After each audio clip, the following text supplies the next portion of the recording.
Well, we need to unmute the mic. We need to do a mic test. Oh boy, what a day. The week hasn't even started yet. Well, we need to unmute the mic. We need to do a mic test. All right, so Twitch mic test working good. Get our camera adjusted.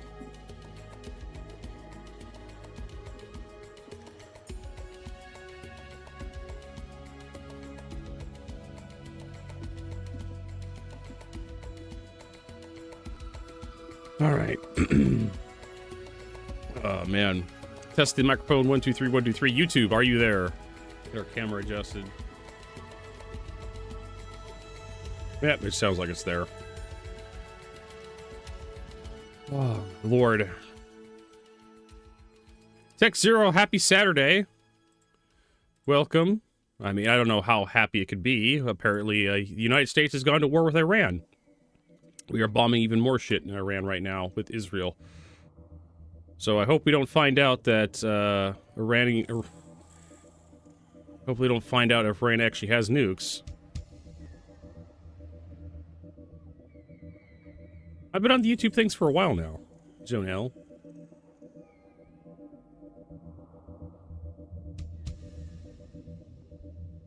Yeah, oh boy. All right, need to get that YouTube up over there.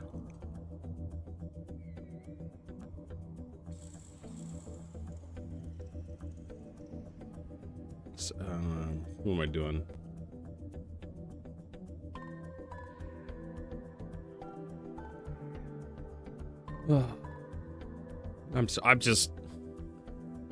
I'm damn near a pacifist when it comes to war, so this is not what I wanted. But yeah, it's what happened to him. Can't even say sorry. Like, that's not gonna fucking change anything.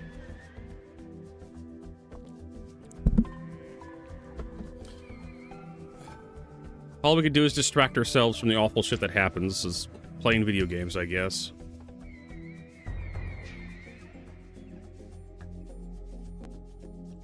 It is Saturday, right? So we're not gonna have any information on any Star Citizen updates.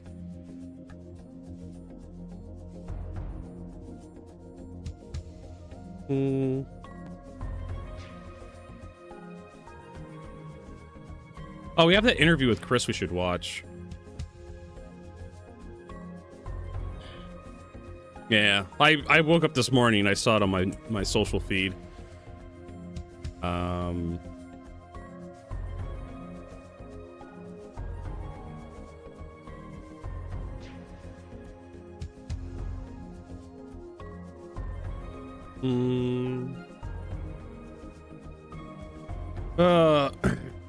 Israel-Iran war.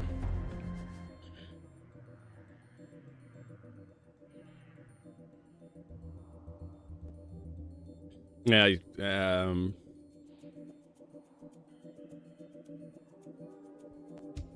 hey, Shampasta.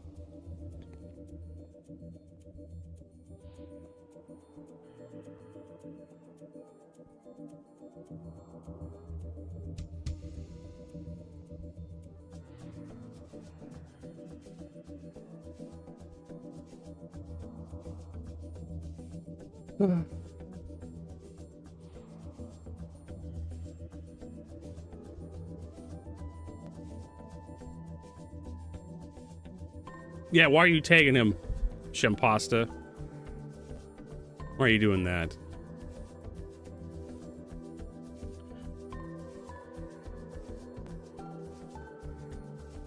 Yeah, my number one Linux getting guy. Trying to see if there's like an actual like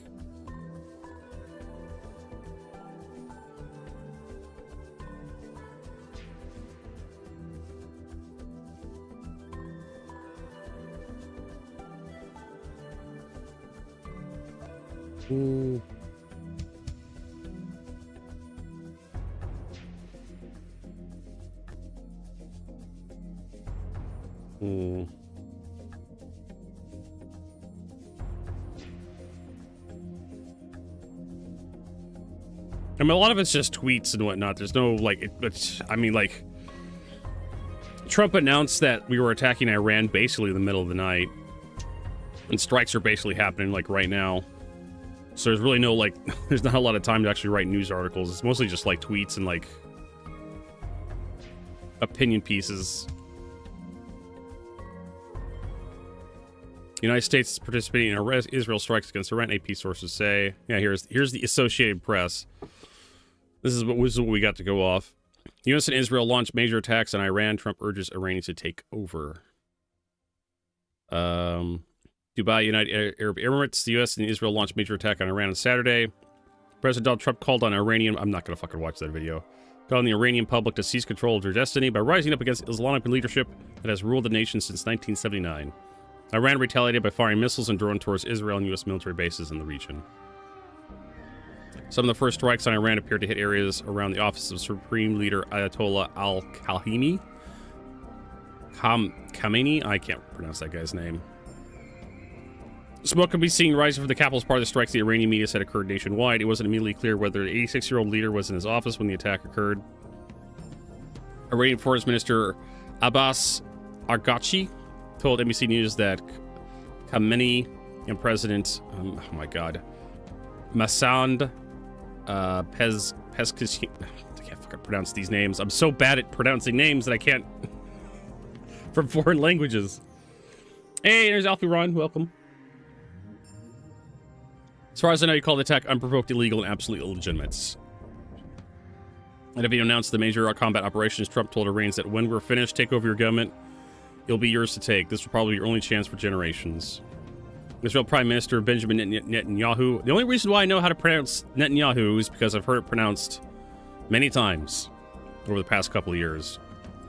Echoed that the goal saying our joint operation will create conditions for the brave Iranian people to take their fate into their own hands. Oh, I'm sure. The strikes during the holy fasting month of Ramadan opened up a... Okay, I didn't realize it was Ramadan.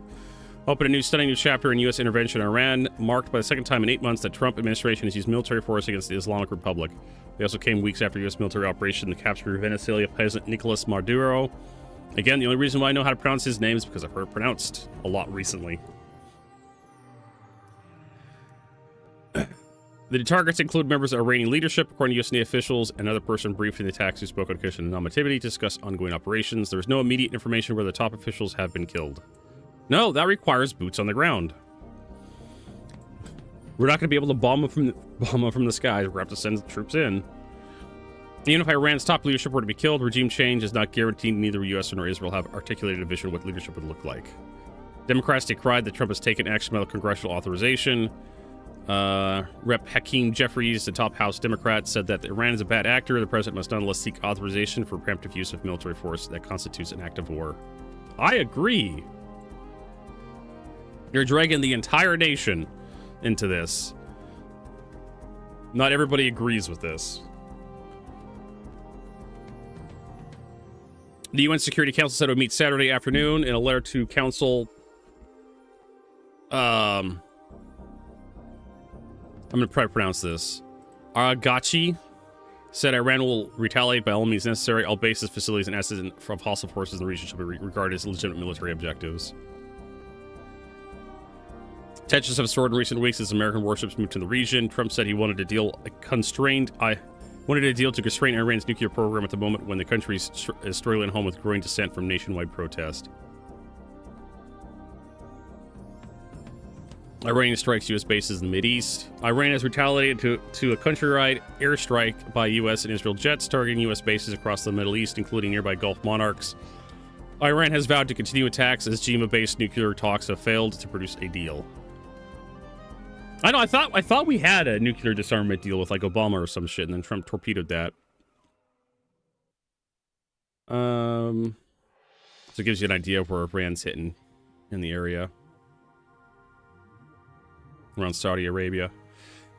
The immediate trigger for Saturday's strikes may be the immediate trigger for Saturday's strikes appear to be unsuccessful latest round of nuclear talks, but they also reflect the dramatic change across the region that have left Iran's leadership in its weakest position since the Islamic Revolution nearly half a century ago. Israel and American strikes last June greatly weakened Iran's air defenses, military leadership and nuclear program. A region-wide war sparked by Hamas on October 7, 2023, attack on Israel has left Iran's network of proxies across the Middle East greatly weakened. U.S. sanction and global isolation, meanwhile, have decimated Iran's economy. Iran's response to the latest strikes has been threatened to do for months, including launching missiles and drones targeting Israel, as well as strikes targeting U.S. military installations in Bahrain, Kuwait, and Qatar. The time has come to defend the homeland and confront the enemy's military assault. Iran's forces on X said. How is Salvage broken? I put up some clips the other day. We can go watch the clips raw. Where is it? No, it's on YouTube. Let's find our clips for Star Citizen. Where is it? Ah, yes. So we could watch this clip. Get distracted by Star Citizen. So, this is me attempting to salvage yesterday. Crack at a Starfarer worth 384 SCU of construction materials. Ship breaks apart. Got four. Oh, there it goes. And most of it disappeared. Are you fucking kidding me? And that happened quite a few times in the broadcast yesterday. So yeah. My other favorite one was salvaging a ship and getting nothing out of it. Like you actually munch the ship up, you see the animation for the munching, and then your cargo grid doesn't expand at all. Your buffer doesn't fill up. What else? And then the moth that was released just this week, or not just this week, recently. It was like last week. The moth that was released last week. If you fill it up with cargo, it can't maneuver. So, yay. Let's see here. More news.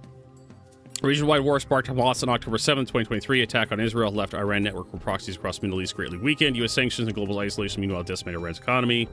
Iran's responded to the latest strikes, as has been threatening to do for months, including by launching missiles and drones targeting Israel, as well as strikes targeting U.S. military installations. At least 57 people were reported killed at a girls' school in southern Iran in the Israeli-U.S. strikes. Dozens were other wounded, according to Iran state-run IRNA news agency. I mean, that's state-run news agency, but don't know if I want to trust that. The White House and Israel military did not mean to respond to requests for comment. Flights across the Middle East were disrupted. Air defense fire threaded over Dubai, commercial capital of the United Arab Emirates. Shrapnel from Iranian missiles attacks on the capital UAE killed one person, state media said. Attack was coordinated between Israel and the U.S. The U.S. military has, for weeks, amassed forces in the region, even as U.S. and Iranian envoys had held talks in Switzerland and Oman aimed at finding a diplomatic solution. Active and serious negotiations have yet been undermined. Oman's foreign minister Badr al-Basadi said on X, al-Basadi, a key mediator in the talks, traveled to Washington on Friday to meet with Vice President J.D. Vance. Fuck, like that's fucking gonna do anything. Neither the interested in the United States nor the cause of global peace are well served by this, and I pray for the innocents who suffer. I urge the United States not to get sucked in further. Israel said the operation had been planned for months with the U.S. Trump had seeking to justify the military action, claimed Iran to continue to develop its nuclear program, despite asserting last year the program has been obliterated by an early round of strikes. He acknowledged in Saturday that there could be American casualties, saying that often happens in war. It was a noble call for the U.S. leader who swept into office on the America's First platform and vowed to keep out of forever wars that has bogged down his recent predecessor. Yeah, right. This is just a distraction from the Epstein files. That's what all dictators do when they're fucking running out, when the clock's running out on them. Just start a fucking war, and then cancel the elections.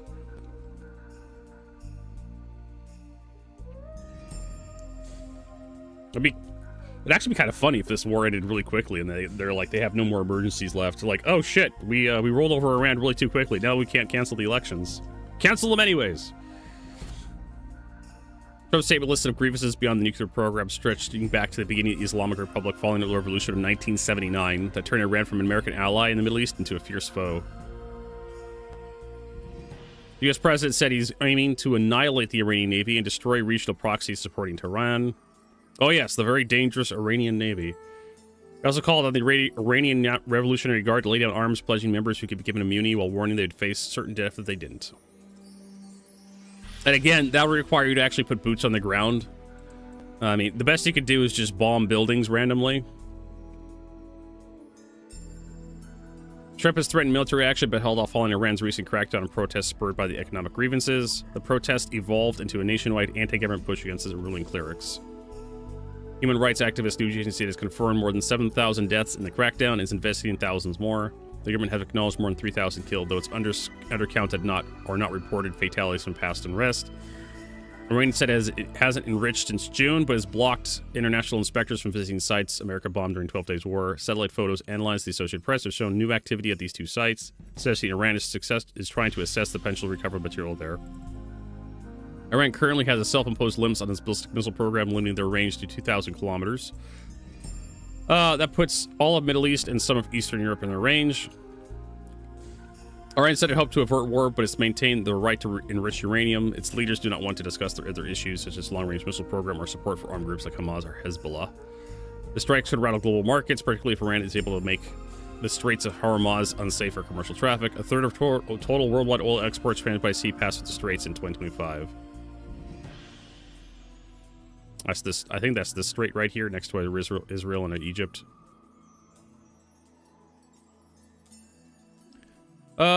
Iranian media reports strike nationwide. Roads at Khamenei compound in downtown Tehran have been shut down by authorities. Blasts rang out across the capital. Yeah. So there you go. There's our daily dose of breaking news today. Everybody. Oh, you know what? I forgot to launch my joystick configuration utility. Joystick Kremlin, quickly.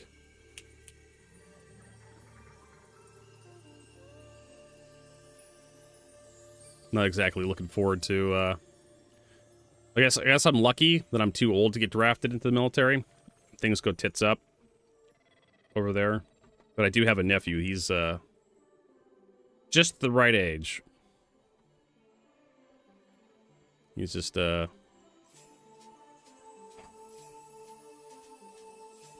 be 18 here pretty soon.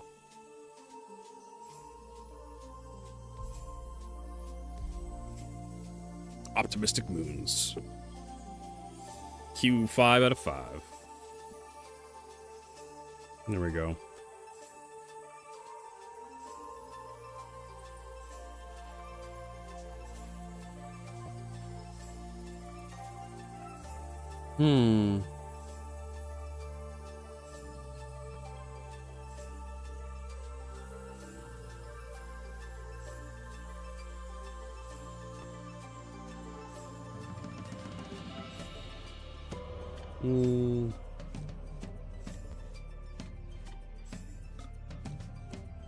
And talk about hot sauce. I mean, it's okay. I'd rather just make my own pico de gallo. Commercial hot sauces don't do it for me anymore. They're not hot enough.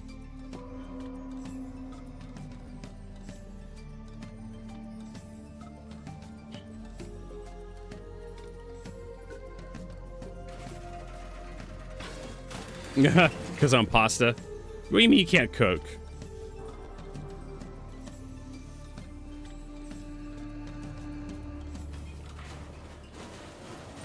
I mean, it's shem pasta, not cooked pasta.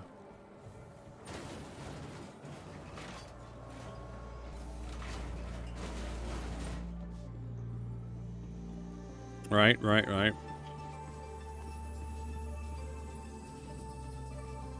The fuck is going on with the lighting in here? Yeah. If I turn to face to the right, like the light changes. What the hell is going on here?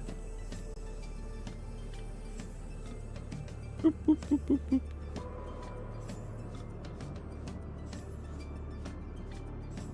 If I look down this hallway, the light gets all weird. No idea what's going on there.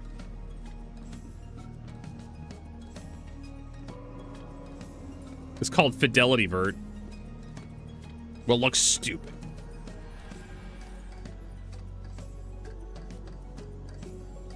We also have hand mining. Basic overview.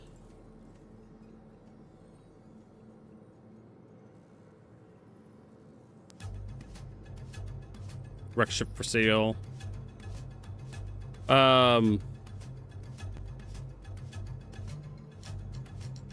Towards the end game, L3 and Lagrange point Pyro 4 that are fully commissioned. Dire need of scrapping. Okay.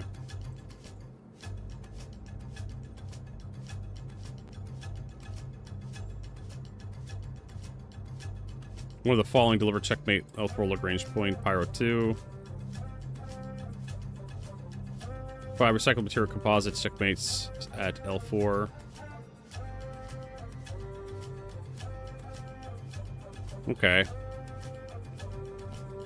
Starlight Service Station, L1 Lagrange point of 3, Pyro 3. So this is just go out and deliver this. Right? Deliver 8 salvage size 1 and size 2 at Chalwa's Beach on Pyro 4. Says we reached order. Contractors, components, abandoned ships removed, requested parts by hand tractor beam. Recommend searching for records at Lagrange points, or you could purchase a salvage claim materials from the contract manager. This request probably will be easy to satisfy. Normal contracts probably thinks how many outlaws are flying around in Pyro. Deliver to Pyro 4. I mean, that's possible. Yeah. Chalwa's Beach at Pyro 4, because there's tons of, like, stuff at Pyro 4. So it's called the Sea Spider. Yes. Anybody remember the Sea Spider boss fight in Armored Core 6? It was a pretty cool fight.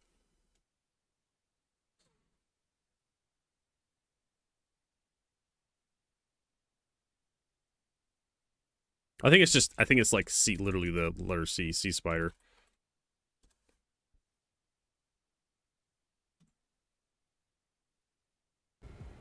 Now, if you could just step inside. Wait. Enemy detected. That machine. Great. You found a sea weapon. That tourist is a sea spider. One of the Institute's relics left to haunt Rubicon. Now what's it doing here? Coral sounds from the generator. This is no ordinary machine. Be careful, Raven. That machine was created by a bunch of mad scientists, tourist. The fires behind this may have taken the Institute. Their dirty work survived. It's taking damage. Keep it up, Raven.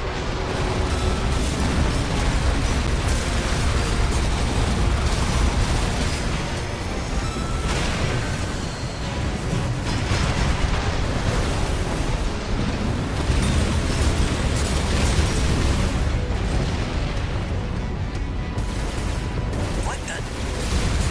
It's taking off. Another coral sounds. Watch out. No, this could be some good R&D data. Can't wait to get back to the workshop. It's taken major damage. You can do this, Raven. This guy's making it look so easy.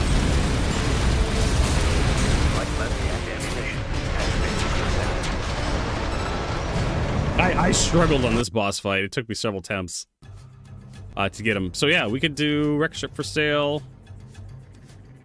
Have a few wreck ships towed to endgame L3 Lagrange point Pyro 4. So yeah, we could do that. We can take wreck ship for sale. And then take the weapons off.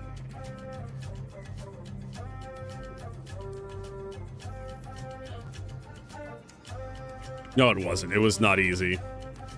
We have the moth.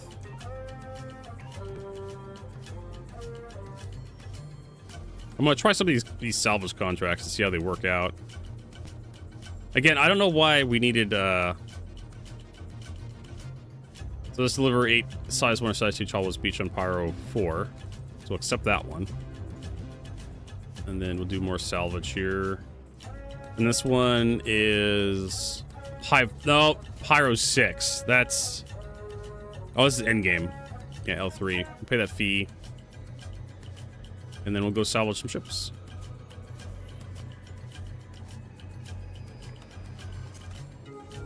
And then we'll put the moth away because it's going to be wrecked in the hangar.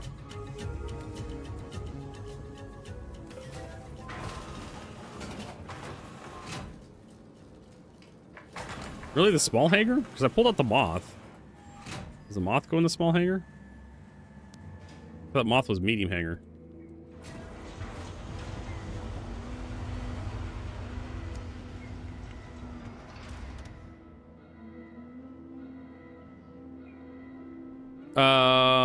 Yeah, so it doesn't spawn in this hangar. Fuck off!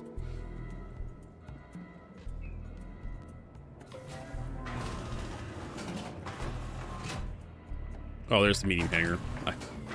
Now it shows up. I swear to God, there was no medium hangar. It was like docking port pad and small hangar.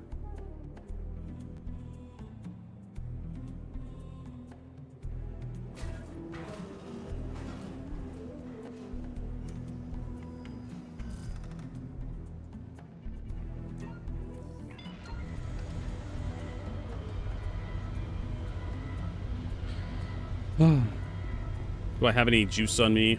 I do.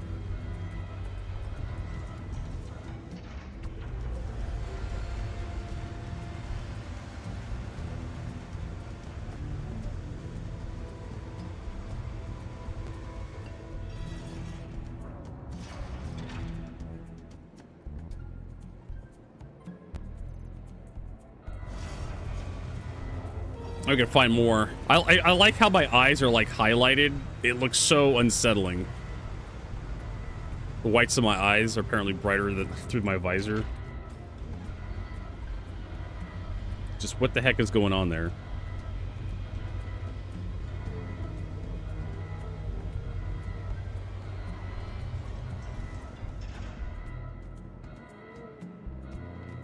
All right.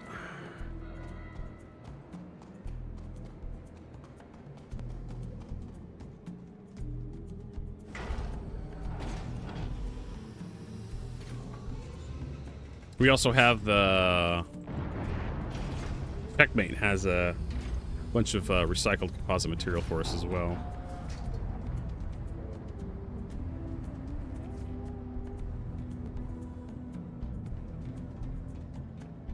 That we just finished.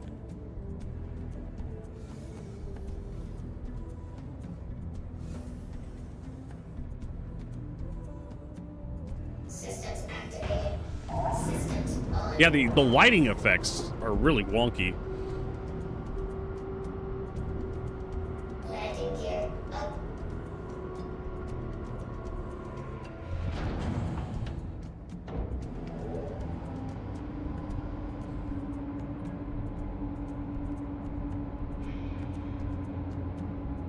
Alert. Let's set it to claim, Crash close.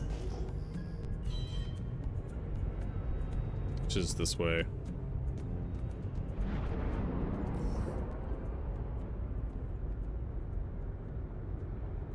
$70 kilometers.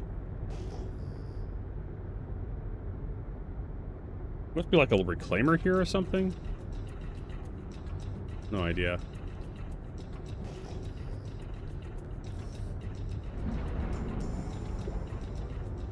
Kind of reminds me of the MechWarrior 2 soundtrack, this soundtrack. It has that feeling to it.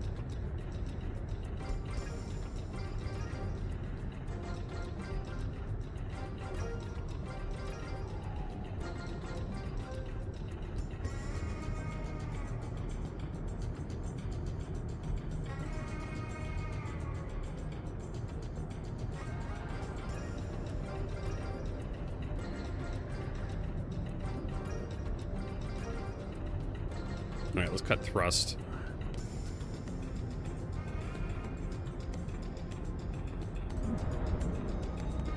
Maybe not. 15 kilometers? Don't want to blow past this.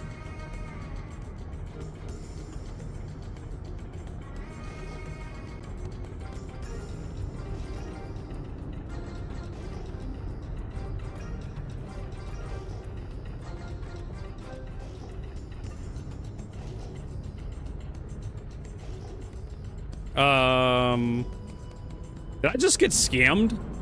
I did. Where's the fucking ships? Where's the ships? There's supposed to be ships here.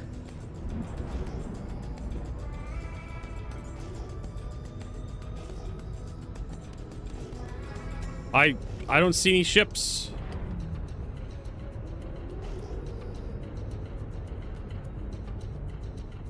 I got scammed. I mean, it is Pyro, so it does kind of make sense. And as I said in the title of the video, salvage is broken. Quantum travel engaged. Quantum travel complete. Okay, we're probably 70 kilometers away again. 50.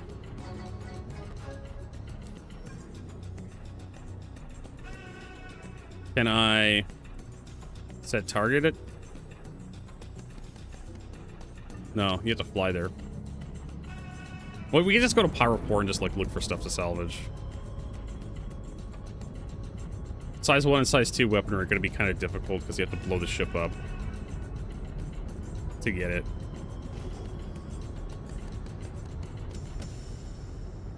Oh my fucking god. Jesus Christ.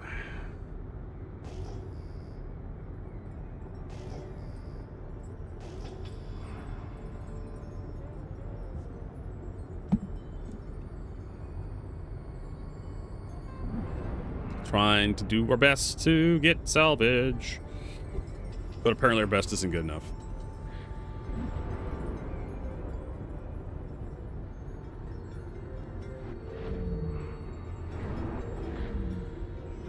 Shields on. Hey, Rob. Welcome. So, yeah. Discovering these salvage missions don't fucking work worth a shit. I should be detecting something at this distance. Right?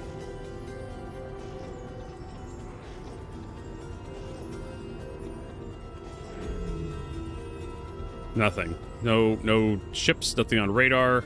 Radars are 5 kilometers. We can zoom it out a little bit. Let's go 10 kilometers. Ish. 10.1, same difference. Yeah, nothing. So you pay 1,000 credits. You pay 1,000 credits to get a mission that sends you to a location that has no salvage at all. I mean, salvage is broken.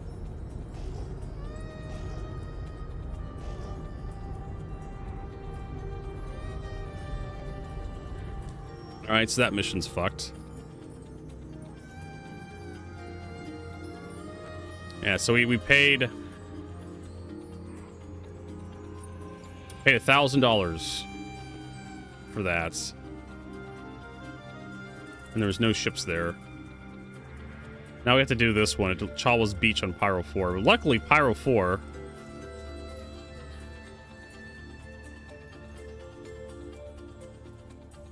has plenty of wrecked ships in theory, and we're like at endgame.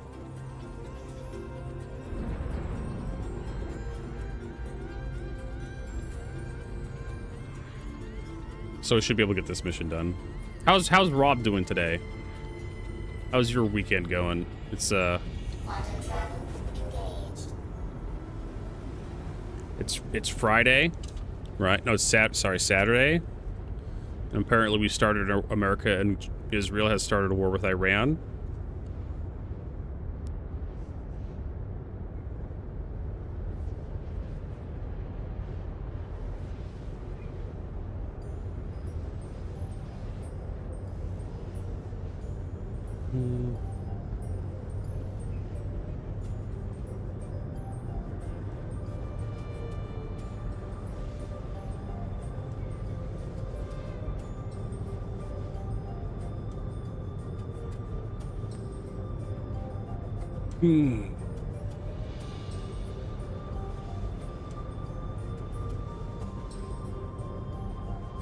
Brother! Hey, Asmer. So that's kind of what's defining my day. Is that news. There is an interview with Chris Roberts we can watch here in just a little bit. I mean, I watched it last night and there really wasn't too much going on there. Chris Roberts talking about How Star Citizen's ambitious project's difficult. They're never going to stop working on it because it's a living product. Squadron 42 looks really cool.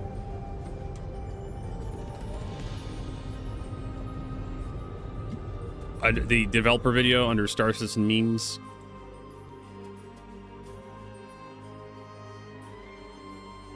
Oh, this one, the enshittification video.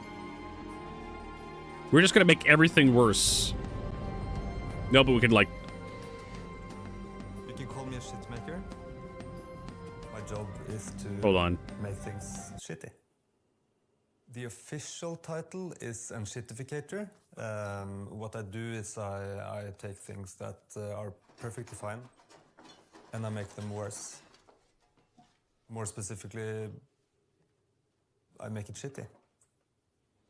I come from a long line of people making things shitty. My father was an enshittificator. His father before him and his father before him. More volume. Okay. So yeah, it's a proud tradition in our family, making things shitty. But Drawing it out is your hard markers. work. And it's not very cost efficient to do it like this. I can only be in so many places at one time. Shaking up your So soda. I needed a way to scale up the business Taking your black without chain off. working myself to death. And just when I needed it, the solution Not gonna rock lands into the road. right in my lap. Enter the internet. All of a sudden, I didn't have to move around to make things shitty. I could just stay in one place and make things shitty for way more people at the same time. And that's when things really started to move. Got a favorite website? Let's fill it with pop-ups. Preferably scam. Enjoying a video? Oopsie! Ad break! Oh, you bought an expensive phone? Great. Here's an update to make it shitty. Let's say you have 1,000 pictures of your deceased mother. Oh, so sad. What do? I make you pay for it. The memories may be yours, but the photos, they're mine.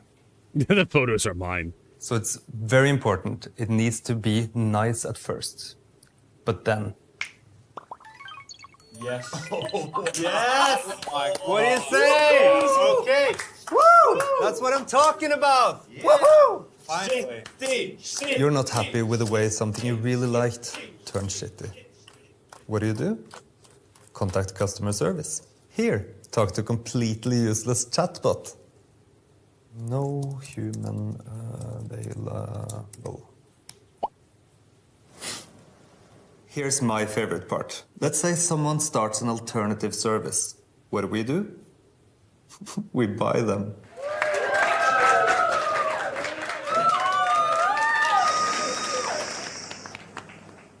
Make people dependent enough. And then... Make it shitty! You. Sell me a car.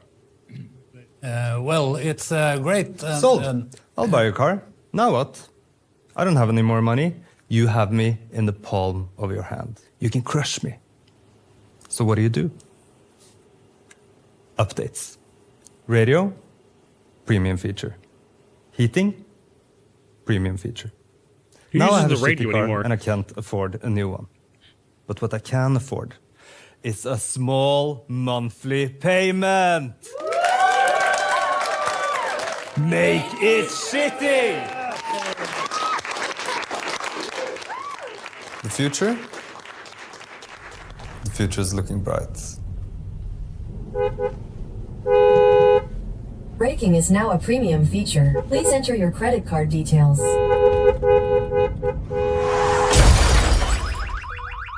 Ah, white screen.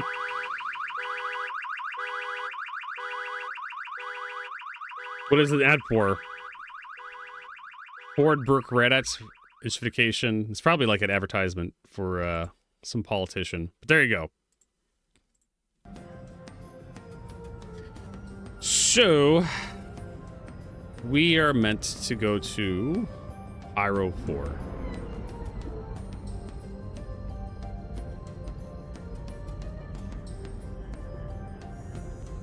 Quantum travel engaged. Whee!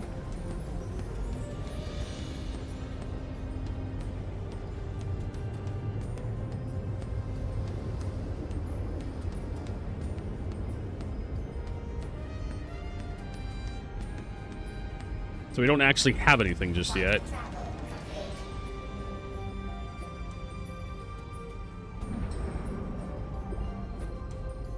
You still in that same ship? I'm still in this stupid ship.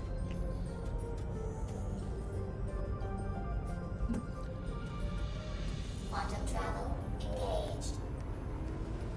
Okay, so we got those clips done today. The one that looks like a TIE fighter. Does it look like a TIE fighter? Doesn't look like a TIE fighter. That was yesterday for like a few moments. I guess you were really taken by that ship, the Guardian.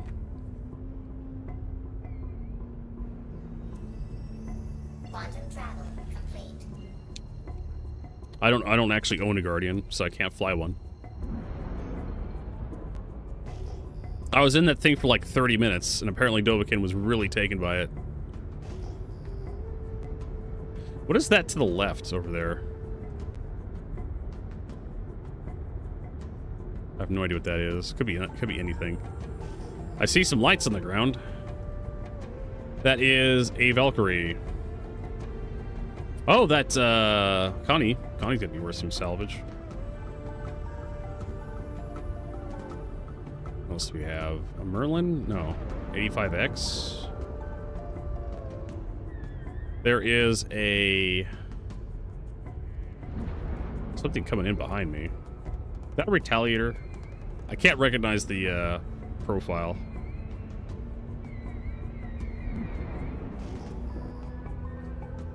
Well, time to head out. We're not exactly in a combat capable ship.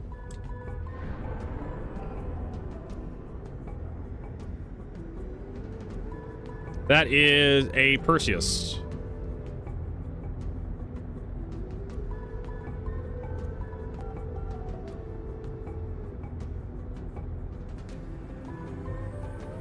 I mean, there was some great salvage there, but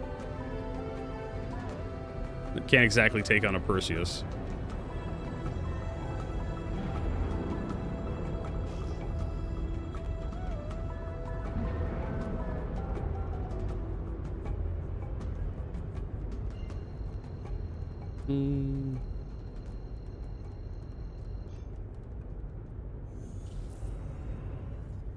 Quantum travel engaged. Going. So yeah, we weren't able to get anything at 6, so we're going to instead. I mean, the guy's just gonna shoot me. So if I can't get out, get out. Looking forward to the E1. Quantum travel complete. But there's no content for the E1.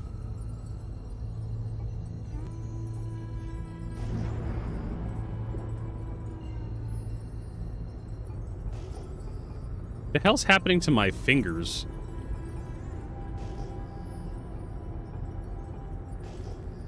Every time I do a scanner pulse, my hand gets all funny. Hey, there's a Perseus down there. I don't know if I can actually get inside of it, but there's actually several ships down here. I see lights all over the place.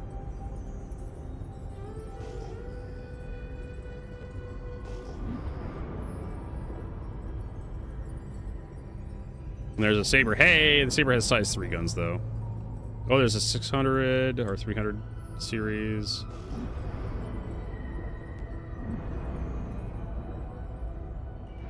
What do these guys got? That is some kind of... I have no idea what that is. A Cyclone? Alert. Front crash. Oh, that's just a regular Cyclone. What's that? Alert.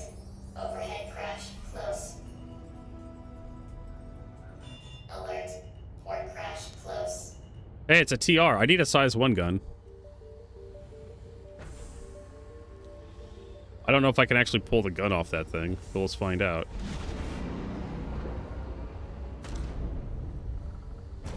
Engines off. Well, not right now. The A2 is useless. Since CIG's not running any large ground-based operations. Which I'm okay with.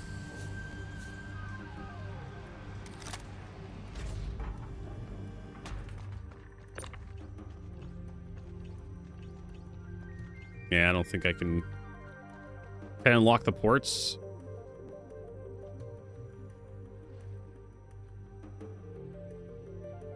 Alt D. That's Control D. That should unlock the ports.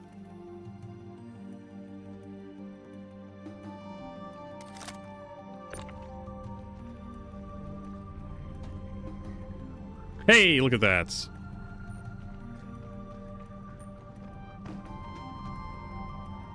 That the only thing. Size 1 and 2 guns are actually kind of rare. You don't really come across a lot of ships that carry. Usually like size 3 is like the most common.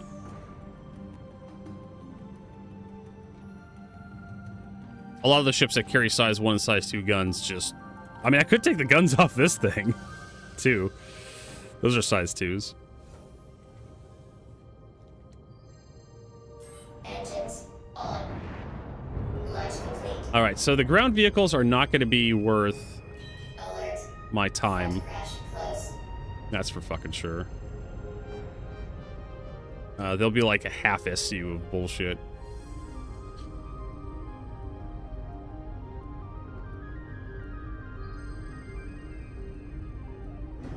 Shields on.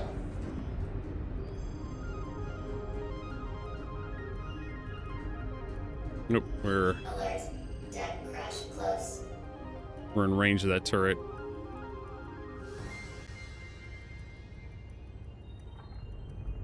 That, whatever that Perseus may be interesting. I don't know if this thing can scratch a Perseus. Target friendly. We may have to find out. Target friendly. Target friendly. Target friendly. You could do human transport missions. Yeah, you could transport other players, but everybody has a spaceship, so... I mean... Target friendly. Other than Rick role-playing. I mean, you could just role-play that shit if you wanted to, and say the mission exists. Target friendly. Target friendly. Yeah, this is gonna take fucking forever. Target friendly. Alert. Port crash close. Alert. Front crash close.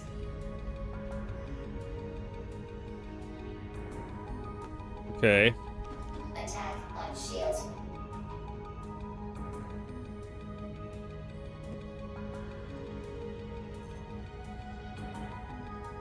How come the thing isn't out? Oh, because my landing gear's down. Docking initiated. That's right. I Docking denied. totally forgot that you have to put your landing gear up. Yeah, it's like power's on. It's really not worth going after the single-seater ships. Alert. Rear crash close. It just isn't, because you can't get inside them, and you can't soft death them. Front crash close.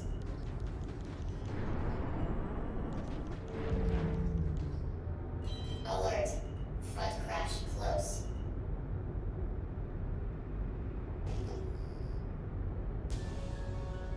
There's another one here. Alert. So you can't Front crash close. disable them. Friendly. Target friendly. I mean, I could get into this 300 series. Target friendly.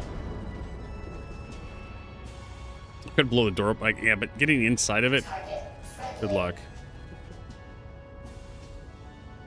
With Perseus, on the other hand, Front crash close.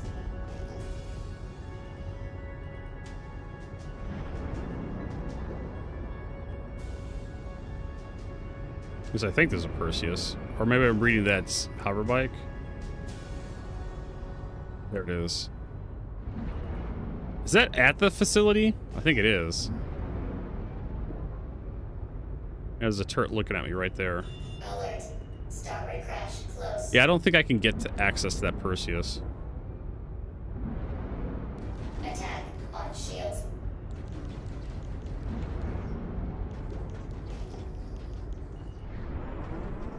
Alert. Front crash close. So yeah, nothing here. That's unfortunate.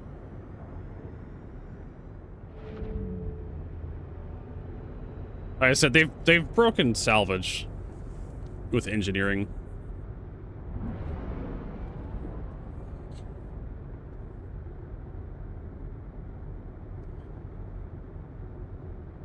I could fight the turrets with this thing.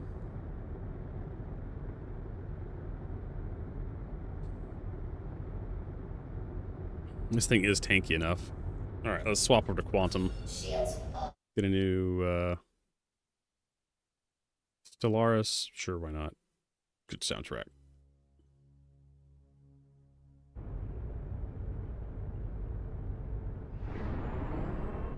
Question is, how far do I have to be up?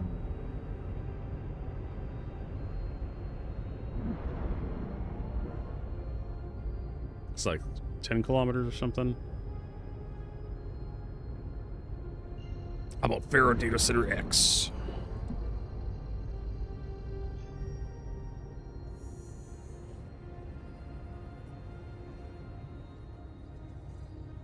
Quantum travel engaged.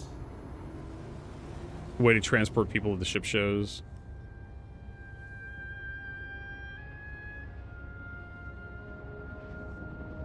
Okay, so that's cool. Like,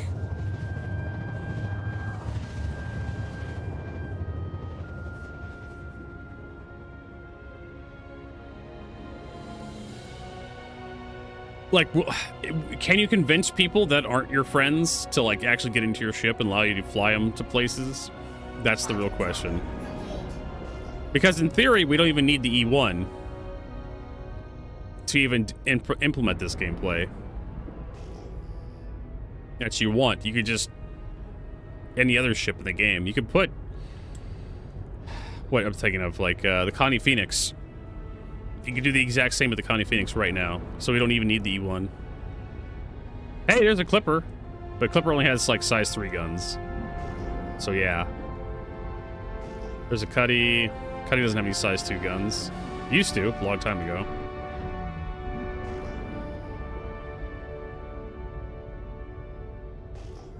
We don't even need the thing you want to do the thing that you want to do. Vertigo, I want the E1! Well, you don't need the E1 for passenger missions. You can use the Connie Phoenix. Or the 600i. Right? Can I? Alert. Oop, oop, oop. Close. Boop. Alert. Overhead crash. It's powered on. Okay, so here's Alert. Starboard crash close. here's the problem. How the fuck do I get into this thing? Alert. Front crash close. The Fury LX is more useful than an X. Yeah. Front crash close. Yeah. Alert. I know what the Phoenix is. Close.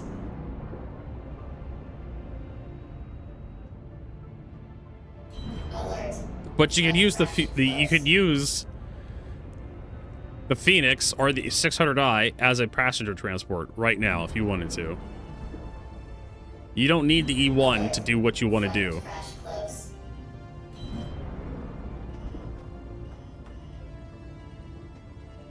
Alert.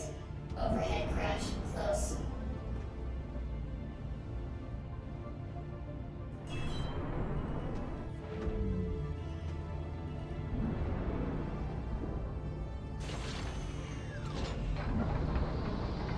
Alert. Front crash close. Yeah. Alert. Rear crash close. Alert. Starboard crash close. Yeah, I can't flip this Alert. thing. Port crash close. Ah, shit. I can flip myself. Would be nice if this thing had a tractor beam. Alert. Front crash close. I don't think I could get into this thing. Alert. Overhead crash close. It's worth so much. But being upside down makes it impossible to actually do anything with. Alert. Port crash close. I'm thinking if I ram it too hard, I just blow up, right? Alert. Front crash close. Or I just bounce off the ground. Alert. Front crash close. Alert. Deck crash close. Yeah, see, like, he hit it. Alert. Front rear jets off. You hit the fucking thing, and you just move it and it just rolls right back over. Not to repair the power plant. If I can remember where the damn power plant is.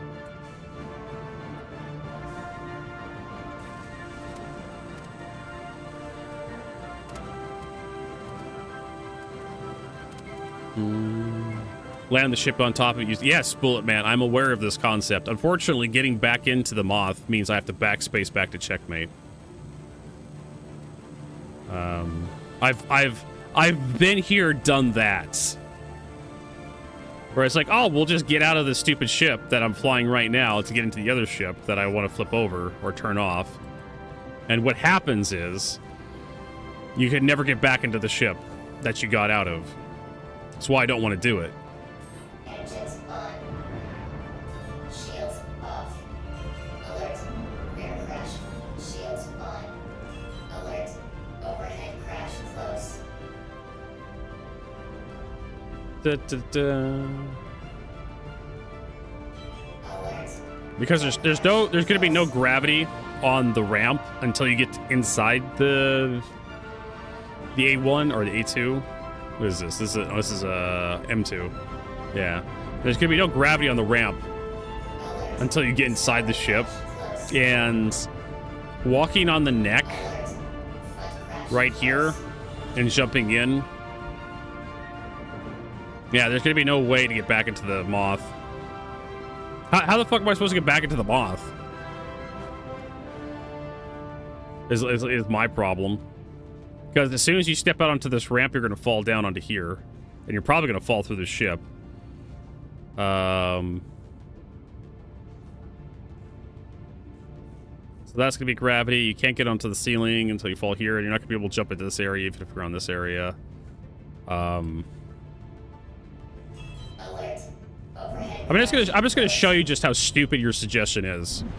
If this works, it works. And you're amazing. You're brilliant. If this doesn't work, then I'm right.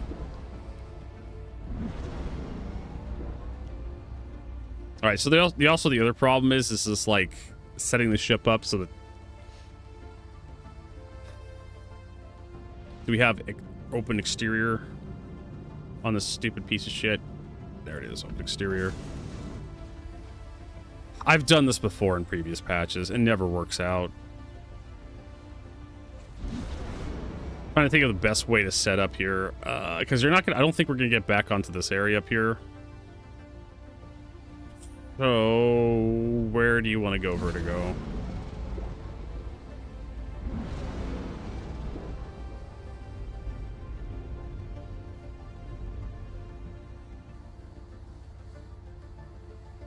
Yeah, if I had like a hover bike, I could like get in there, but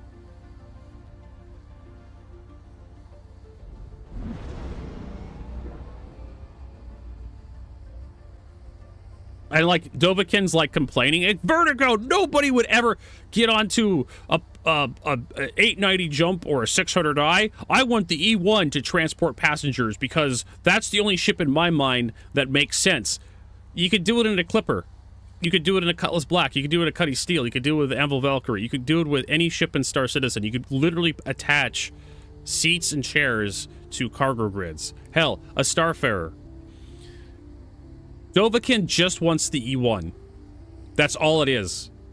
Dovahkiin He can't imagine a universe or a timeline where somebody would get onto any other ship other than the E1. This conversation is just how Dovahkiin wants the E1. Because he wants the E1. That's all it is. Has nothing to do with gameplay. Gameplay that already exists in Star Citizen right now that nobody wants to do because nobody wants to climb onto another person's ship. Everybody has their own ship. If they want to go somewhere, they can do it themselves. And my point is, we don't need the E1.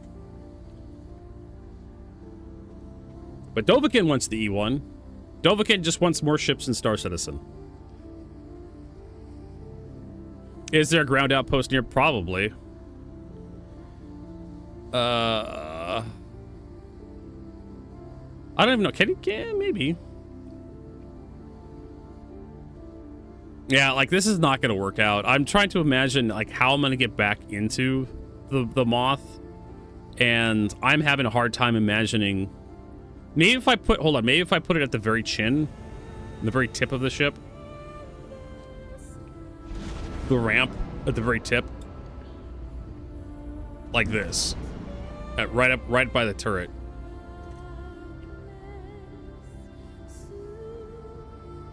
That's all I'm getting away from this conversation, Dovahkiin.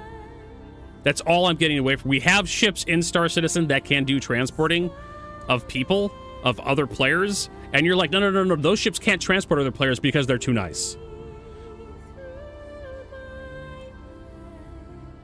Those ships are illegal in Dovahkiin, the Republic of Dovahkiin. That's what I'm taking away from this. You cannot use the Connie Phoenix to transport other players in the Republic of Dovahkiin because the Connie Phoenix is not going to work. You see what I'm dealing with here? Like, I can't jump back up in here. So I make this jump over here. I can't get back up on this turret, and I'm just out of the Moth.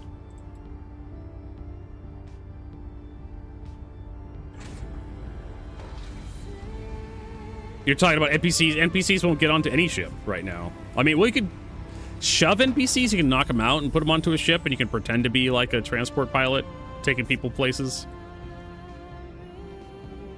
Kinda, sorta. Even if the E1 was in game right now, like, they wouldn't get onto your E1. I think that's why CIG's not doing it right now.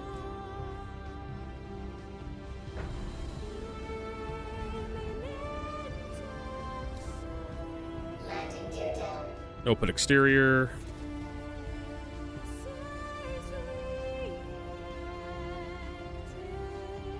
And that's another problem. Every time I get out of the... Here, watch. I get out of the seat, and it kicks the ship up by a few meters. I have to, like, land the ship onto something to get the landing gear to attach. So yeah, every time I get out of the ship's seat, it kicks me up in the air a few meters. So that's not going to work, because I need to be able to get back in.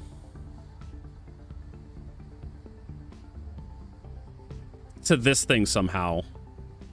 What if I parked it upside down? What if I parked it upside down and, like, walked on top of it? I don't know how that would... I don't know if I could actually do that, though. Because that requires me to detach from the grid to get out of the ship, but I could do that. Yeah, I could walk on top. Okay, let's try this. Roll the ship over. Vertigo's committed to this. It's like a puppy dog, wooden belly rubs.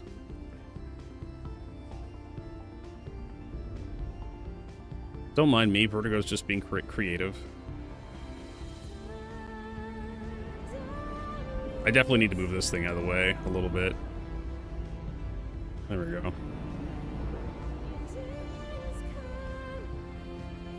There we go. This is a little bit better. Turn off the engines. What does that do for us? Okay. Yeah, we're not getting back. That's too tall. We're not getting back into there. But we could definitely jump off that and get into the M2. And then maybe get back into the cargo bay. Because there's a switch on the actual bottom of the ship to raise the cargo bay. So we hit the switch, then we jump in, and it takes us all the way in. And Dovahkiin's arguing real life stuff. Like, Vertigo, you don't understand. People charters. I don't care how it works in real life. You literally could do this stuff in Star Citizen where you could transport other players if you want. It's a thing. Alert. Overhead crash close. You could just advertise in global chat that you're transporting people from Microtech to Hurston or something. In your 890 jump. Alert. Front crash close. Would you like me to tell you how commercial jets sell tickets and like get people to board the jets? Alert. Front crash close. I could do that. Like, so they have websites where you could buy tickets for commercial airliners to take you to various places in the world, and you could buy those tickets, and then you go to an airport, right? You drive to an airport, you park your car, and then you get on a commercial airliner, and then they take you places, right? That's how it works in real life. And you could do that right now with your 890 jump, where you can create a website. You could sell tickets on your website for your 890 jump, and you can take people places.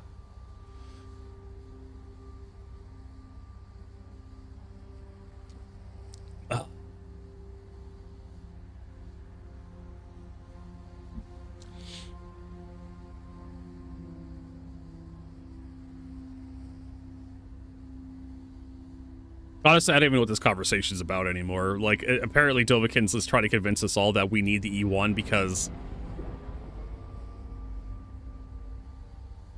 we need the E1 in Star Citizen Vertigo because everything else doesn't make any sense to me, is what I'm taking away here. Yeah, I can't make that jump either. I can get in, but I'm not getting back out. Alright, so let's find a ground base that can spawn a vehicle. Engines on. Spawn like a, I don't know, thing. Alert. Front crash close. We need to turn on our radar, our life support, our coolers. There we go.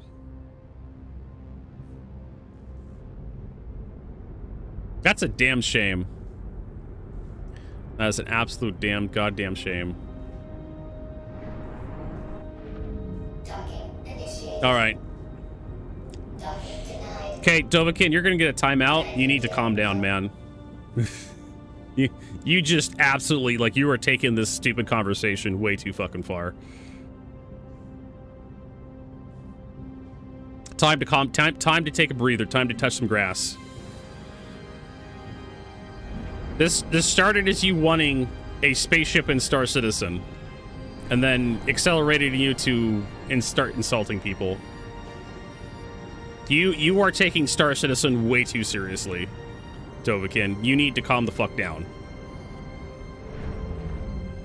So why don't you come back in 10 minutes when you actually have a sense of humor about this?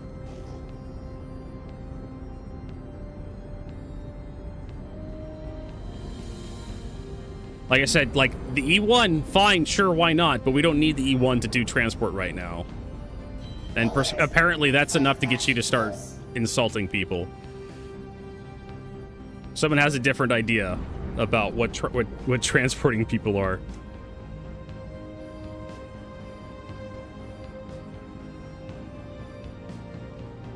And also keep in mind that Star Citizen is a work of fiction. So everything that happens in real life doesn't necessarily apply to Star Citizen, because Star Citizen is fiction. It doesn't exist.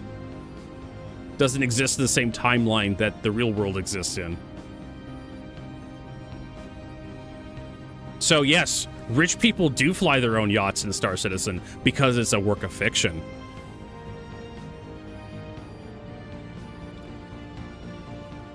That is why realism and Star Citizen don't make any goddamn sense. Because Star Citizen is a work of fiction, the real world doesn't fucking apply. Alright, so this guy... well, hey, at least he's landed properly, right? But I probably need to disable... Alert. No, I don't. He's already ready to go. I do need to repair the shield generator, it looks like, because the shields aren't coming back up.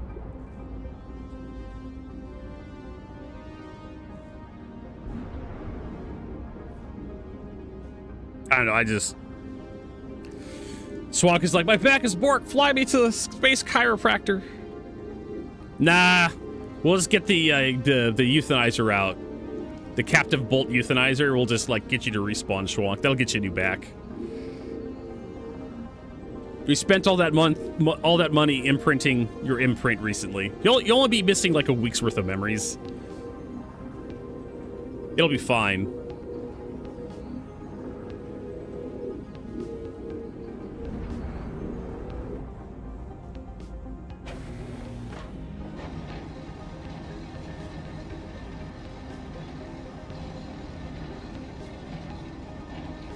So, yeah.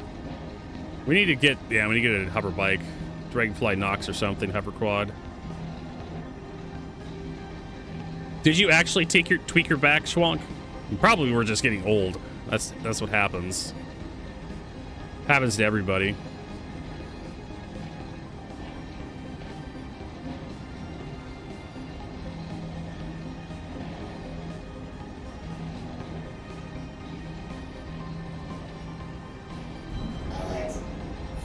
.15 SU. No, I don't even fucking care.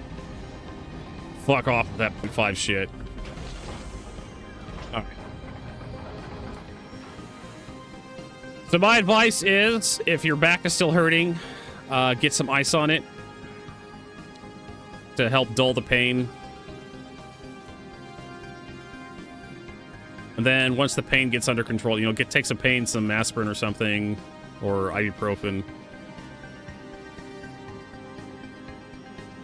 Buy vehicles, buy ship items, commodity trading, landing pads, large. I don't know if these have, like, spawn points. I know what's this...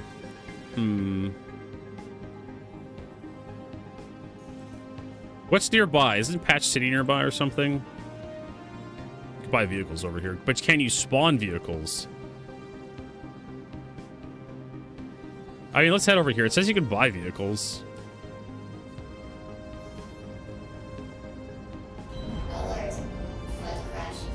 Can we do anything with this clipper? Actually, I want to see if I can repair this,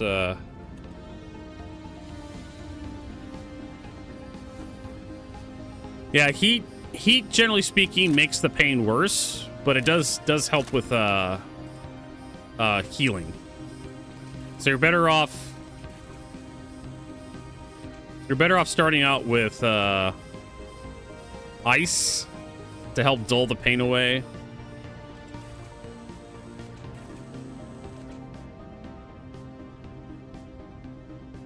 And then switch over to like heat when the pain's kind of under control.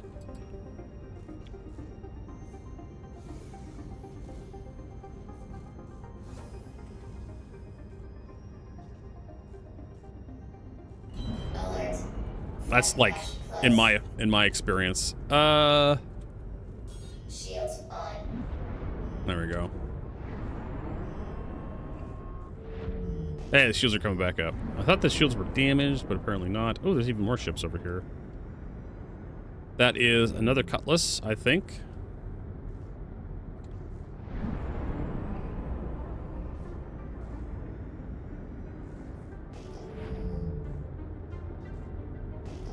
Got Pyro 5 in the distance.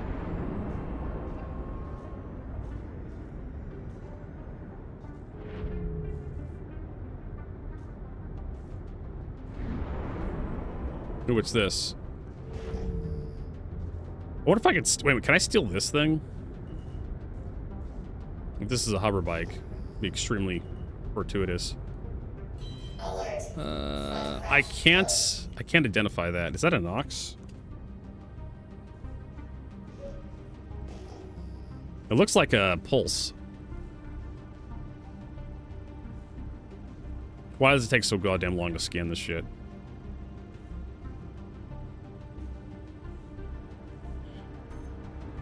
Mirai Pulse combats. Alright, well, let's see if we can get into the Pulse. If we get into the Pulse, we can use that to get into the M2. I don't even know why I'm continuing to scan this thing. Not like it's going to show me anything that's surprising.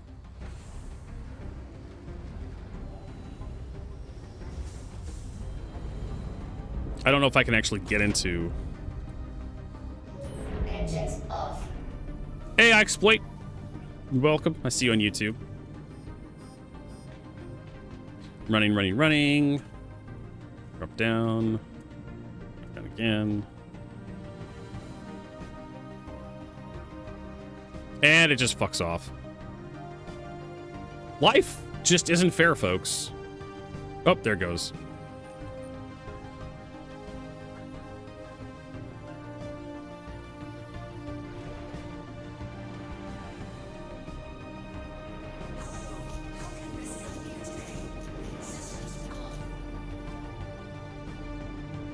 There we go.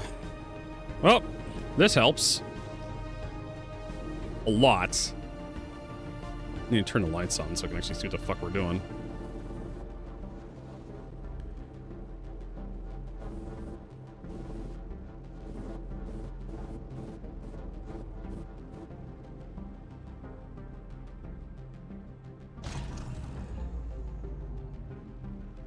All right, we got our Christmas wish. It's a Christmas miracle.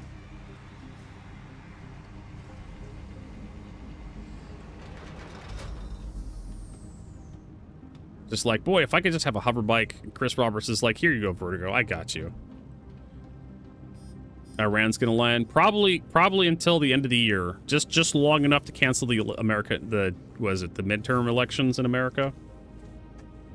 Just long enough to ensure that they can take over the elections in America. Launch complete. If anything, it would be like a forever war. That's usually how dictatorships work. You want to keep the war going as long as possible so you can stay, Alert. you know, keep the military in control. Close.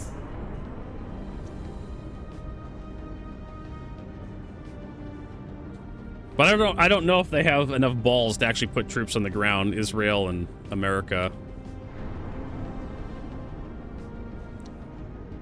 Because that's what they're going to have to do if they want to really, like... Otherwise, they're just going to bomb a whole bunch of buildings from the air and just say, job's done. And they're just going to leave Iran in a goddamn mess. And then you're going to have a whole bunch of hungry, desperate, and thirsty people that are really mad.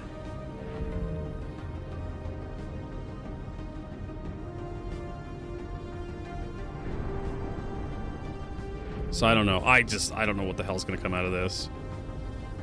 We're going to find out if Iran actually has nuclear weapons. That's for sure.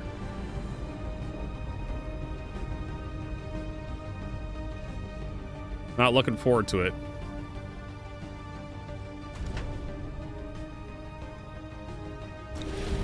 Engines off.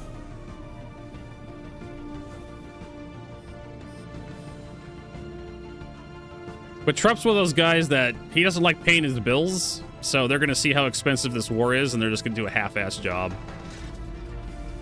The military is going to come and say, hey, we need more monies for bombs and missiles so we can actually bomb and missile Iran. And Trump's going to like, yeah, I don't want to do that. They've been trying to build... That's the problem, though. They've been trying to build missiles for nuclear missiles for a long time. Like, how long does it take to build a nuclear missile?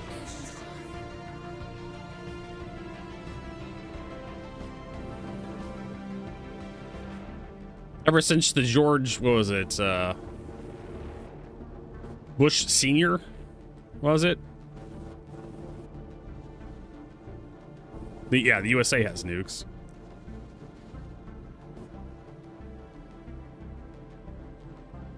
Yep, I agree, Firefly. It's just gonna be more. I mean, we could have fed the poor, America.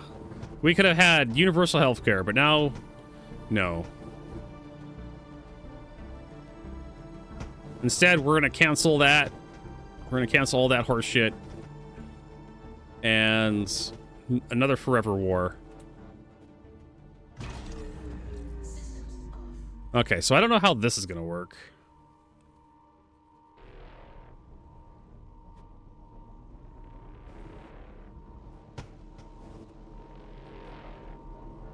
Because we literally need to, like, rotate the vehicle around.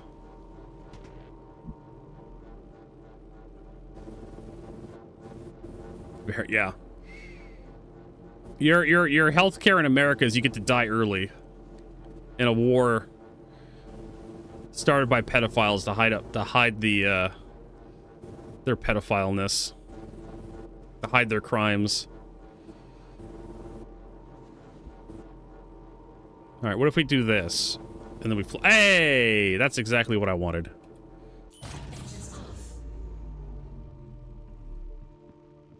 I mean, basically, healthcare in America is military funded.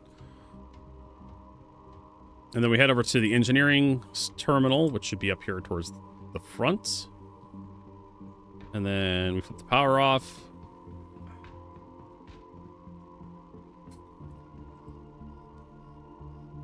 Go to cooling.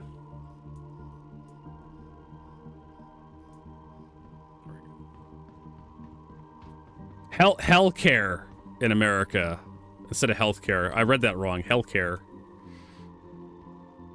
That's pretty poetic right there. Yeah, I mean, I don't know. Like, I didn't want this.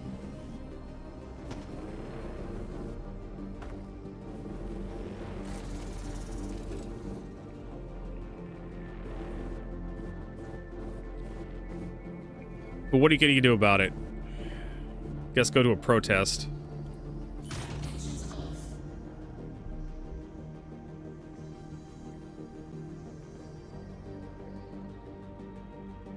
Alright, so we got that. We can crack that thing open, get some... I guess we'll just keep this guy. Because why not?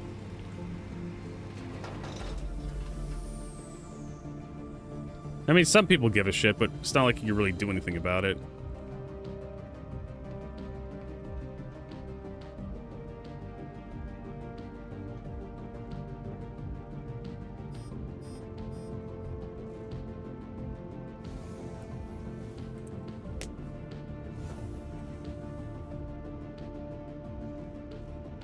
Engines on. Launch complete. Alert. Alright, we gotta Crash close. pull up our landing gear. Landing gear up. Alert. Front crash close. Size exceeded. Okay, so we're not capable of cracking an M2. But I can crack a Starfarer? And a Starfarer is like 300. Alert. Alright, well, that was all for naught. That's disappointing. Crash close. That was very anticlimactic. I'm sorry, everybody. Okay, well, I don't know. This and that, Rob. On one hand, fuck Trump. On the other hand, destabilizing Iran may not be good for the region. Hey, Senior Mookle, thanks for that resub. Senora Mookle just resubscribed for 82 months. Thank you so much. I mean, destabilizing the Iranian regime just may cause like a whole bunch of splinter factions. Alert. Front crash close. May not be good for the rest of the world.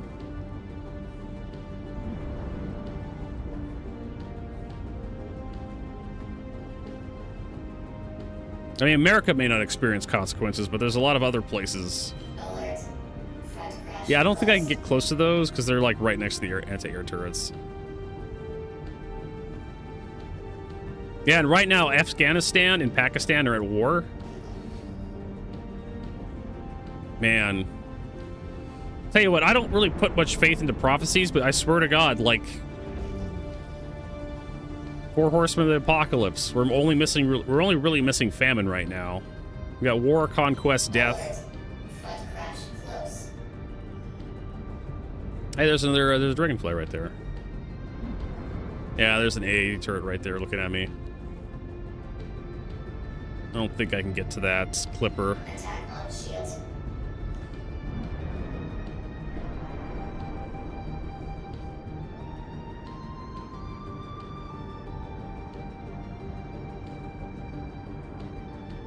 Ah, man, I'm really disappointed I wasn't able to scrap that, Shields off.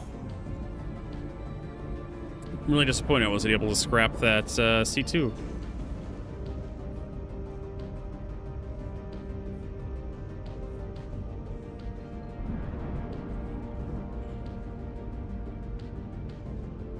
It was fighting alone for their country. And we had a coalition, and then we, like, pulled out of Afghanistan. We could have stayed in there and just kind of try to keep things stable. But then Trump decided to pull out, and Biden was like, yeah, we'll just do that.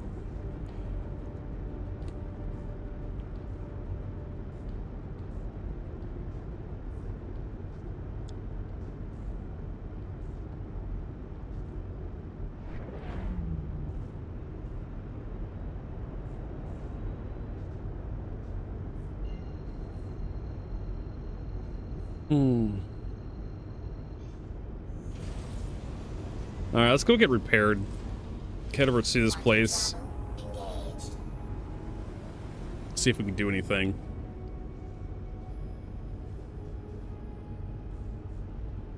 No, from my understanding, the Iranian missiles... I mean, like, you could be, like, to protect Americans' interests in the area, because we do have, like, Israel in the region. We have, like, NATO allies in that area. Turkey, I believe, Egypt. America does have a lot of trade interest in that area. And of course, if we weren't hypocritically, like, tariffing everything in the world, I mean, American trade interests would make more sense, but... fuck Trump. Fuck that piece of shit. Fuck him. Everything he says is lies. I don't believe a goddamn thing he says. Oh, there's a Hermes down here we can scrap.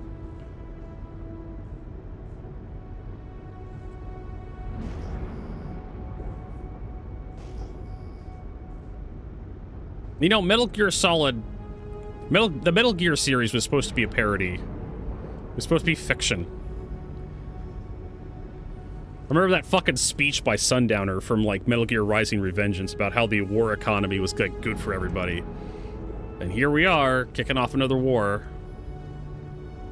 Going back to the good old days. Shields on. Hey, Schwunk. Oh, this guy's shooting. Space Hoarder. I guess he wants the landing pad really hard.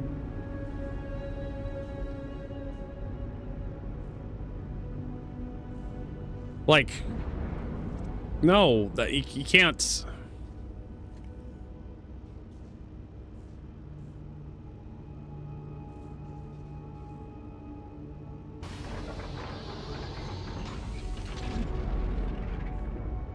I mean, you're gonna have to, like, scrap it if you want to get close. Here, let me help you out. Alert. Front crash close. The power's on. I can't do that. Alert. Rear crash close. Sorry, buddy. You're gonna have to push it out of the way with your fucking ship. Ah! Docking initiated.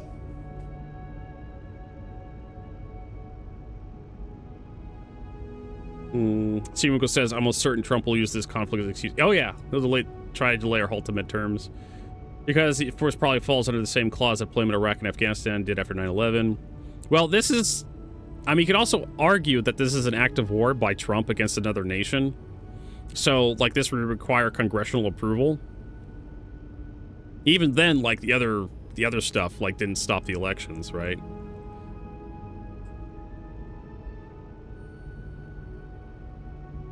So Trump doesn't have that power, but he'll tie this shit up in court for several years. I mean, if anything, the states should just say fuck you, right? Just be like, no, you don't have power over Power over elections, we do. And you don't have... Yeah, fuck off, Trump.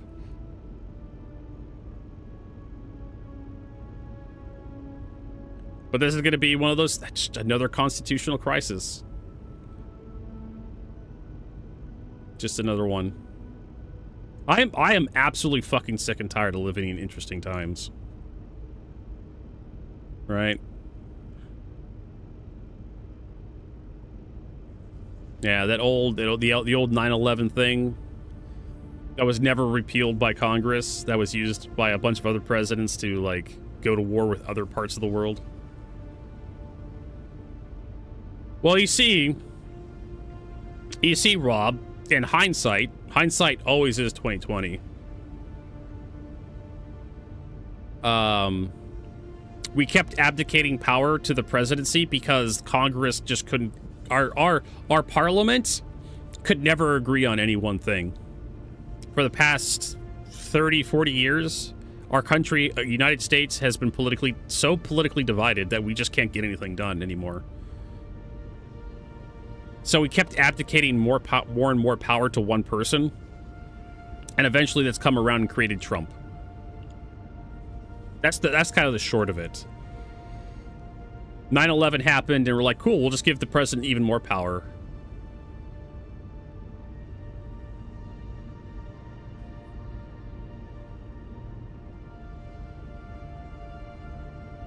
And it happens in other countries, right?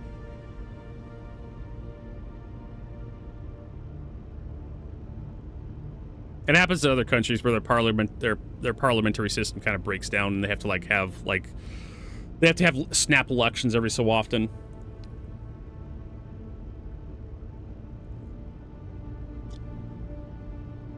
But yeah, America, we've been so politically divided for so long, we just can't get anything done.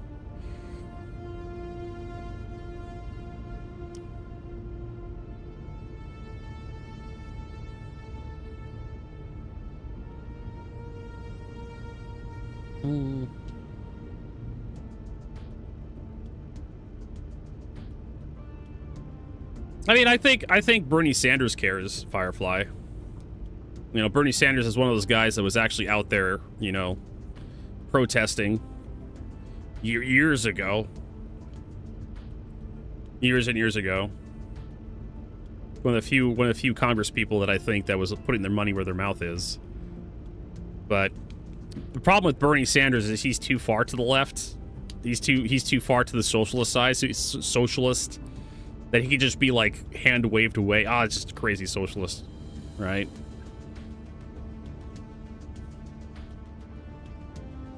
Docking initiated. Docking denied. Alert. Port crash close. Landing gear down. I don't know where that other guy went to. But I want to land here and get some repairs. That's all I really want. Alert. Maybe get that Connie off that pad, too. Wouldn't be a bad idea. Landing complete. And repairs.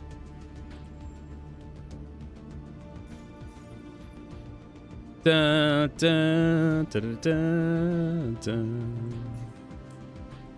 Quantum fuel 100%. Arsonist party part likes to sit back and watch arson. Yeah. Well, I don't... These guys are like old career politicians. On let's give them the benefit of the doubt, right? I'm not really big into politics. Unfortunately, Trump made me more into politics than I'd like to be into. All right, so we do have that hover bike, so we can actually use that to get into the Connie.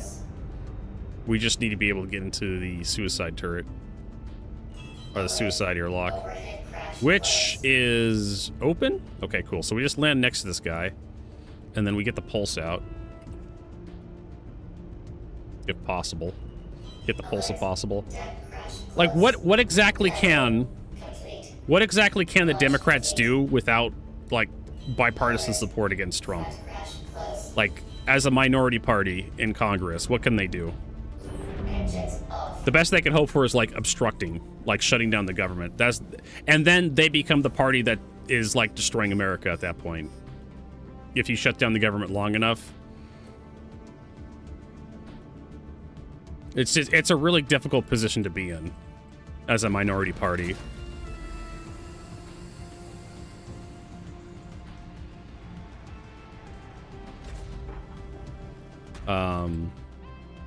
You know, the Supreme Court stacked against us, and really, like,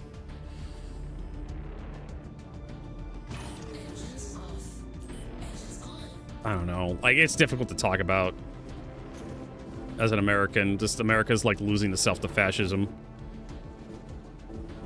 No one really seems to care.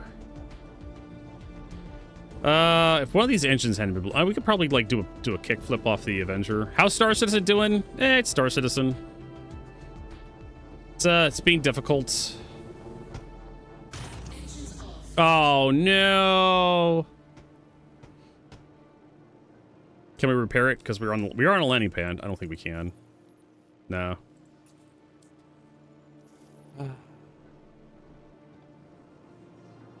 See, okay, so here's the problem with that is Trump can do whatever the fuck he wants because nobody's stopping him. That's kind of the problem.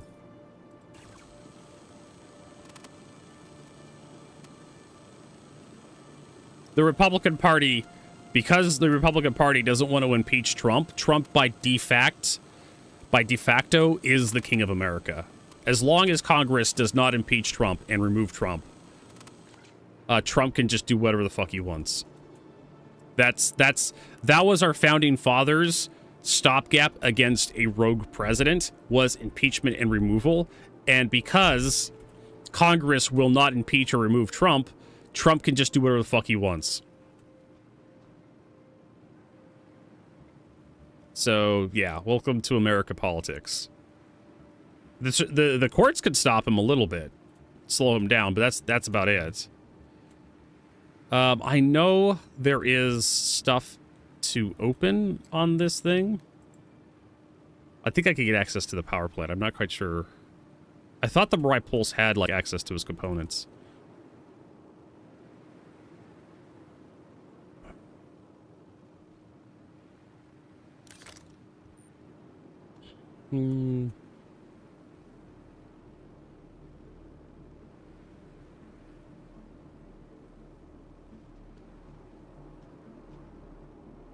So we get storage, we could open up. God damn it. So we can enter pilot seat, open storage.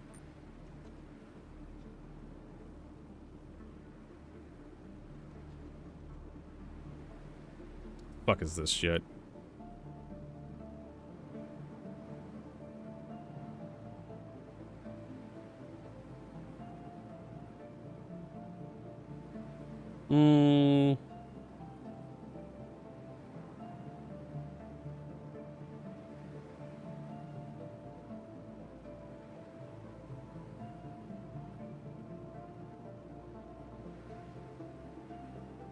Oh my god, I don't have fucking time to watch, like, this 17-minute video.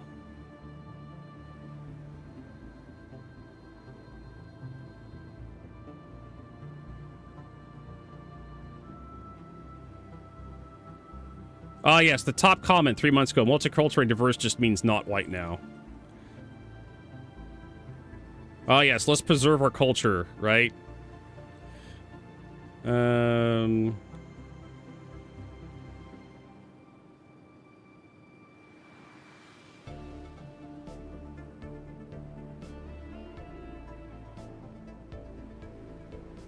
I mean, yeah.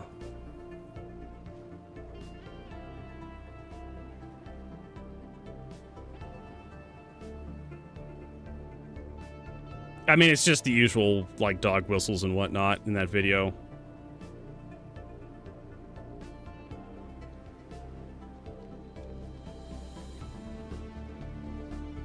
Okay, how are we gonna get to this, Connie? Answers are we're not.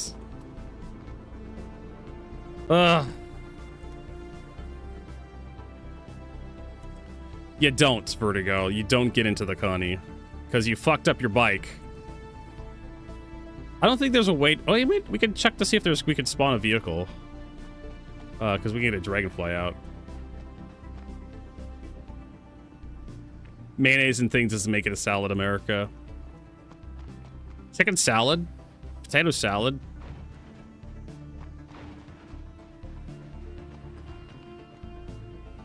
Also, I love the ground texture is just like a flat color.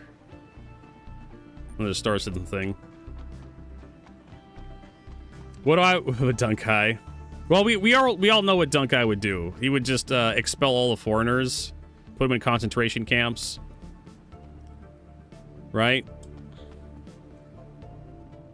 Send them to Madagascar. Barring that, start a war over Poland.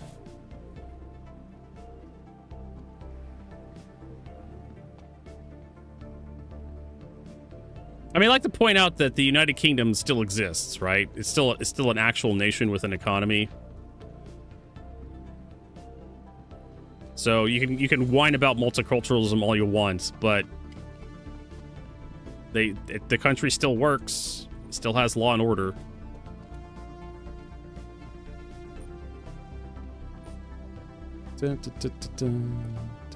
Yeah, I don't think there's any Aesop terminals here, so I don't think I could spawn a ship. If there is, I don't know where it is. I think it's just like repairs. It says you could buy ships here, though. So if you could buy ships, you should be able to spawn a ship, right? Go born in Syria and live there. See how that feels. Well, Syria's a very Syria's not a very healthy country at the moment. And that's why we have a lot of refugees coming from Syria. Like, okay, so if I was an English person and I was born in Syria, would I be an English person still? But if I was English refugee born in Syria, right? Because Syria has this problem where it's been destabilized and people are fighting over it constantly, civil war, you know, all that kind of horse shit. And if we had the same thing going on in England, right? Wouldn't there be a problem with being born? Nobody would want English settlers in their country.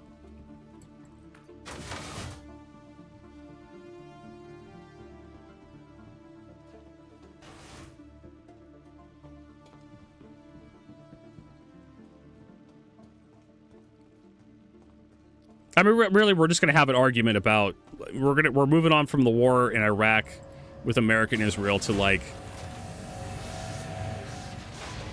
you know, someone doesn't want Pakis in the UK. They don't want brown people in the United Kingdoms. They just want them to be gone, right? That's basically Dunkai's opinion here. Vertigo, I don't like brown people. Make them leave. No. Because I'm an American, I don't have any control over your fucking government. Why don't you elect a government that'll do it for you? Have like ours did. You know, ICE is doing such a great job of putting people into concentration camps and exporting people to horrible, horrible countries to be... You know, Jesus would cry, right? Sorry, I'm a Christian. I was raised as a Christian. By the teachings of Jesus Christ, you know, mercy, kindness, hospitality, that kind of horseshit.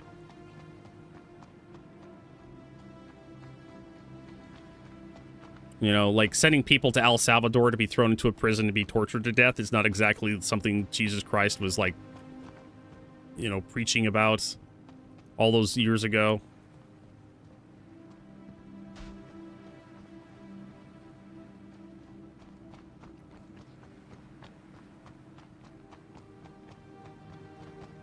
So I just fundamentally disapprove of what my government is doing. Yeah, I mean, I totally believe that. Believe it or not, Rob. Like, Jesus Christ wasn't white, and he doesn't have to be white for me to, like, believe his teachings were wise. Just like in America, we use Arabic numerals. Like, a lot of English-speaking countries use Arabic numerals because they weren't the number system we use wasn't invented by a white person. And people get really offended when you tell them that. Heaven forbid a brown person invents something that was useful and you get taught to use it.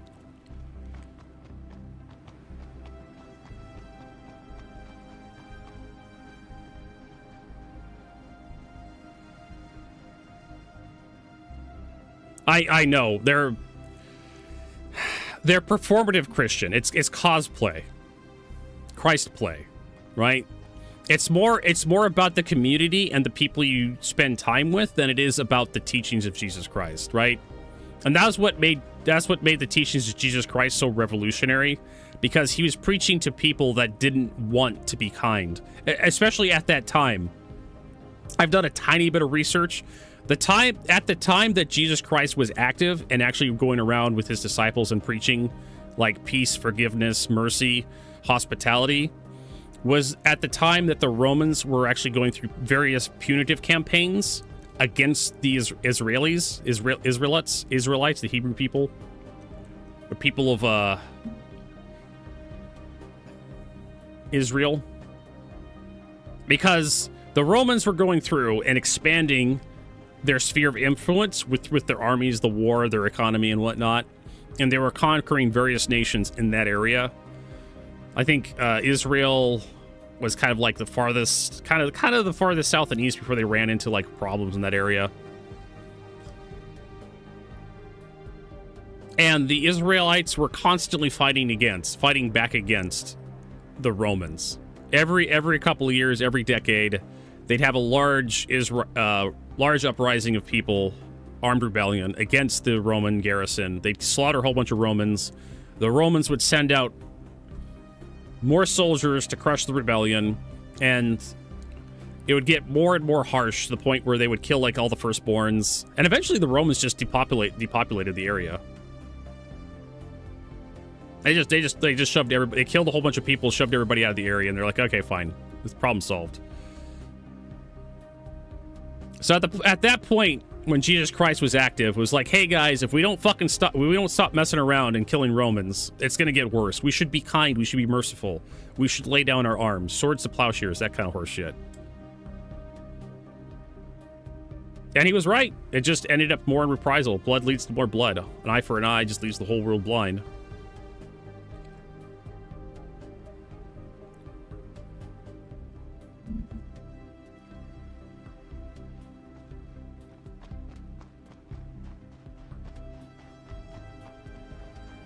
All right, so I don't know if I don't think there's an ASOP terminal here, so I don't think I can spawn any vehicles. I'd have to go to, what is it, Patch City?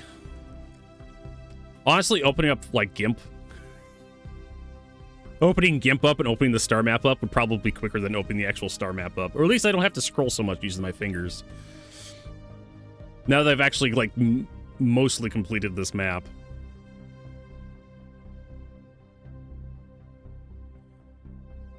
So, yeah. So, the teachings of Jesus Christ is all about peace, acceptance, mercy, kindness, hospitality. But a lot of Christians these days, it's just more about being around people that share your interests. They got the community part of Christianity, where being with like-minded people, living in the light of Jesus Christ, in the light of God, that's important, right? The morality part of it, that's important with Christianity. But a lot of the Christians in America, I can't speak to the rest of the world, but a lot of Christians in America, it's just mostly about being around people who share your same thought process. Gaslight stations nearby. Okay, so we can go there, get a vehicle. I'm really disappointed that there's no spawn points down here for vehicles or small ships. That kind of irritates me. And I can't repair the pulse either. And a lot of Christians tend to be very right wing, or at least the loudest Christians on Twitter, X, on YouTube, on TV. A lot of the really loud, obnoxious ones, they tend to be very much Republican, very right wing, very much against the teachings of Jesus Christ, in my opinion. But you can have Democrat Christians too, like me. I don't really talk a lot about my faith because I know a lot of people, they don't really care to, like, because especially when you get old enough, you kind of get set in your ways. You're not really interested in, like, converting. So talking about Christianity and whatnot just tends to kind of turn people off.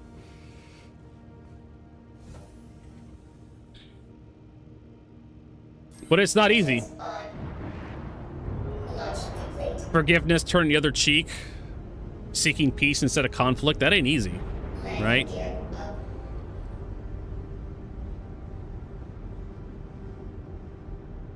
There's a bunch of ships here to, like, recycle. That Constellation would be really nice, but we can't get access to it. Shields off. The Avenger Titan has... Well, actually, you know what? The Avenger Titan has size 2s. We could pick those up.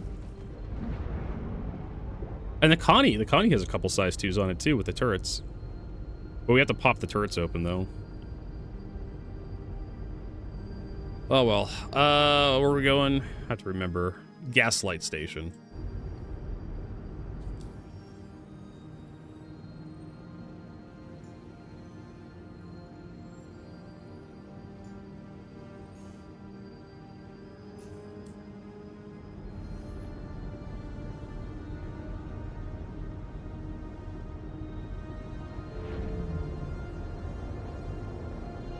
Da, da, da.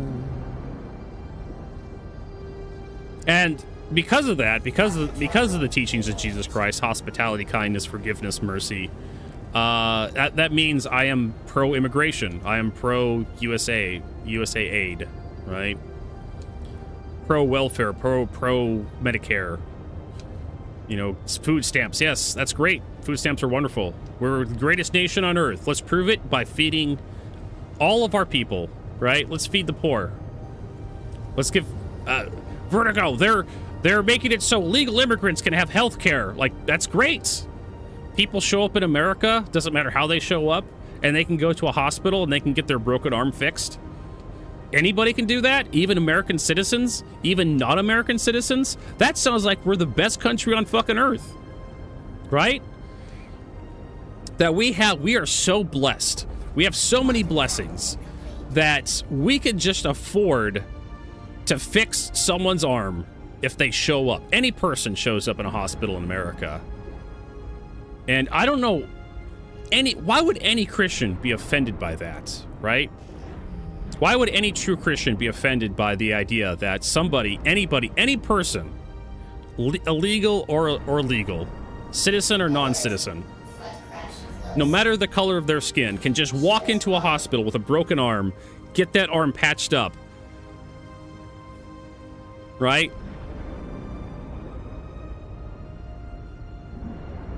Why would anyone be offended by that? That sounds like something that Jesus Christ would just love.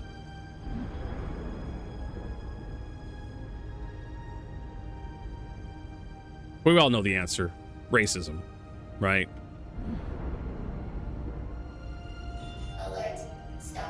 Nationalism, racism. That's the only way I can think it. Yeah, exactly. And I would love to have that in America, right? We have a healthcare system where you can just walk into a hospital, tourists, illegal immigrants, doesn't fucking matter. Citizen, non-citizen, walk into a fucking hospital, get your aches and pains checked out, don't even get a bill. Comes out of our taxes. And of course, there's people out there who want to pay less taxes. I get it, because you want more money to yourself.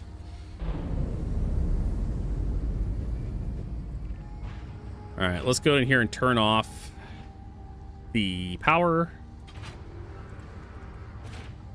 I mean, we are totally going off the plot here. We were supposed to get this stupid mission done, but we're finding like derelict ships all over the place. Now I know it's 33 million people, which is even Medicared with like the number of seniors we have is kind of overwhelmed. But hey, you know, maybe we can make it work, maybe we can't.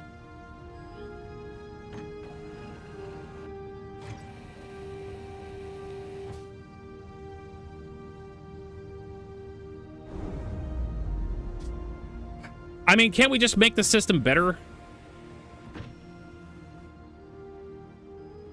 Can we find some way to just to make the system just a little bit better for everybody? I don't know. Like I said, I'm not somebody who has all the cards. I don't see all the big picture. From where I'm sitting, I'm just a guy with a microphone. But I feel like we could just definitely make this system just a little bit better.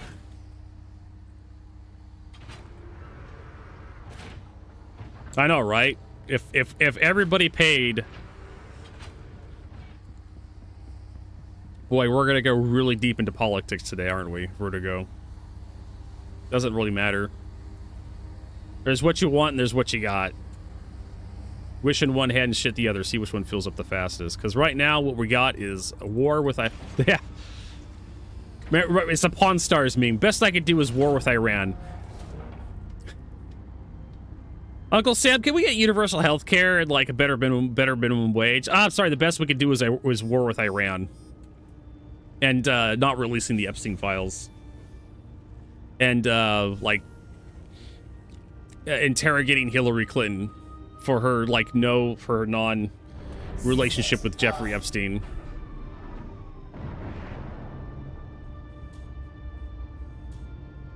All right, so let's pop out the salvations.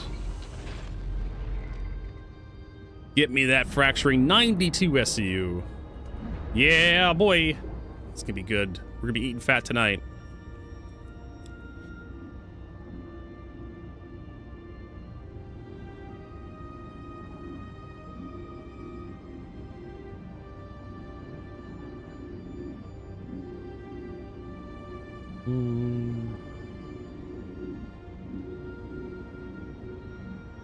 Fuck it. We need to make that fucking meme.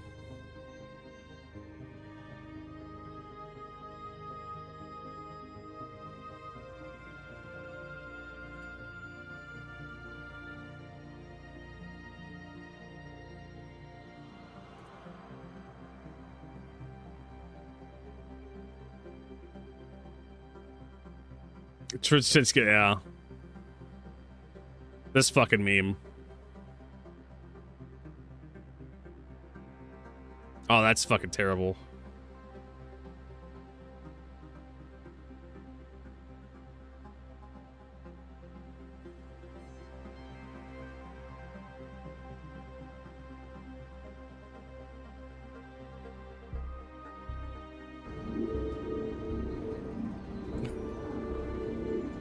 Need to find a good version of that meme.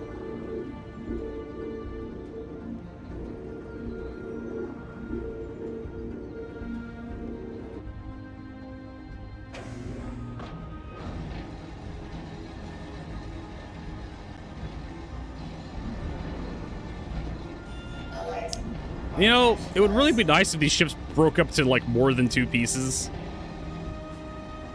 Just saying. Wait, where'd that come from? Where'd that construction pieces come from? Was that attached to my ship? Where the hell? What? What? Alert. Rear crash close.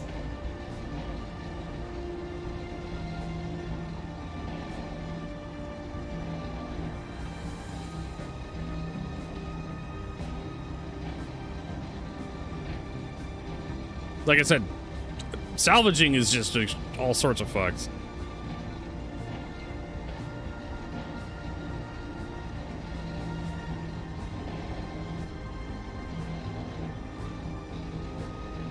All right, let's go ahead and eject.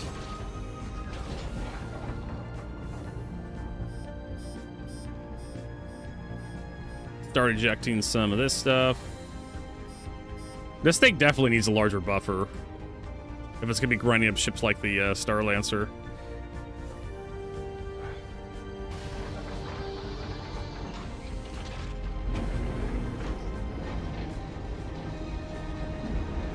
Alert.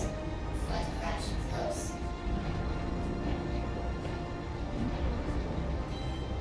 Go around ship. Hey, I remember Firefly. That was a pretty good show. Alert. Omega, nice to see ya. Alert.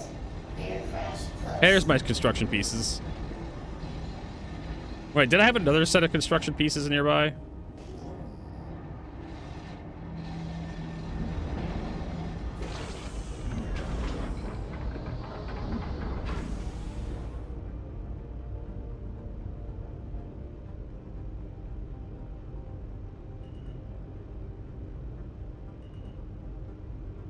Alert.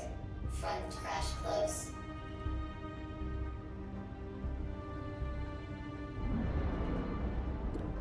Alright, we're gonna have to get ahead of this thing. Alert. Right about there, that's good. Close.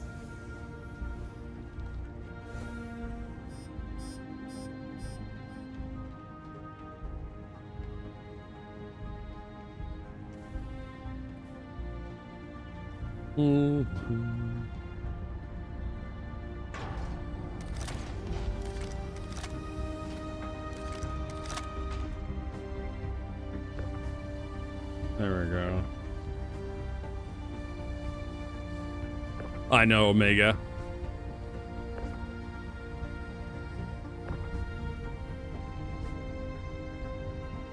It was a good reference.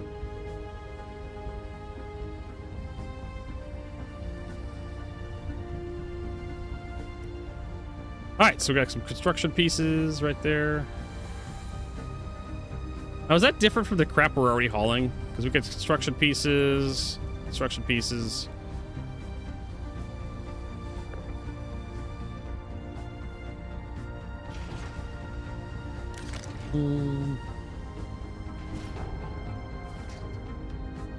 Yeah, and that's, Rob, that's one of the problems with, like, having, like, very aggressive, like, tax code.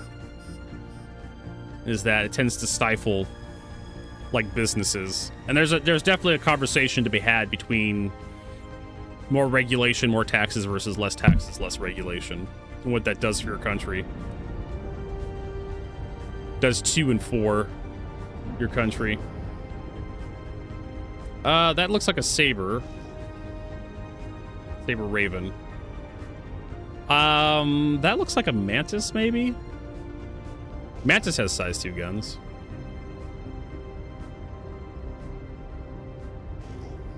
So does the Meteor? No, the Meteor has size 3s. 4 size 3s. No, the Mantis has size 3s as well. The fuck is this? Is that the Peregrine? Yeah, it's the Peregrine, I think. The racing variant. Has no weapons. No, excuse me.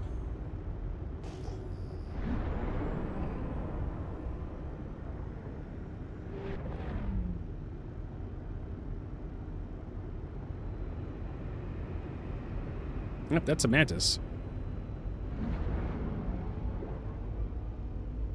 I think they changed the Mantis to have, like, size 3s by default.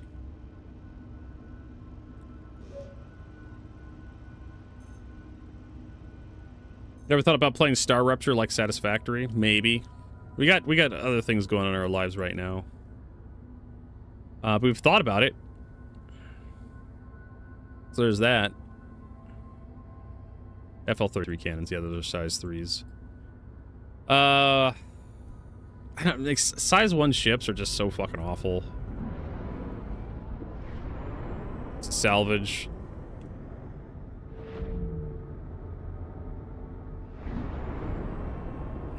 You have to get inside them or you have to blow them up. Engineering really fucked over Salvage.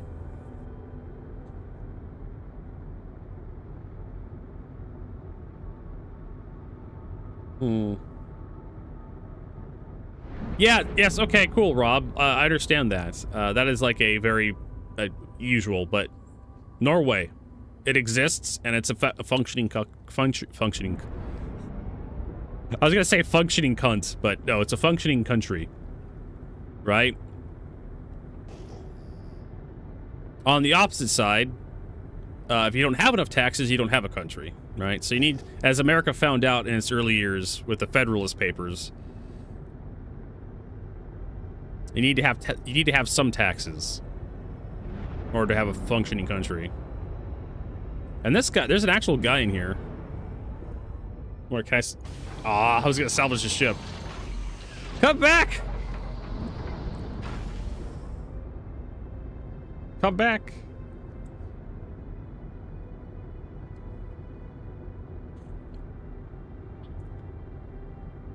Norway is a country that works. Does it work very well? I don't know. I don't live there. I can't really comment on it.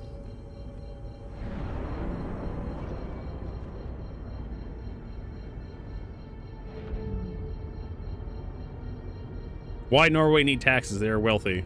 I don't. Is Norway a wealthy country? You hate wealth taxes? Are you a wealthy person, Rob? You're not even subscribing to my Twitch channel. A tier 1 sub, Rob, for a cup of coffee, for a price of a cup of coffee and a sandwich.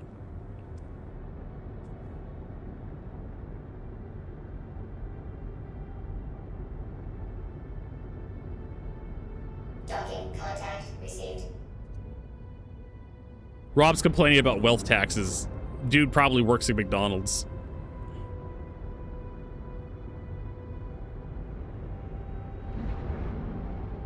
That's usually how it works. Like, poor people are like, I don't like the wealth tax, Vertigo. Yeah, but you don't have any wealth. What do you care about it? But because of the billionaires, Vertigo, well, trust me, like, we got billionaires in America, and it sucks over here. You guys don't want the same thing. Tax those motherfuckers before they start running your country. Tax them into the fucking ground. Down.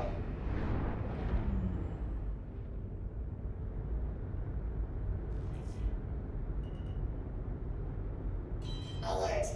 Front crash close. All right, so what we want is... we want to get a...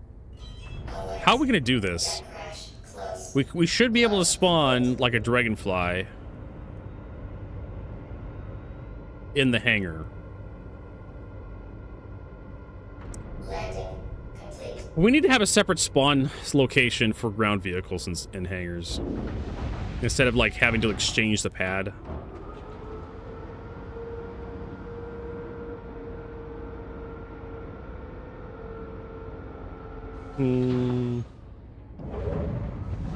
They probably created the Constitution, yeah. They tried, we believe it or not, America tried to start a country twice. It worked on the second time.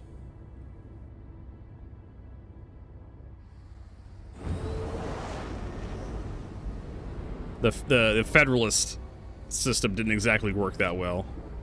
Yeah, so we're gonna have to leave the hangar and, yeah, park this guy outside.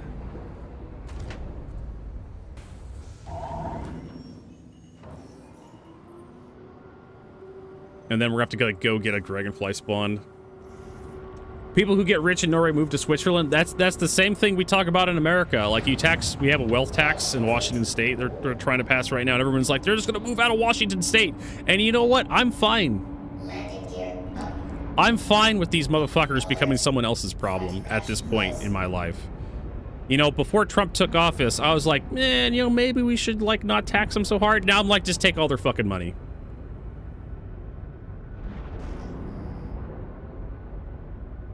My opinion of wealthy people has changed dramatically since I learned about the Epstein files. A bunch of wealthy people on a private island raping people, raping little girls and whatnot. Sex trafficking from other third world countries.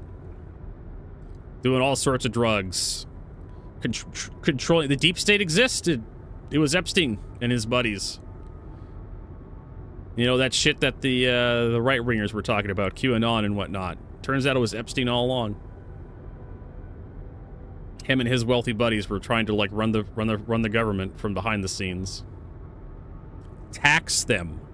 Tax those motherfuckers, or they're going to be running everything. Take all their fucking money. Don't give them any power. Don't give them any leverage.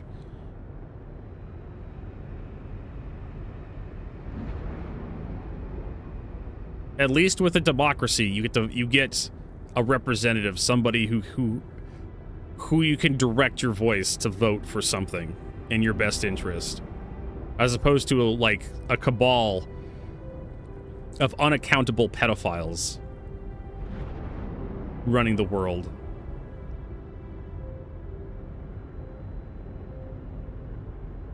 Alert. Front crash close. All right, so we have to come down here. See if this works. I don't even know why the fuck I'm doing this. Alert. Port crash close. Landing gear down. Engines There we go. off. I mean, eventually, like, that money has to go into, like, an economy or something. They can't depatriate themselves, so usually, like, you get to tax their income anyways. True, Rob, and that's a conversation that's gonna be nobody's gonna have an answer about where that red line is. Regulation versus deregulation. What I mean, are Rob, are me and you? FAFO Developments. Thank you for the follow. Rob, are me and you gonna figure this out today? Right? Are you and I gonna figure out where that red line is between too much and too little taxes? I don't think we are. But we can agree that there is such a thing as too much regulation and taxing that stifles development and businesses, and there's too little taxation, which allows those businesses to just do whatever the fuck they want and harm society. There was a point in time when the Ohio River in America was on fire because of all the chemical pollution. There was a river that was just burning. Why did it catch fire, Vertigo? Because of all the fucking chemicals that companies were dumping in there. So you need some regulation, you need some taxes, you need regulation to protect the people from the people that are giving the jobs to the people so the people can earn money, but you don't want too much pollution that it kills all the people who are trying to live, right? Same with taxation. You need some taxes so you can have a government to regulate things. Where's the cutoff point? I don't know. I'm not a politician. I could be one. I'm fucking worthless. Maybe I should run for like city councilor or something. FAFO Development says, love this game, wish I had more time to play. Plus more people to play with. Lol. I know, right? Star Citizen, a game that just takes forever to get going anywhere. And I'm trying to do some salvaging right now. I'm having to get like a dragonfly out to actually get access to like some wreck sites every so often. Especially in Atmosphere, like where wrecks turn upside down.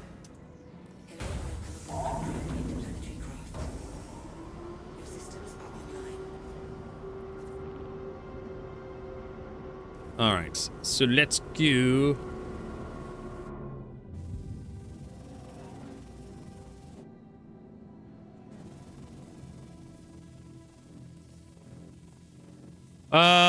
Yes, Rob, you're right.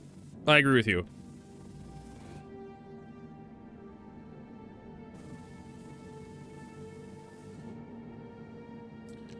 You are correct.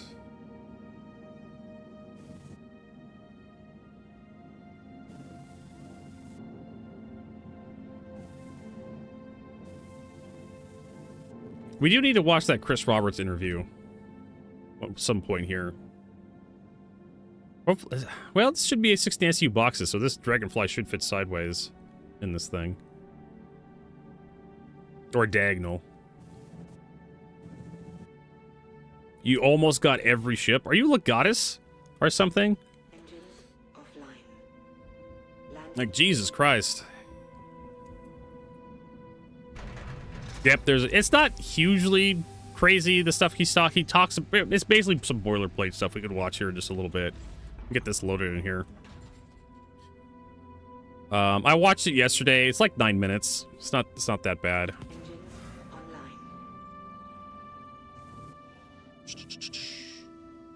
All right. Launch complete. Yeah, I think the dragonfly may be just a tiny too bit big for this thing. Oh God, yes. I really thought the dragonfly was a lot smaller. Like, holy Christ. Yeah, that's not gonna fit. Oh boy. So I guess we have to give up on that idea. My pulse is the only thing that's gonna fit in there. I don't have one of those, I don't think. Well, yeah, salvaging in Atmosphere. We need jetpacks or something.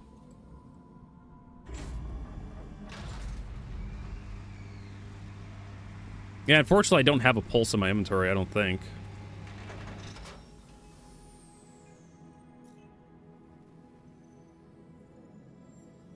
Mirai, we scrolled to Mirai. Oh, I do have a pulse, never mind. I have 2 of them. I didn't... I didn't even think to check. I'm like, I don't have a pulse. Why would I have a pulse? Apparently I have 2 of them now. So the black is too big? No, the black...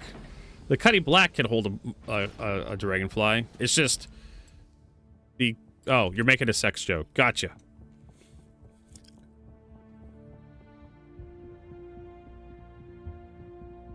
Gotcha.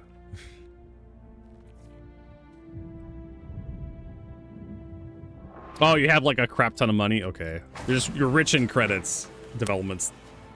So I guess we could just take this time, take a watch the Chris Roberts interview, and we can react to that. Let's see here.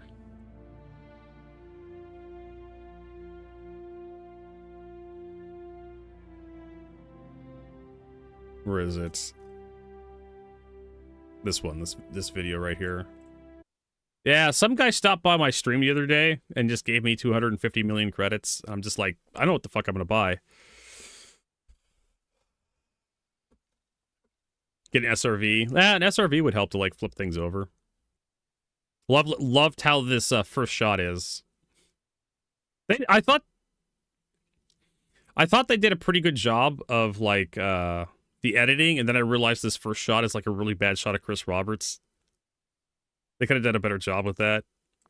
I would say that Star Citizen was unfinished business. I think when we launched in 2012, it was a different time in the internet. I think it was more hopeful, more optimistic, less cynical. I think one of the major problems with doing something that's as long-term as Star Citizen and as big and as ambitious as Star Citizen is if you're part of the community and you see us, because we do updates, the community video updates, we show them what we're doing, we have roadmaps. In terms of, I think, being a developer that shares and is open, I think we sort of set the standard. And I think when we started in 2012, that was one of the things that we did first that a lot of other people didn't. So we had all this openness, which I think if you know it, you're like, oh yeah, this is a real game. But if you don't, and you've just said, wasn't that something that got crowdfunded like all those years ago, you may be a bit skeptical because you don't. I mean, I generally find that. I mean, I run into people that say, oh, I backed that like 12 years ago. Is it done yet? I'm like, you can play it now if you want. You look at the videos. I mean, you got.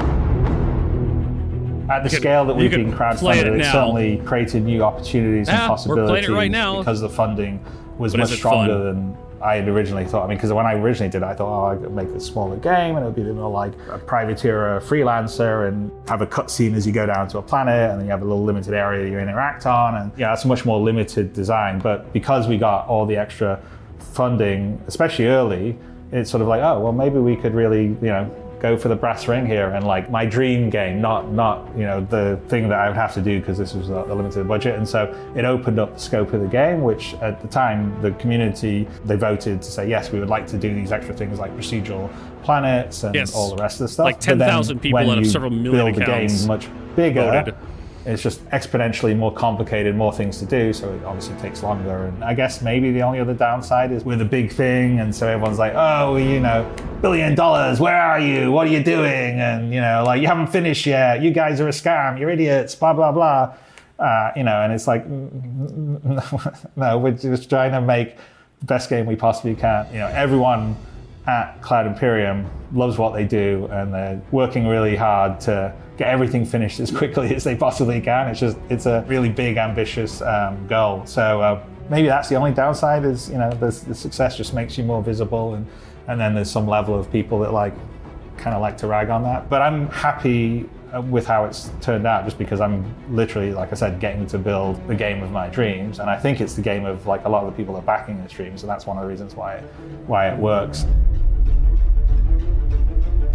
When I was doing freelancer, I don't know if you remember, but I'd actually talked about doing a freelancer online, and the idea was this living, breathing universe that all these players played in, and it would affect the economy and do everything. And it was sort of when Ultima Online was taking off, and there is an online version of Freelancer that you can play, and I think modders keep it alive, and it's pretty cool. But what Star Citizen is now is sort of like the ultimate evolution of that. It's like the dream of the fully realized, detailed universe that you can go do anything with, millions of other people, and that is the ultimate goal for Star Citizen, and was sort of the original vision that I had when I was talking about Freelancer Online. Much the same way that I think Squadron 42, that we're just in the process of finishing off now, is like I'm like really happy that Chris Roberts actually mentioned Squadron 42. I would be super worried if Chris Roberts in this interview did not mention Squadron 42. If he was avoiding talking about it, I'd be like, oh boy, that's not a good sign.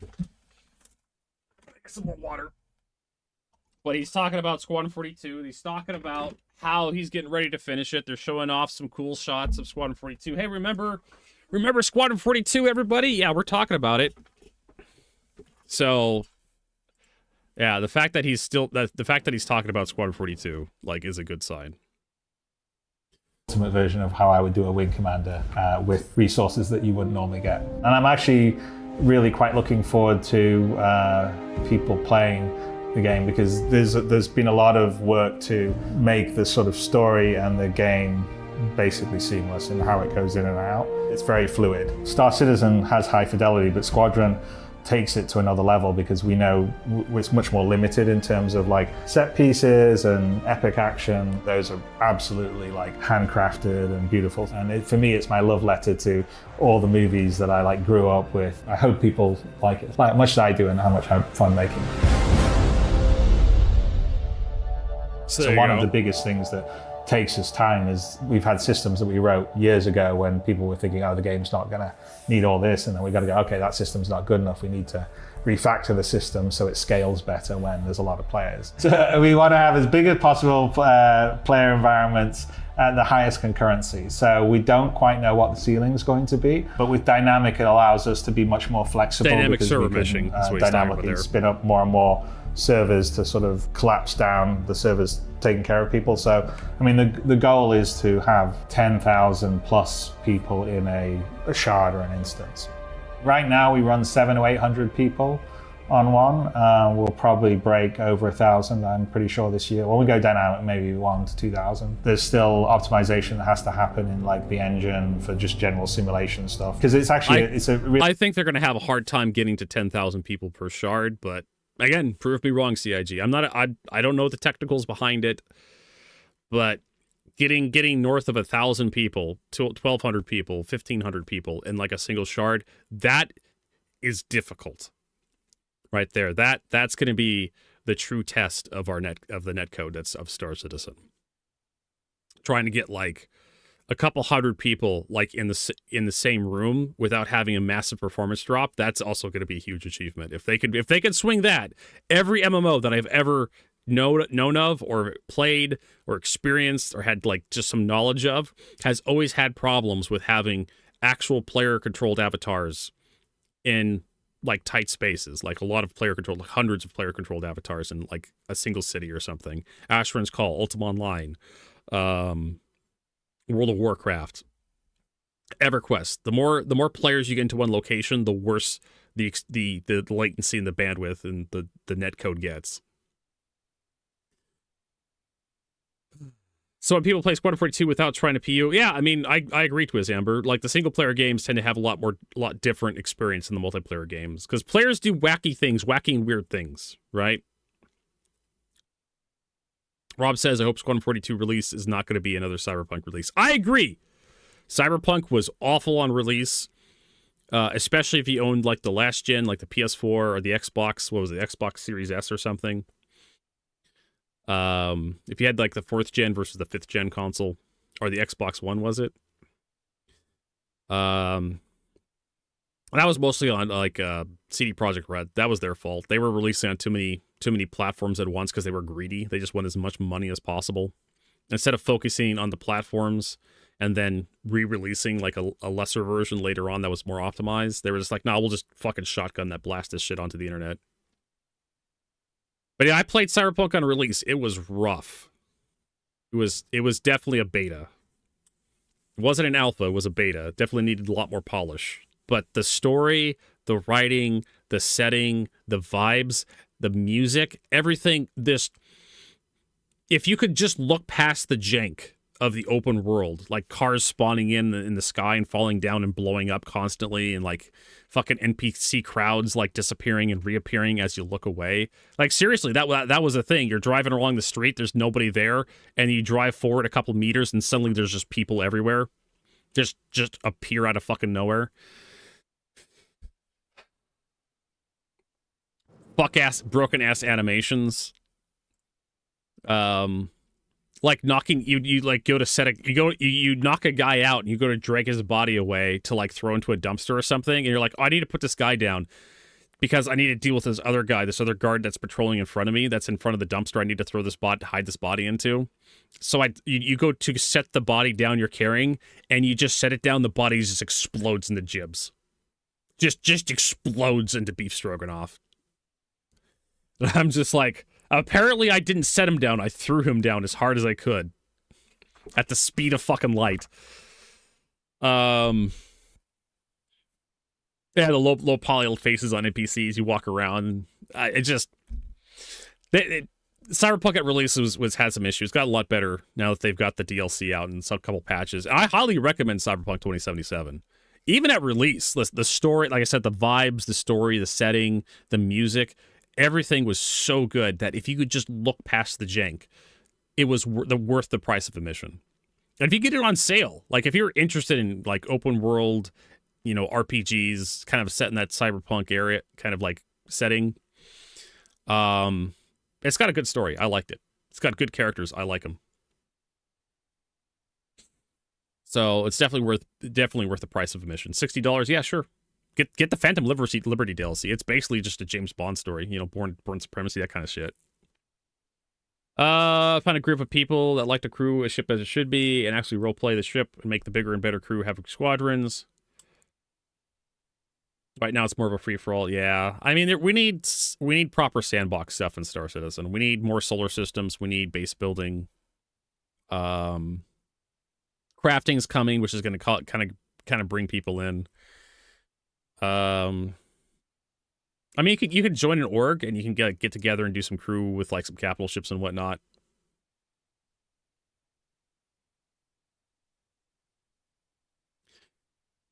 It's out there, but it's very kind of like capital ship game. Even with engineering, capital ship gameplay is really underwhelming. Fire doesn't work right now. Like it's in the game, but I haven't seen a fire break out in the ship in a long time. I had to intentionally start a fire one time. We tried to get the Polaris to catch fire. We couldn't get it to happen. Like engineering is basically just the power plant. Like once you get through the shields, the armor, the hull hit points, then the power plant goes out. That's it. That's engineering. Really interesting, like engineering challenge, because like most game programmers don't consider how a game will run when you would have thousands of players. And there's a reason why engineers don't consider how games play, because when you're building the game, you really don't think about you do optimization later. Sometimes you will consider like your player base, like if you're making a multiplayer game, how many people your games can support, and you try to aim for a certain amount of people, and then you make discoveries about how the technology works as you develop, and then you start having to pull back from there. It happened with Planescape 2, one of the MMOs I did play, about 700 hours in PlanetSide 2. I have to go check my Steam account. I don't want to do that right now. Hundreds of hours. I had hundreds of hours in PlanetSide 2, and they had to pull back on the number of players per server. They had a server system, and you could have like up to 2,000 people per server or something like that. I can't remember what the number was, but they started having to reduce the number of people per server because it was just getting too much.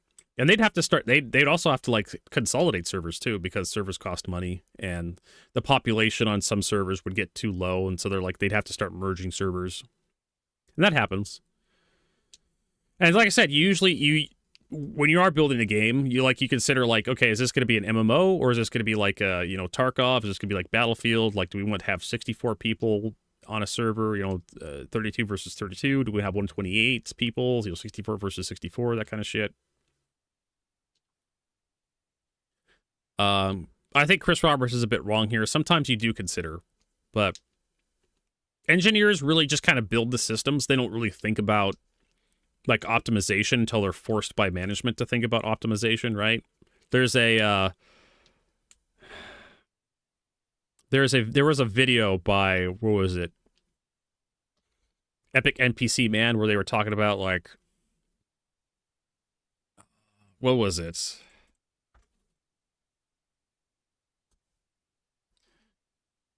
It was Viva La Dirt League. These guys, they did a video about, I can't remember the name of the video, but they did a video about an engineer writing a video game. I think it was these guys, but they did a video about an engineer writing a video game, and it was like the engine was too detailed. It looked like it was almost real life, but it ran like absolute ass. These guys do a lot of good work. I like them.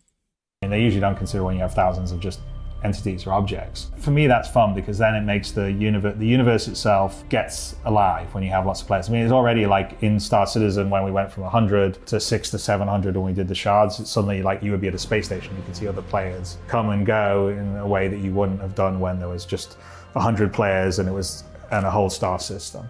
And so you want a universe that feels alive. The problem with the way that we want to do Star Citizen is there's no game engine that like out of the box does the things that we do. Oh, and so yeah, this is a really energy. Welcome, good morning. This is an old thing where it's just like we had to pick the CryEngine because.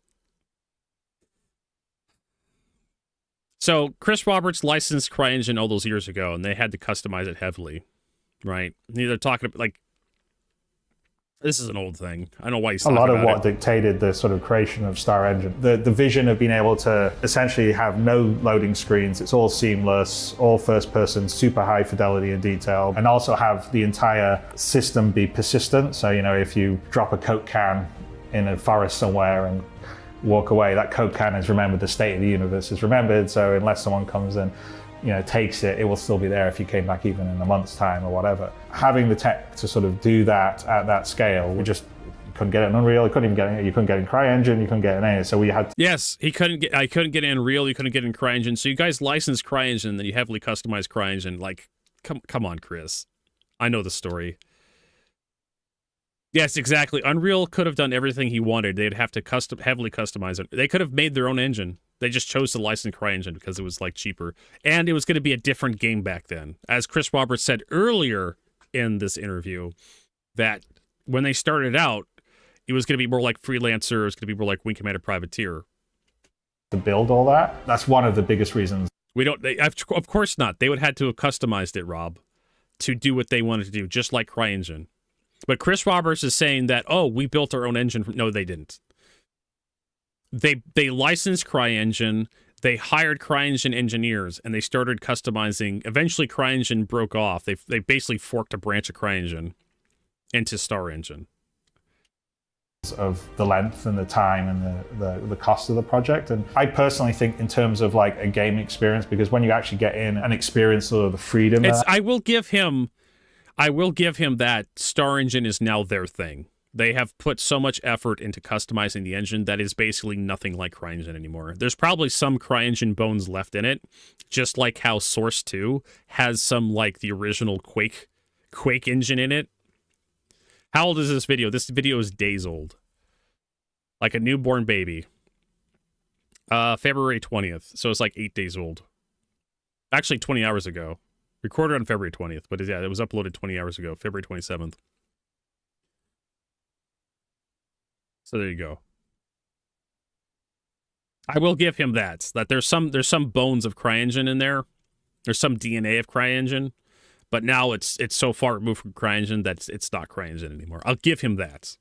But Chris Roberts is talking like how he couldn't license anything. No, you guys got CryEngine all those years ago. You built it into what it is right now. That allows you the sense of you can go anywhere and it's there and it's real. I see a lot of people play, despite all the bugs and all the issues I've got, Star Citizen gives me a sense of freedom that way that I don't get in any other game, and that's enabled by that technology. And so it was definitely worth it to build that. It just took a lot of time to do that. Besides just building something of the scale of Star Citizen, scaling a company to be able to do that is also it's like a separate game. So we're now about 1,000 people around the world. We've got 4 studios. That's very different than when you started and you only had a few people working on it, and then it's 20 and then 50. It becomes a big challenge just because it's such a big Steve project. Bender, Tracy, they're still alive. To do, and then we around. also have the added complexity of it's a live game. So as we're working on it, people are playing it and we can't be breaking it. So it's sort of like. Meanwhile, Vertigo's trying to do salvaging. It's just fucked. Just fucked. You can't break it while you play. Yeah, you can. Working on the engine of your car in the middle of a race and trying to still stay in the race. Like, one of the problems that always happens is as the game becomes bigger and more featured with more content, more functionality and features, that also means there's more things that can go wrong when you add a new feature. So in terms of the extra testing you've got to do, someone could do something in a system over here and not realize that it breaks something over here. So all that sort of ramps up as the game gets bigger and closer towards finish. I mean, I will say that Star Citizen's never going to stop being developed because it's a live product, so it's going to exist, and we'll always be adding content. Which is fine. He's basically committing to say we're gonna have patches, right? We're gonna have expansions, just like World of Warcraft, right? World of Warcraft releases patches every so often. They release expansions every so often. Star Citizen, it's a live service product. We're just gonna keep releasing new content and new updates, and we're gonna fix bugs. I know why everybody gets upset with this. Chris Roberts sits down and says, yeah, we're just going to keep developing Star Citizen. And everybody's like, oh my God, they're never going to finish. Yeah, because Star Citizen is an MMO. They're designed to constantly release updates and patches and fix stuff and new features. It's just them committing to say, as long as we have the money, we'll keep releasing new content for the game. And people take this statement as a negative, but it's really a positive. It's Chris Roberts saying that, yes, we are committed to keep supporting Star Citizen into the far future. Content and functionality and features, it'll be a living product. But there is our sort of version of 1.0 is what we would consider, okay, this is the sort of a set of features that describe the Star Citizen experience, and of course we'll add things in the future on top of this, but this is what we consider. It's not alpha anymore. This is the released game, so to speak. We outlined that 2 years ago at CitizenCon. I consider 1.0 more beta than anything, but obviously they want to go from alpha to beta. Alpha, they want to skip over beta and go straight to release. That's going to be years away. And so that's what we're working towards. And so it was good to sort of finally sort of put a line in it and say, okay, these are all the things that we need to do. So everyone on the development side has a very focused goal for that, which is great. I mean, look, I started in the game industry in the mid 80s. And, one of the things I always liked about it was sort of that feeling of being on the frontier and doing new stuff and stuff that you didn't think was possible. And so that's definitely what Star Citizen for me is. It's all like, well, can we really do everything at this detail and fidelity with thousands of players all concurrently online at the same time? You need to make sure to get kicked out of the game. When we started, it was like, maybe not, but we've sort of stubbornly worked towards there, and still a lot of work, but it sort of feels like we're closer to the finish line than we are from the start line. There you go. There you go, folks. There is the interview with Chris Roberts. Really, really nothing amazing in that interview. Very boilerplate stuff.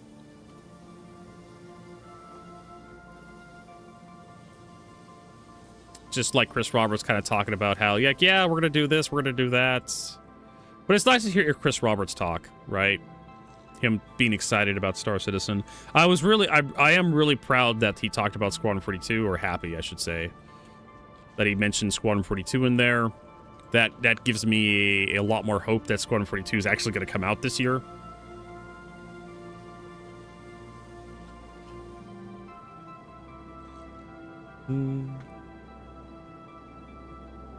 That's what I kind of wanted to hear.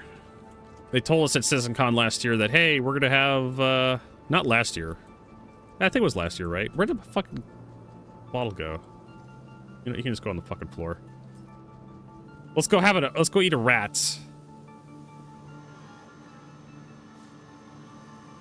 Get ourselves a rat on a stick. Yeah, win in Pyro. All right, then we need to get this Morai Pulse.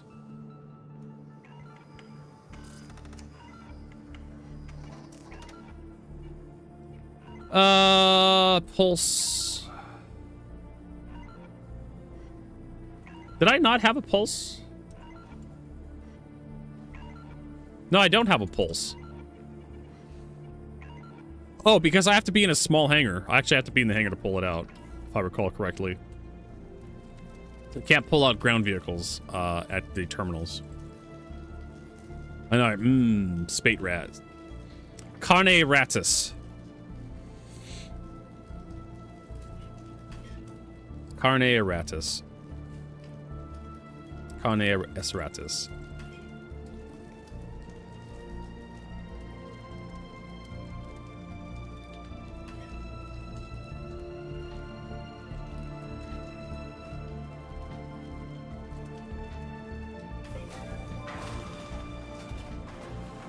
I don't know what the fuck's wrong with that elevator.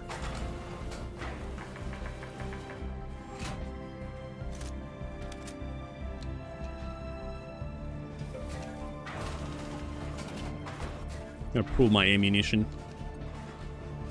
Probably should do this while I'm waiting for this stupid pulse to come out. There it is.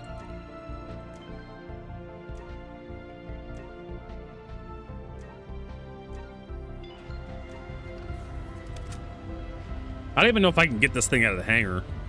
I know this Dragonfly can.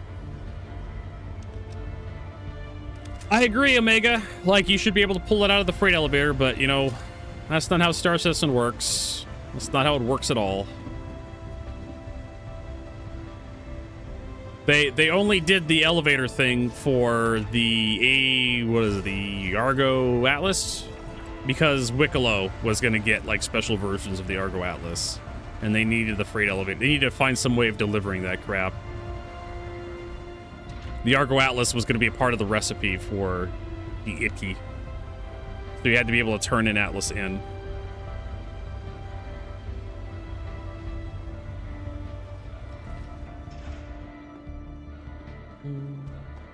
I'll have to agree with Twiz Amber here, because from my understanding, the difference between alpha and beta is alpha is where you're like putting everything in. Beta is where all your major features, your core gameplay features are actually in and implemented, and you just need to fix all the bugs and polish and work on optimization.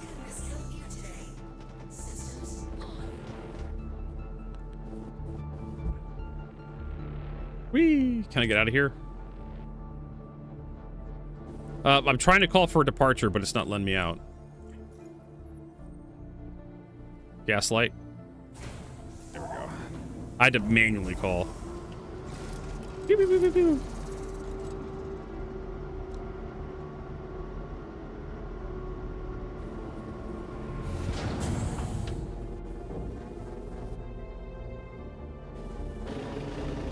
From my understanding, the difference between alpha and beta.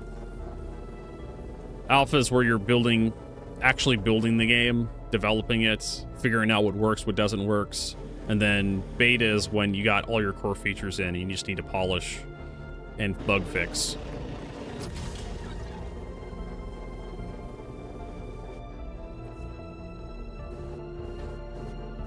I mean, you guys got points redemption. You can always like redeem points.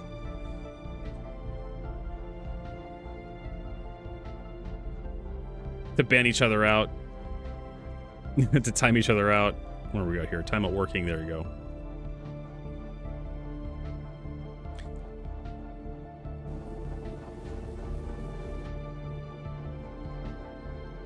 All right, let's put this guy in here. Nice and slow. Boop. Turn the engines off. You know, I could probably have like deployed the elevator from the vehicle. All in all, not a terrible interview, but nothing, no world-shattering information from the interview with Chris Roberts there. It's nice to see Chris Roberts again outside of CitizenCon. Hear him talk about his passions. Oh my god. We are like stuck in this. There we go. Stuck on the landing pad.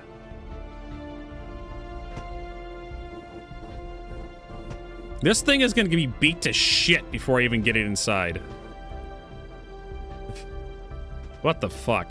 Star Citizen. There we go.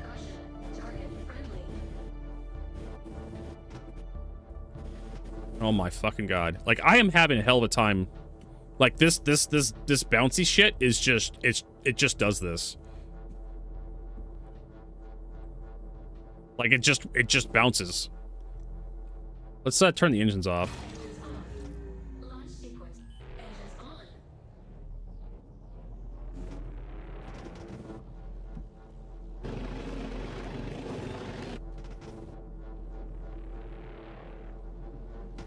Oh my fucking god. I'm gonna die before I even get this fucking thing loaded.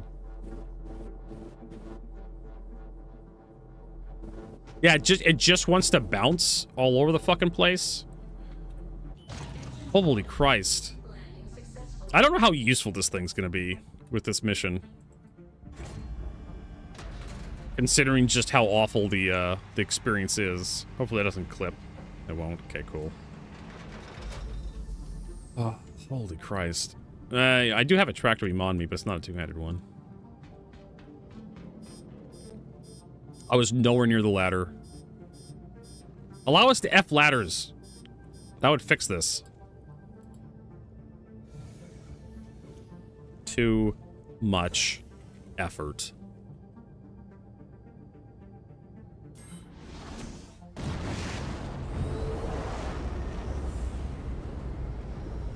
Way too much goddamn effort to, like, put that into there. Watch me blow up for no fucking reason.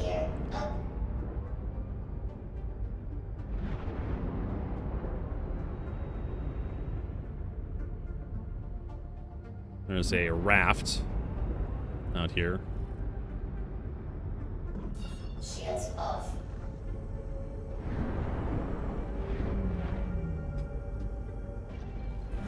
All right, so we need to have...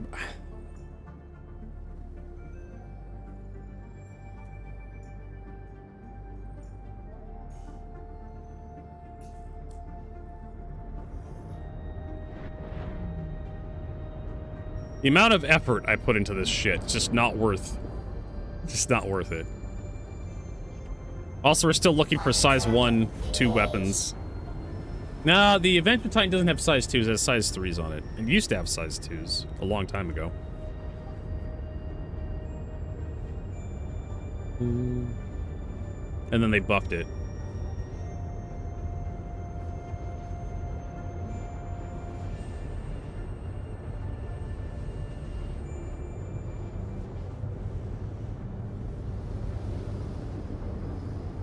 And we'll cut our quantum drive here.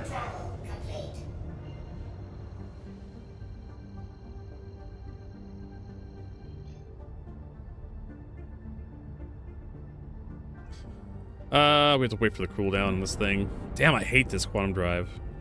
It's the Hurricane drive. It's a nice competitor to the Chimera. Unfortunately, it has a really long cooldown. That's what really kills it.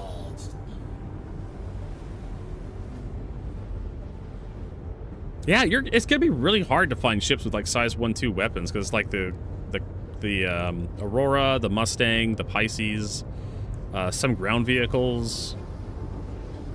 I mean, a lot of the Argo ships, the Mole, the Raft, the Moth, they'll have like size 2 guns strapped on them.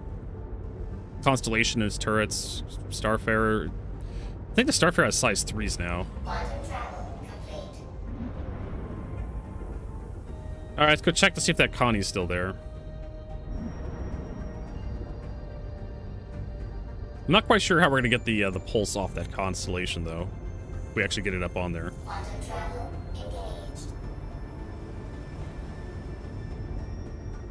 This is where having a ramp on a cargo ship, or a ramp, just a ramp in general on a ship, is really nice.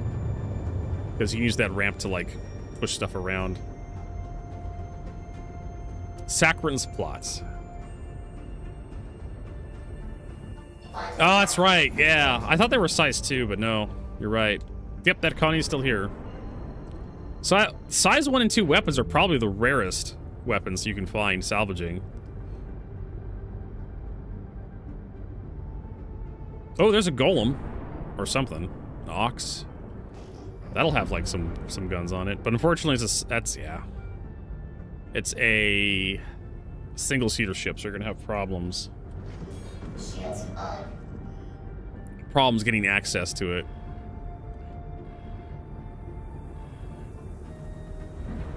You can shoot the guns off, I guess. Just blast them off.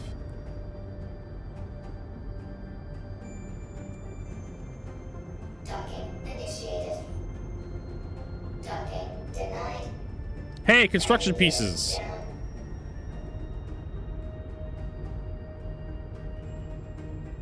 I need those.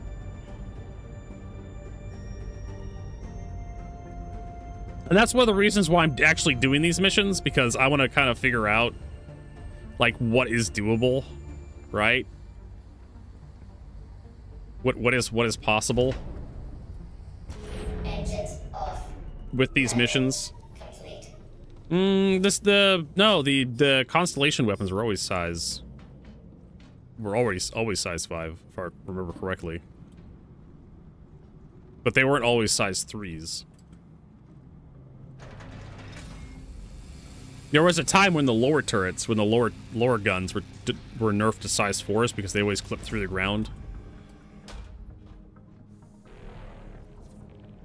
Did my ship just fart at me? No, the pulse farted. It's farting at me.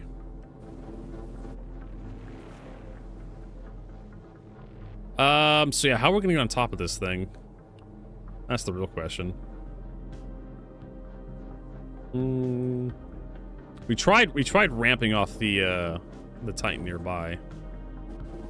That helped. So yeah, get on the Titan, gets you some elevation.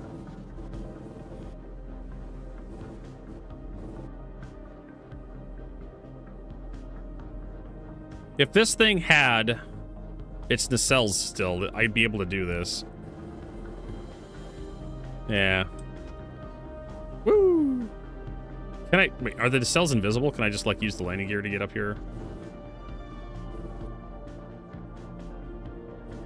How... Ooh, can I get into this?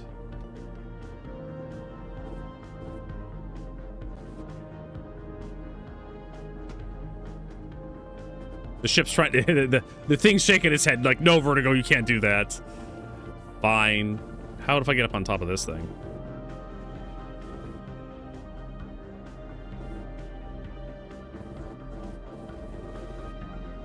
No.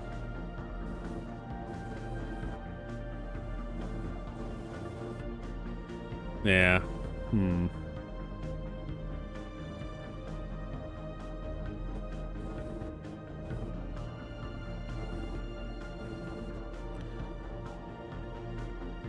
Maybe I can get onto this little thing here, this little ledge.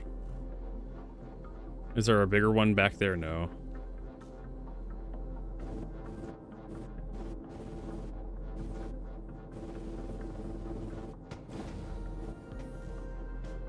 Okay.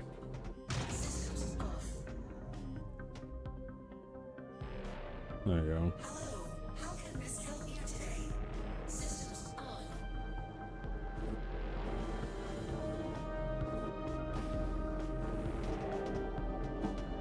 I mean, if I end up in the roof, it would still be, like, better. There we go. That takes way too much effort. Like, to do that. Like, holy Christ.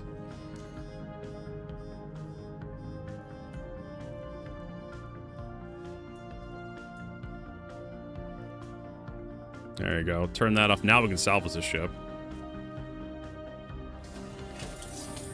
Oh, there is a way to, All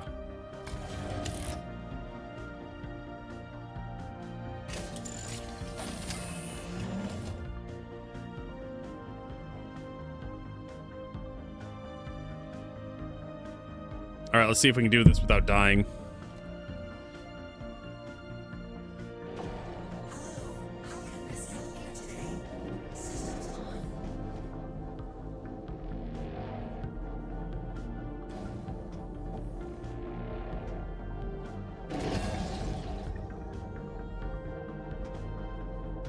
Maybe we can just clip through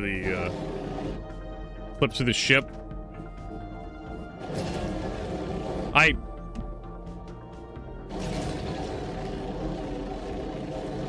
Yeah, I don't know.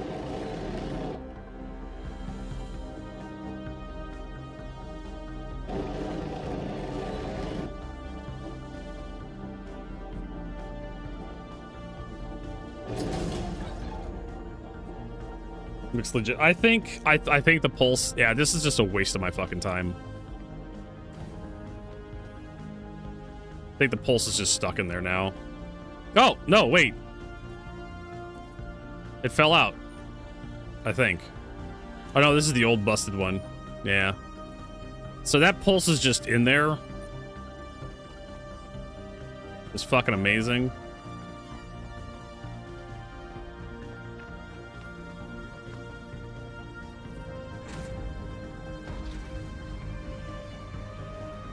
So hover bikes like the Dragonfly have size 1s, the Nox, ground vehicles. Well, ground vehicle has like size 2s, size 1s. Couple ships, X85X, Mustang,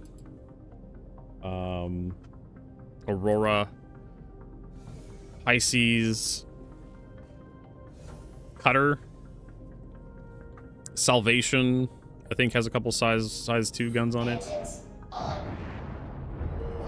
Alright, now we can clean this landing pad up.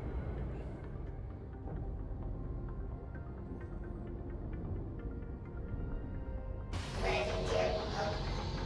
Alert. Overhead crash close.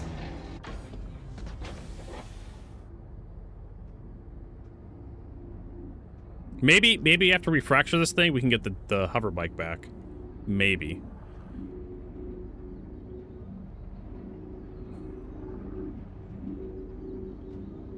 Maybe. Blah, blah, blah. The Freelancer, I think, has size 2 guns on the rear bubble turret. The Reliant series, they have a couple size 3s on several ships, but they have some size 2s bolted onto the side. No, not the 300 series. The 100 series. Nope, they have size 3s, not size 2s. Vertigo. Definitely not the Intrepid. Yeah, I'm just like, I'm trying to scratch my brain on like which ships actually carry size 1-2s. Not the Hawk. A lot of light fighters will carry size 1 guns. The Aurora, not the Aurora,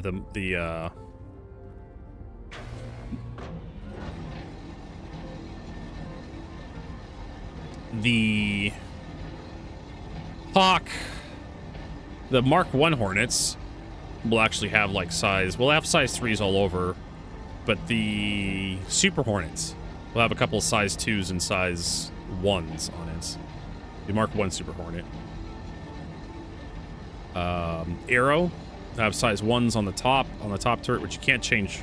You can't take that turret off, so you always have those size 1s there.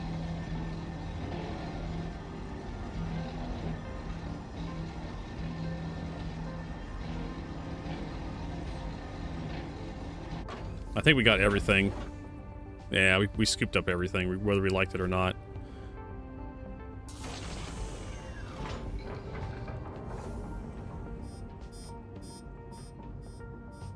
I'm just coming up with like, yeah, we're gonna have a hell of a time finding like size 1-2 guns, because the ships I'm thinking of just are not very common in the verse. Size 3 guns are far, far, far more common. I think we need to disable this. Alert. Yeah. Crash close. Power is on. But we can get our pulse back. Thank God. Engines off. Luckily, the Titans is going to be like super easy to scrape stuff off of.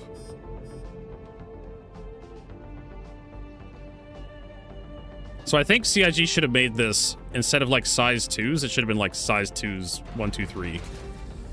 Would have been a better idea.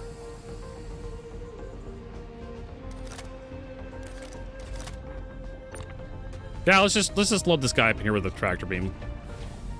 Fuck driving it in.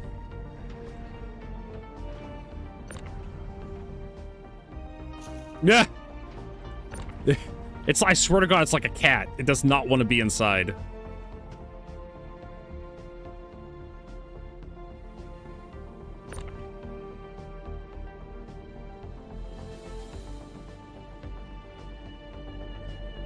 Oh my God.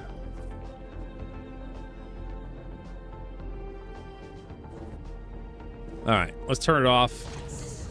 That's good. It could just stay there.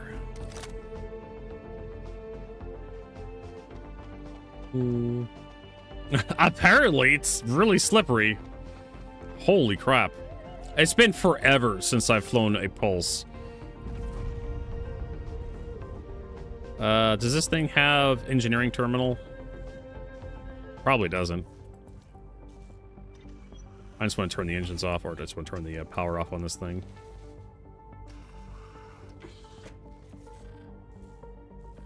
Aegis combat assist activated. Let's see here. I turned everything off just now.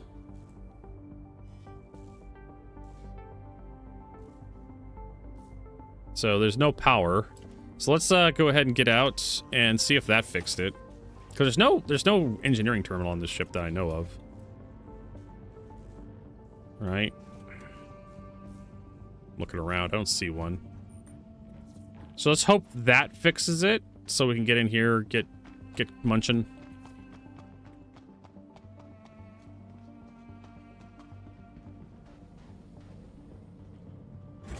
Happy Saturday, Admiral Kusanagi.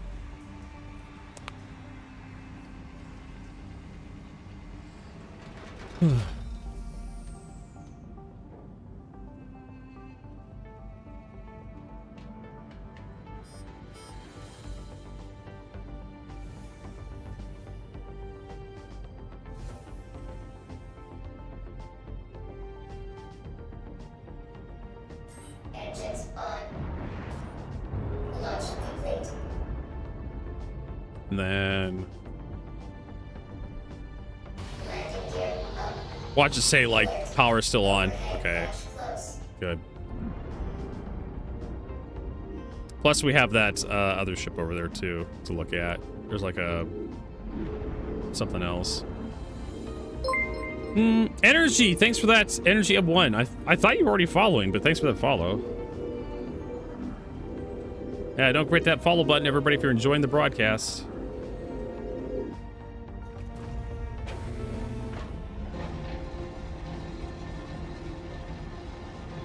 Just had a link on your browser. Okay. Well, I appreciate it. And if you're enjoying the broadcast on Twitch, hit that follow button on Twitch. If you're joining us on YouTube, we are streaming on YouTube right now. Hit that subscribe button on YouTube.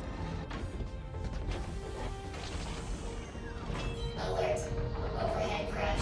Close. Now, that is construction pieces. That's actually a full box. 8SU box of construction pieces. We can get that. How, Vertigo? How could you get that? Well, all we gotta do is float down. And just open the box. Open the thing up.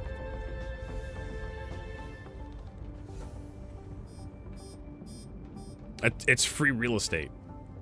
Unless it is a whatchamacallit, one of those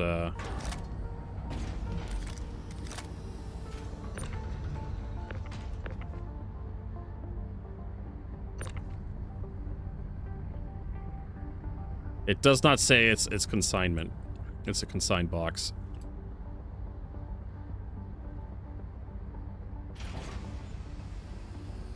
Unless it was one of those like consignments where you had like it was a mission container, in which case you can't really do anything with those.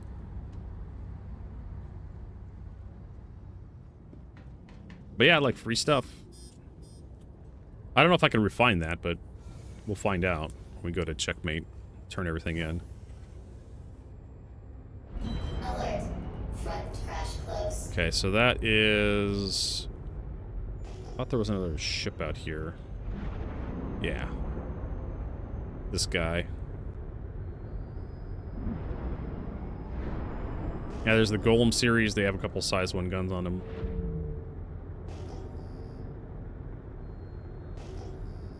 There's a couple things out here.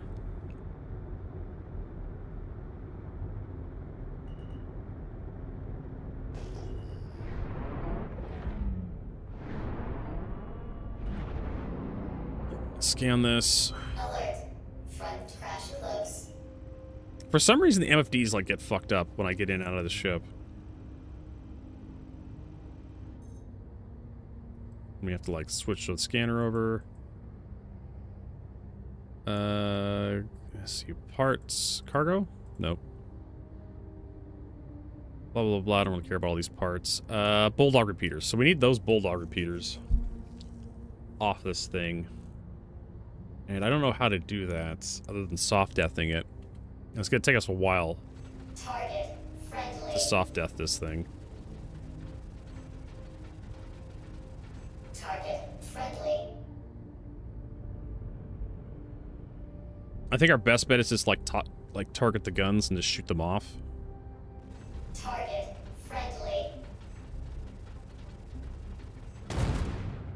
Or just blow the whole fucking ship up. That works too. Of course, there's somebody in like the outpost over here that's like, Bruno, what the fuck? Landing gear down. Oh, there's a raft. In that area.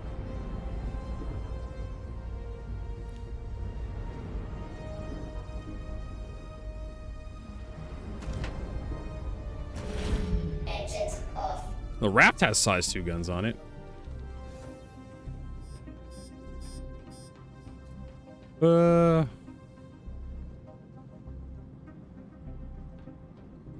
Not quite sure how we're gonna get.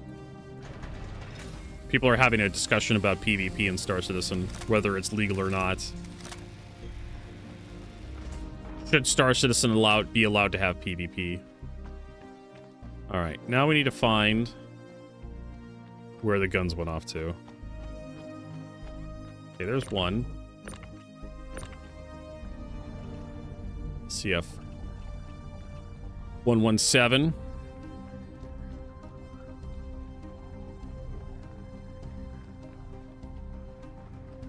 Considering how much effort it takes to like actually complete this mission, I don't think it's worth it.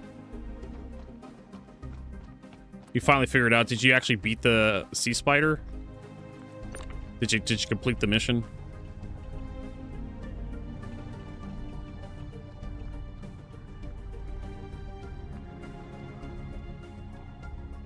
Yeah, I mean, we're just having like a discussion. I think it was like someone was getting ganked around Crusader L1, which is like a known like PvP hotspot because everybody uses OM1 at Crusader to avoid going around Crusader.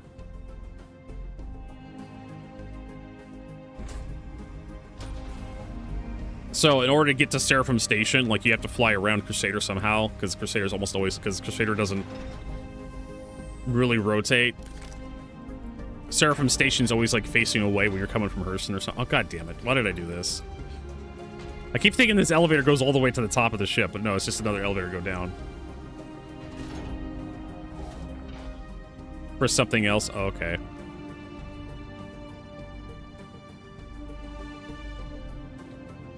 So usually to get to Seraphim Station, you go to OM1 because OM1, you arrive at Crusader, hit OM1, and then you go straight to Seraphim. But everybody knows this. All the PvP players know this, so they set ambushes up at OM1 to catch people doing that. And that's why I put that zigzag video out. Which is up on a YouTube short that shows you how to zigzag, how to avoid getting interdicted. Is just don't go all the way to your destination. Stop and then change direction, and then go a little bit, and then stop, and then go to your destination. That's it. That's all you have to do. You'll avoid 99.999% of interdictions that way. Let's clean this up. It's so overpowered, this strategy, that I think CIG really needs to buff the Mantis, so the Mantis can actually be useful for something. Alert. Front crash close. Alright, we'll go check out this raft, see what's going on with it. Alright. Alert. Front crash close.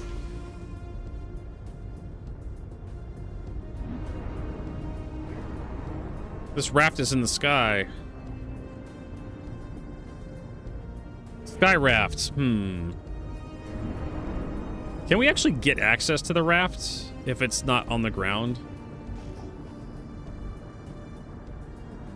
I don't know. I mean, there's more ships over here. There's another Connie.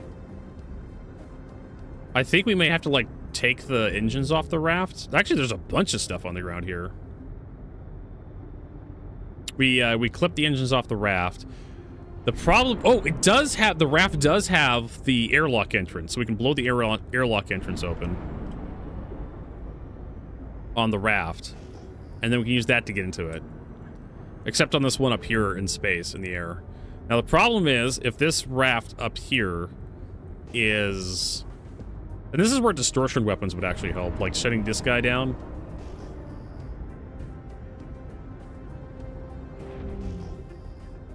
Be able to shut this guy down. Because if he falls into the water, there's no way in hell I'm going to be able to get him.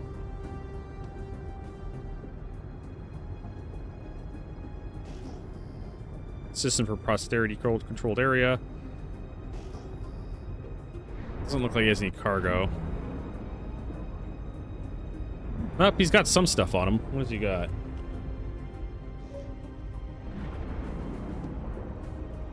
Not like I really care.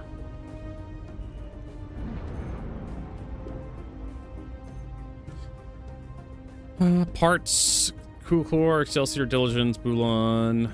And it's mostly just default shit. It's got M5A cannons.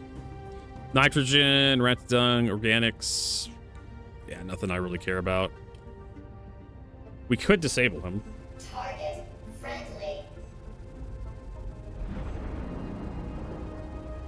Target friendly. We just need to get the... Target friendly. We get the power plant to shut down. Target friendly. Cause him to crash to the ground, then maybe pop the airlock open. There's no way in hell we're getting up the elevator. Friendly. Believe it or not, I've been told that Stanton is actually a lot more dangerous than Pyro, even though Pyro is lawless, because everybody plays in the Stanton system because of the crime system. Target friendly. I mean, there's probably a bunch of reasons why. Nobody really wants to go through the jump points. Nobody really cares to go through the jump points. Pyro just has a bad reputation. But the player base in Pyro tends to be a lot less. There's less people overall in the Pyro system, which means you're less likely to come across another person, which means setting up ambush points in Pyro is less efficient than the Stanton system. You're gonna have to wait a lot longer for someone to show up to interdict at any outpost or something in Pyro, if you want to do piracy.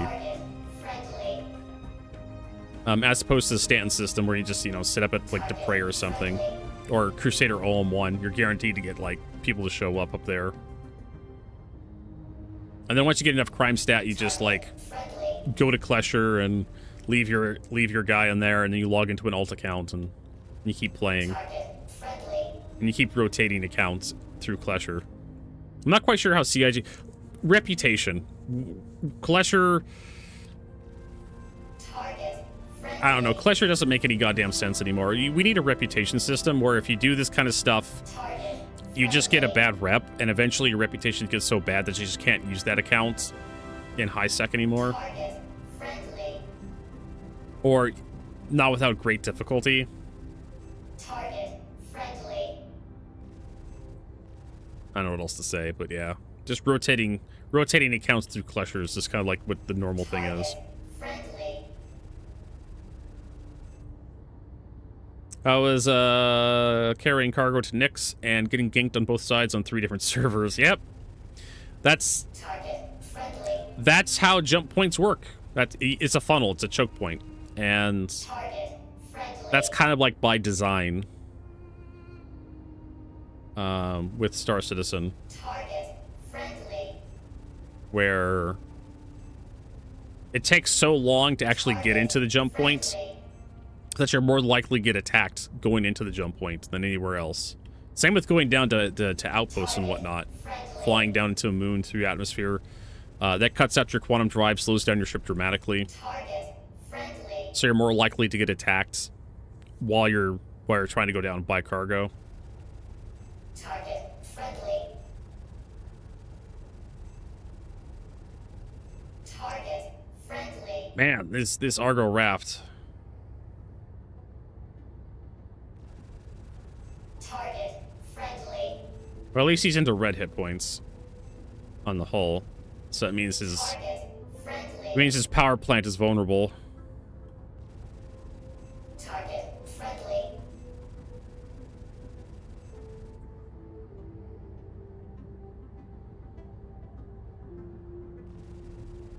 Target friendly.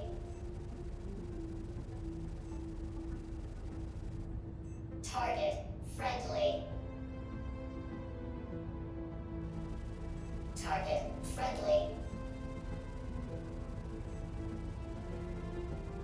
Target friendly. Eventually, he'll get the power plant will get disabled and he'll fall back down. Target friendly. If only had a few more guns, I could probably put like some disruptors on this thing. Target friendly. Target friendly. Target friendly. Okay, escape options, audio, ship compressor. Yeah, we could just turn that down to high. See if that affects the target friendly horse shit. Target friendly. No, it doesn't. There is a volume slider for your ship as well. So you can turn down to low. There we go.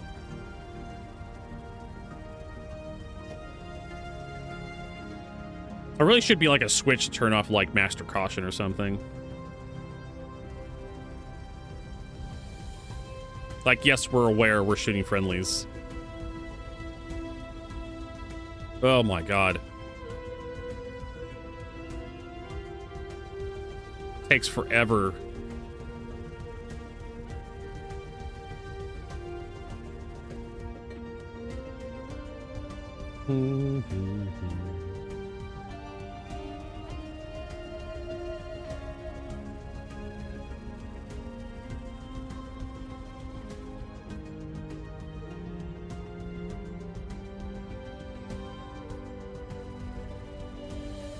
There it goes. Whee!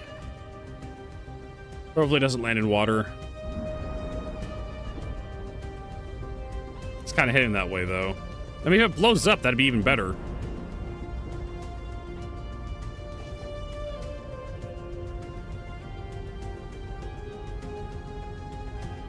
Well, it looks like it's going to land on landing gear. Aw. Alright, well, that's fine. Like, I may be able to do something with that. Let's see if we can't get the airlock open.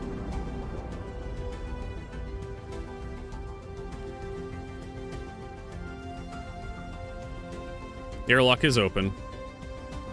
Alright. So then we just need to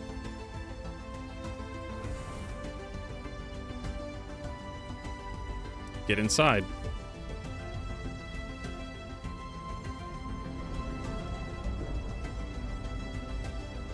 That's gonna be too much of a thing. Like I said, we just need to turn off the thing, unlock the item ports, and we pull the weapons off.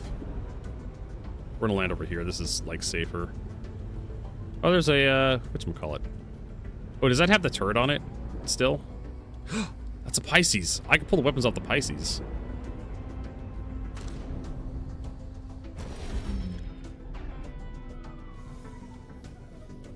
Go into the Pisces, turn it off, pull the weapons off.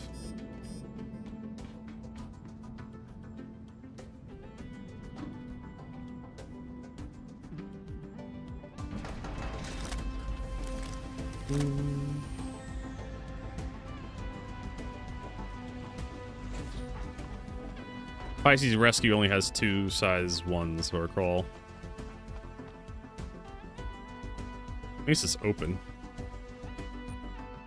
I don't think it has an engineering console.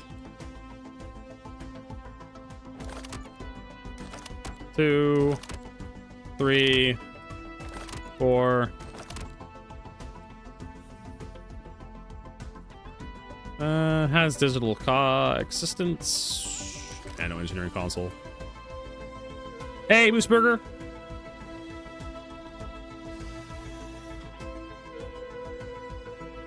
All right, so Alt D to unlock the item ports. Turn off the ship. Pull the guns off. That'll be 2 more guns to our collection here.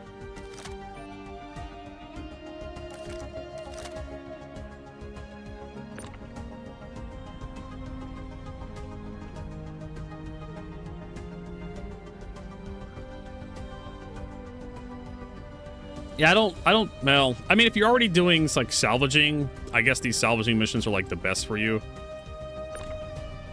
Right? If you're already doing it, you're already going through and salvaging shit like we're doing right now. The Moby tool cutting. Moby tool? You mean multi-tool? The problem is, okay, so here's the problem with the multi-tool cutting beam. It's not sold anywhere anymore. And everybody carries ammo on them for whatever gun they're carrying, so I mean it's just a matter of convenience. But Vertigo, the cutting tool, yeah, the cutting tool would be a great idea. I agree. Except the cutting tool isn't used for anything because you can't buy it in the game right now.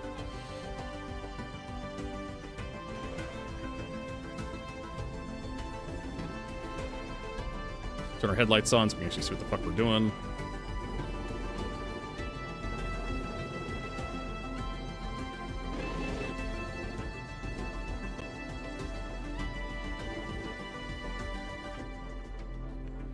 All right. Oh, holy shit. Yeah, I've looked at a couple places around Microtech and I couldn't find it, even though like Seastone told me it was like available there. Oh, Jesus Christ. This is gonna kill us probably. I'm trying my best.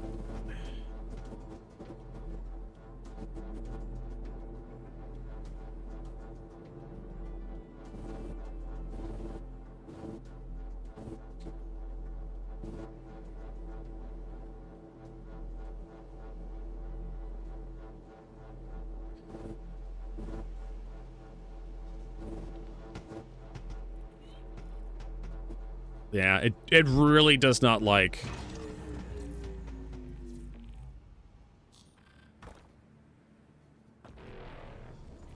Like, when you get inside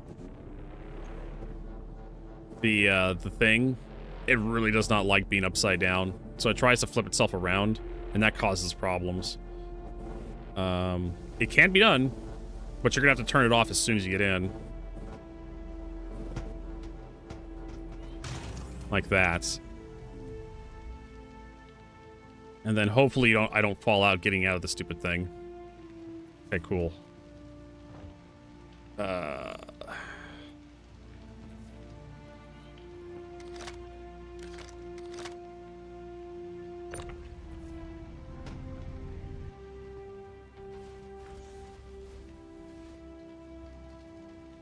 All right, where is engineering? I think it's upstairs.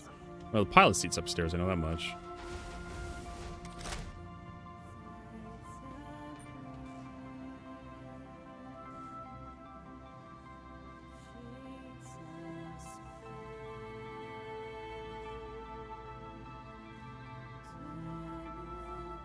Jump module. Power plant. Is that enough?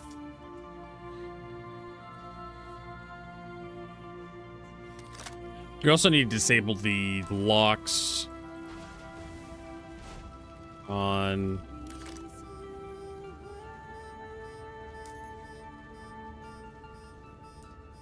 Okay, so that is enough to turn off the power plants. And then we need also go to the pilot seat. There's absolutely no way for us to, like... I haven't been inside of a raft in forever, so I don't know exactly how to maneuver for this thing. Where the pilot seat is. Because we need to unlock the item port so we get the guns. From my understanding, there's only 2 decks on the raft. Can you... Let go. Let fucking go of the goddamn it. Through here?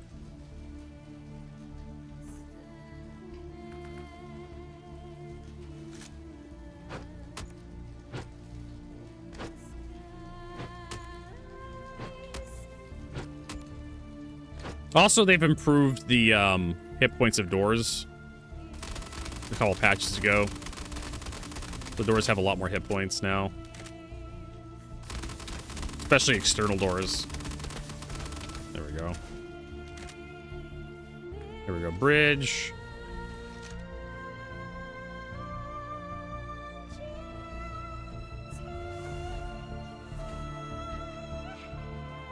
And then Alt D to unlock item ports. And then we just jump out of the ship at this rate. We've done everything we've come to do. Well, except get this damn thing out. There we go. Whee!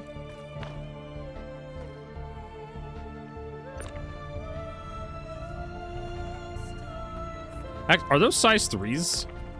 M5A cannons. I can't remember if M5s are size 3s or 2s. I know the M3s, I think. So yeah, these are size 3s. Fuck that.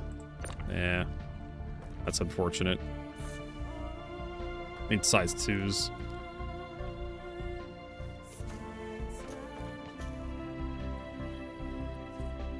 Hope I don't fall through the goddamn planet.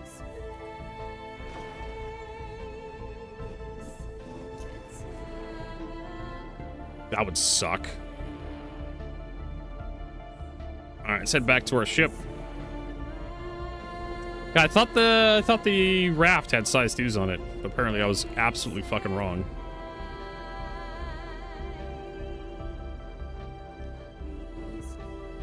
And there's a carrot coming in. So probably the best thing to do with this dumb piece of crap. Yeah, 4-7. I mean, we're waiting. We're waiting on 4-7. The best thing to do with this piece of crap is to basically, like, power it off and then tractor beam it into the cargo bay. Like this. Maybe.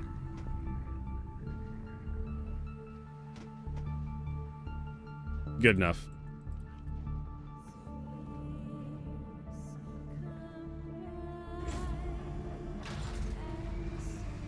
We got 5 out of the 8, so we just need 4 more, right?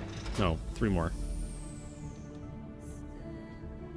When is it due? Probably next month, I would imagine, because they said they're going to do 2 patches every month, or sorry, 6 patches instead of doing like 11 or 12 patches like last year. They're going to do like 6 patches this year.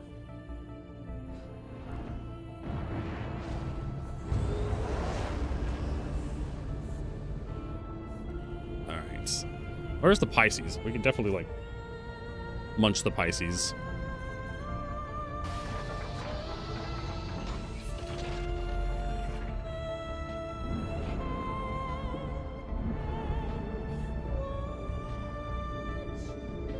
We're improving. I chose to put ads, yeah. Sorry about that. I can't turn ads off. I can only control, like, pre-rolls and how long the ads are. You're gonna get ads whether you like, unless you want to subscribe on Twitch. Gets rid of the ads entirely.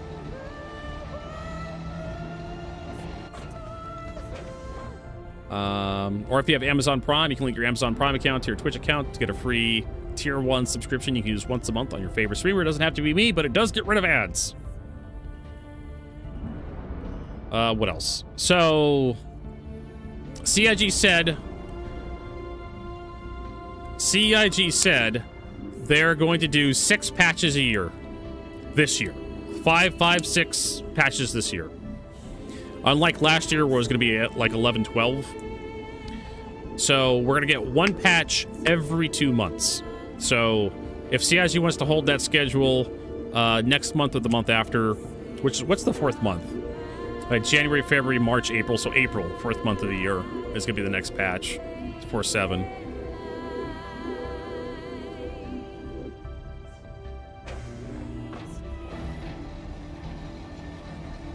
So that's what you're looking at.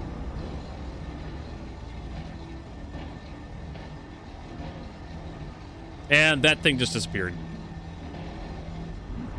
Man, salvaging is such a broken thing right now. It sucks so much.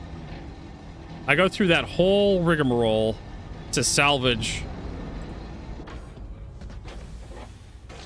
that fucking raft, and it just deletes the majority of the salvage that I was trying to go for. Because apparently Vertigo can't have anything nice. What else do we got here? We got another one that's been beaten up real bad. And we have a Connie as well. It's upside down. I may be able to get into the upside down Connie without much trouble. I mean, it was just abandoned. That raft had just been abandoned there. So I was like, well, I'm just gonna munch that son of a bitch up.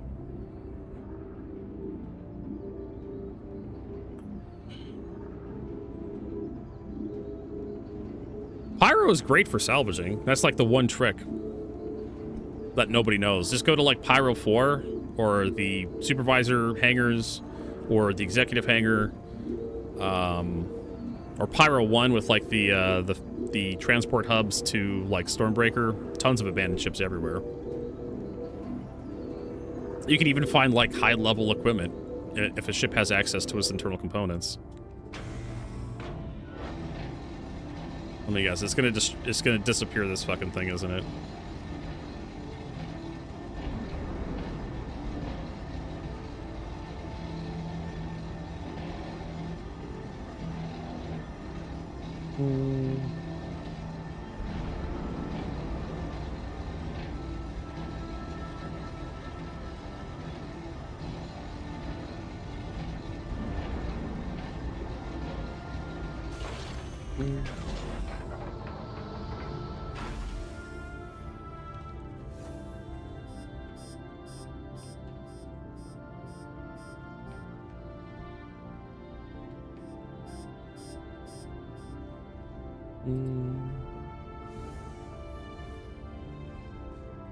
Hell Let Loose is on a free weekend this weekend. Oh, cool.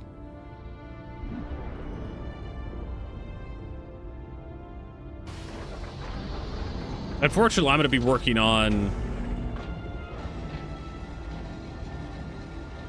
like a bunch of YouTube videos, so I probably won't be able to like play it. Power's on. Can we get access to the internal stuff? We'll probably have to use the pulse to get in, whether we like it or not.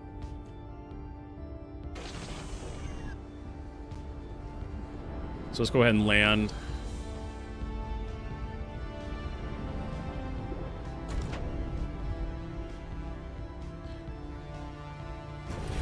Turn that off.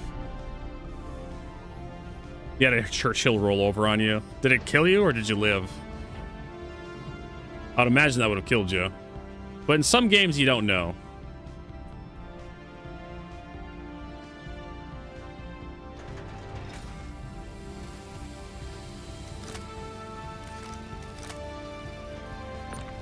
To Argo cannibalism. No, Argo cannibalism is the best cannibalism for Exodus, whatever your name is. Oh, you lived? Yeah. Like I said, sometimes you don't know what certain games allow and don't allow.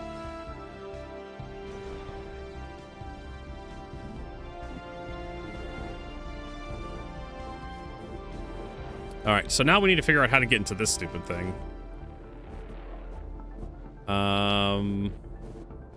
Yeah.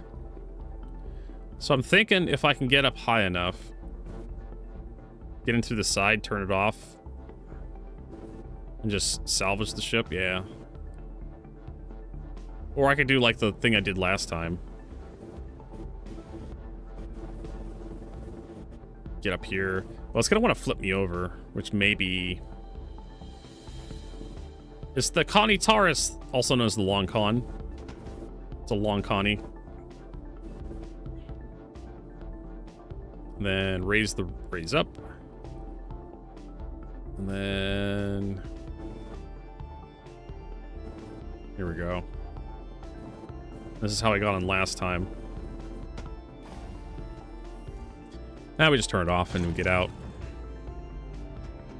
And then hope we don't get flung out of the goddamn ship.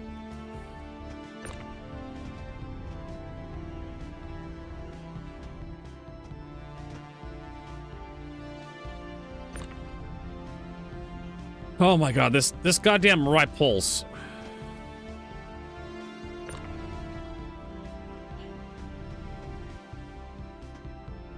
It is such a piece of crap.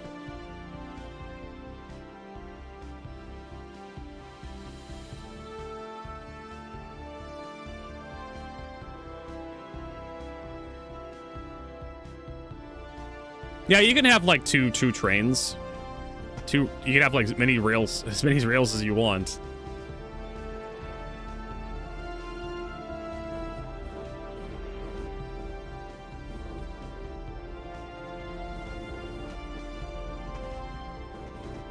Oh my god, just get the fuck in here. Woo! All right, so we'll retrieve him. We'll put him down here and we'll retrieve him later. I'm gonna start to say that the Mirai Pulse is like required if you're gonna use the Argo Moth. Don't fall down that hole, Virgo. That'd be embarrassing.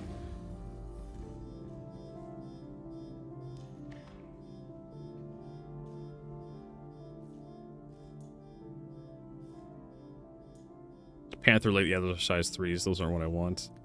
So we want to go to config. We want to turn the power off. There we go. Then we can jump out now.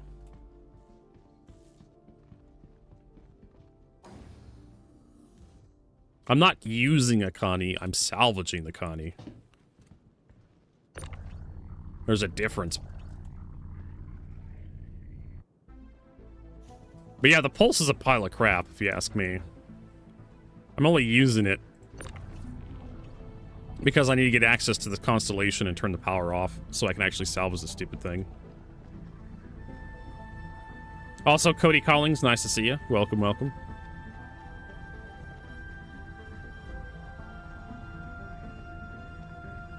We still need 3 more size 1 guns, and... ooh boy. It's gonna be a tough search.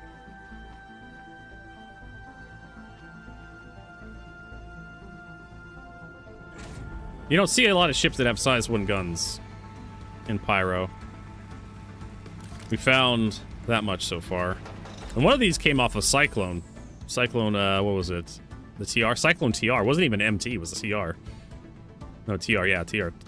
TR for terrorist. It's got a gun on it. Terrorist recombinant. Terrorist recon.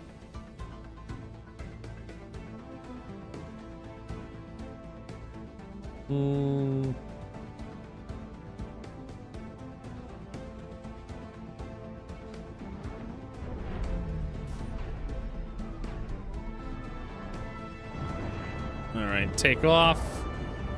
Get our big pecker out. Our 2 peckers.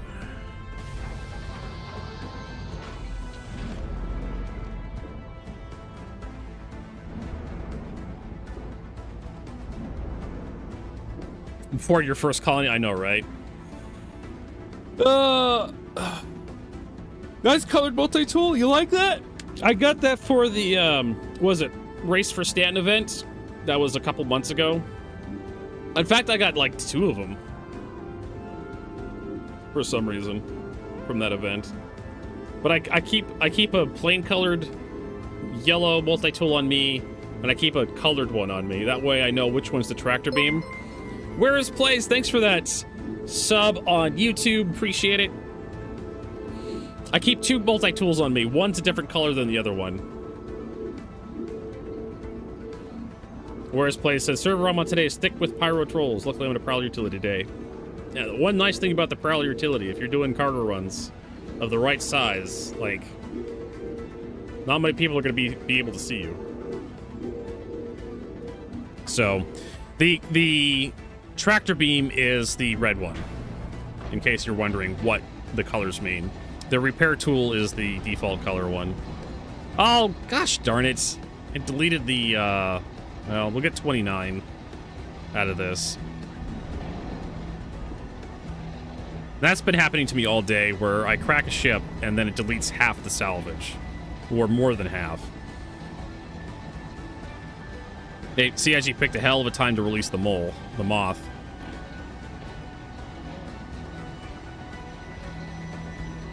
Alright. Get the rest of this crap cleaned up, yep.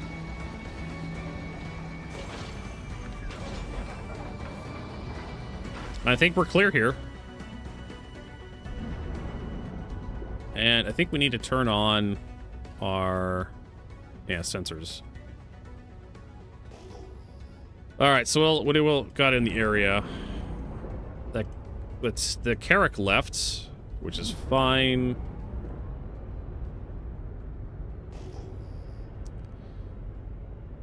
If anything, I could also, like, pull ships out.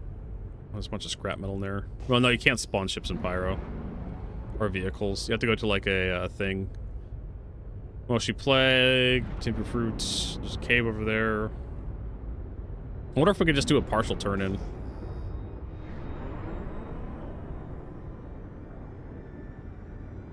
Like I said, we're trying to do these salvage missions. So I can see how the salvage missions are done and have an opinion when people ask me, what do you think about the new salvage missions, Vertigo? I can be like, well, you know, I tried a whole bunch of them. They kind of suck. I've tried one of them today. Where it's like, hey, go to this location and salvage these ships, and I show up at the location at Pyro.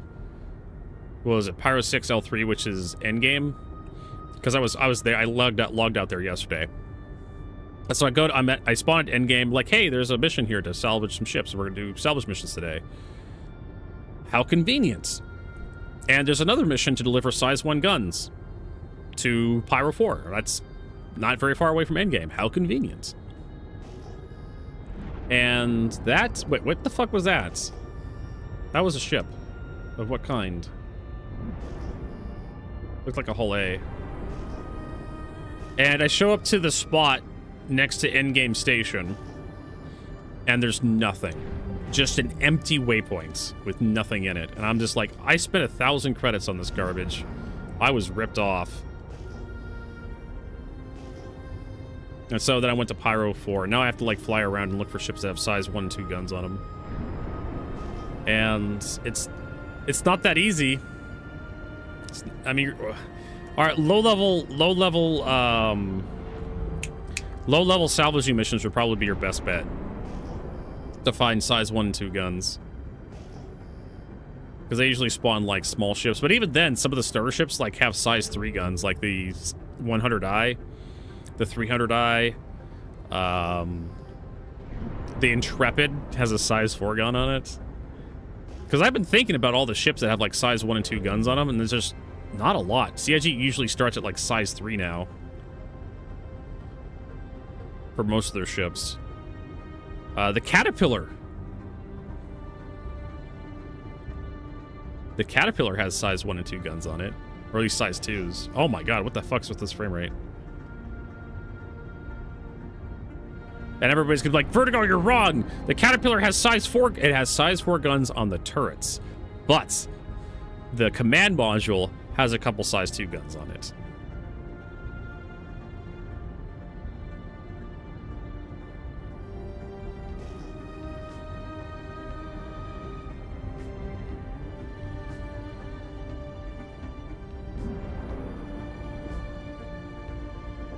Oh, what's this?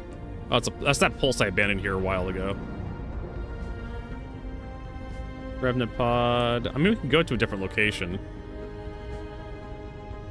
If we wanted to.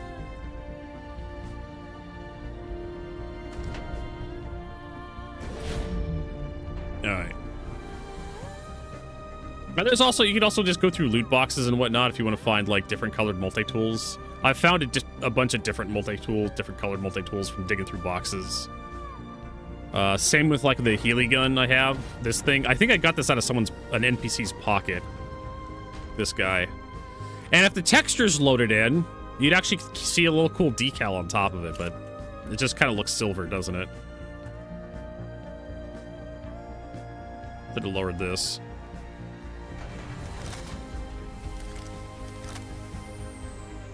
But yeah, this one just... It says ArcCorp on it. And for some reason I put it away. I didn't want to put it away. There we go.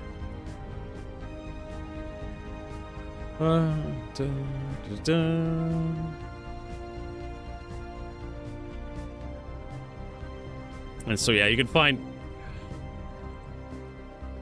Hold on a second. Gotta... Did that fall? Oh my god. Well, now I need to find 4 more. I set it down next to the elevator and just the game ate it. Just like, nope, fuck you, deleted. Because the elevator wasn't up. I thought the elevator was up. And so I'm like, oh, I'll just set the gun down next to the elevator. And the game's like, nope, we're gonna delete that gun, delete your mission objective. Fuck you.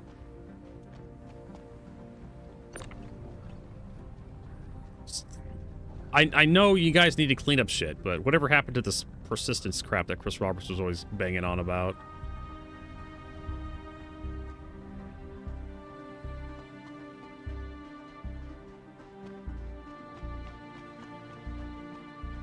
I just need to kind of clean up a little bit of space here, because I'm going to be carrying this pulse around with me. I also found out that the Moth cannot fracture an M2. It's just too big of a ship. And I was really disappointed by that. But you can fracture a Starfarer and a Star Lancer, but the Starfarer or the Star Lifter series is too big. Way too big. But the Starfarer isn't? I guess it's a slightly smaller ship, but the Starfarer is worth like 3. I don't know. It's weird how that works.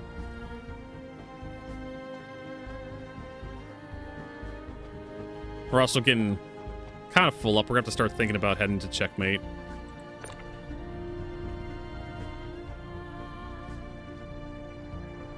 I think your mom is immune to the Moth. Your mom's too fat to be fractured by the Moth. Cannot be processed. Your mama is so fat that not even a Moth can salvage her. What do you mean that was only 3? Nah, bitch. There's 4 guns on here. I guess one of them didn't count. I guess... Ah! It's oh god.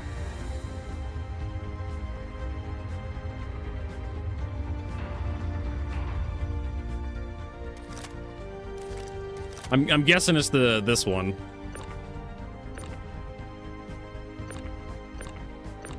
That can't be processed. Because that one came off the Cyclone.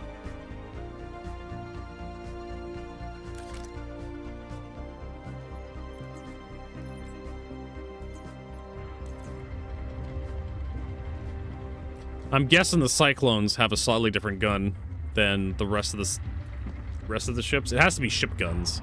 Yeah, it says ship weapons. My god, can you make these goddamn elevators any slower? Holy Christ.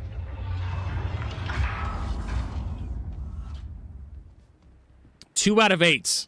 So, I put 3 guns on there, and it gave me credit for 2. I had 4 guns and wouldn't accept 1 of them, and it just... Oh my fucking god. These missions are not worth it. Considering how much effort it takes to actually get them to accept the guns. You have to find them. You have to collect them. You have to turn them in. Motherfucker. As the stream title says, Salvaged is broken.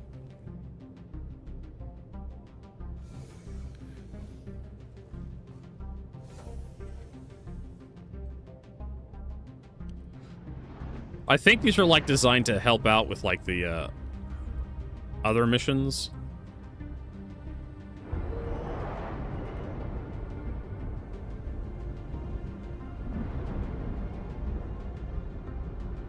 Just a bunch of unknown. Mirai Pulse.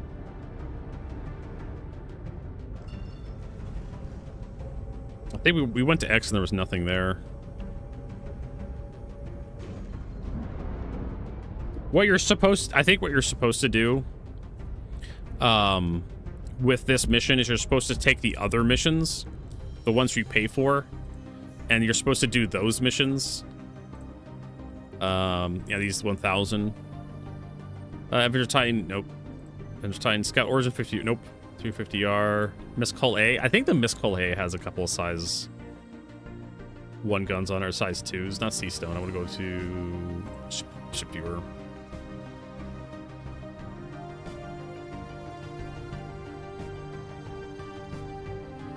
Updates. Okay.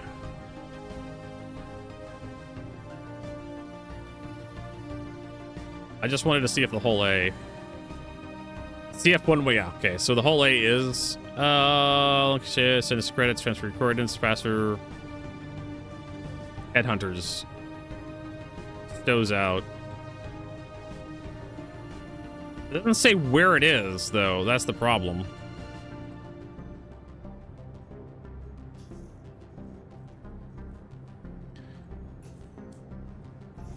If it said where it was, I'd be a little more confident, but... Okay, so it's actually not that far away. It's like in the local cluster.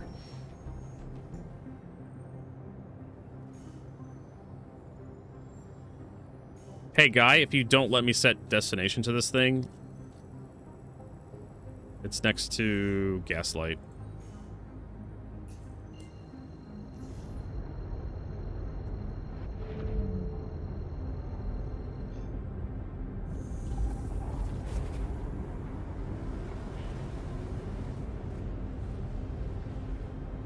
Elevators are rusted because all the rat piss on them. Yeah, that actually happened. That's actually a thing.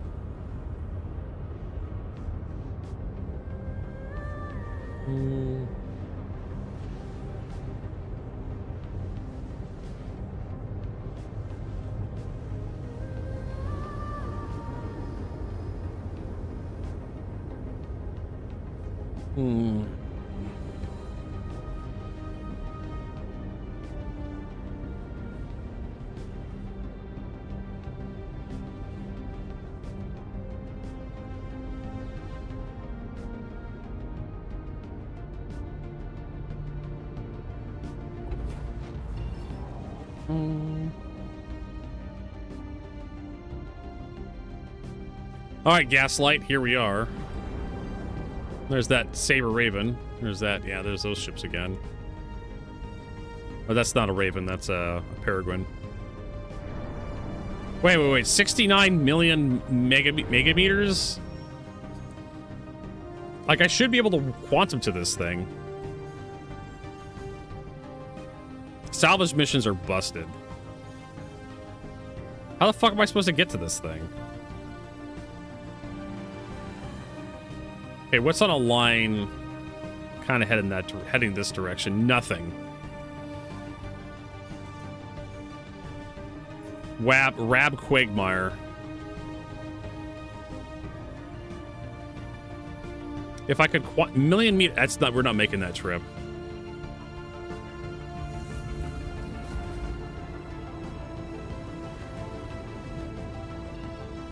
You do not want to make that trip. Grab Sierra.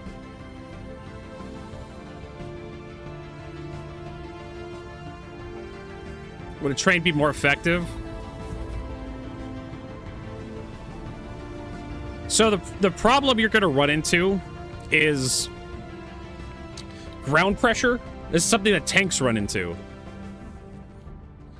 And let's see if I can find this. Let's see here. Ground is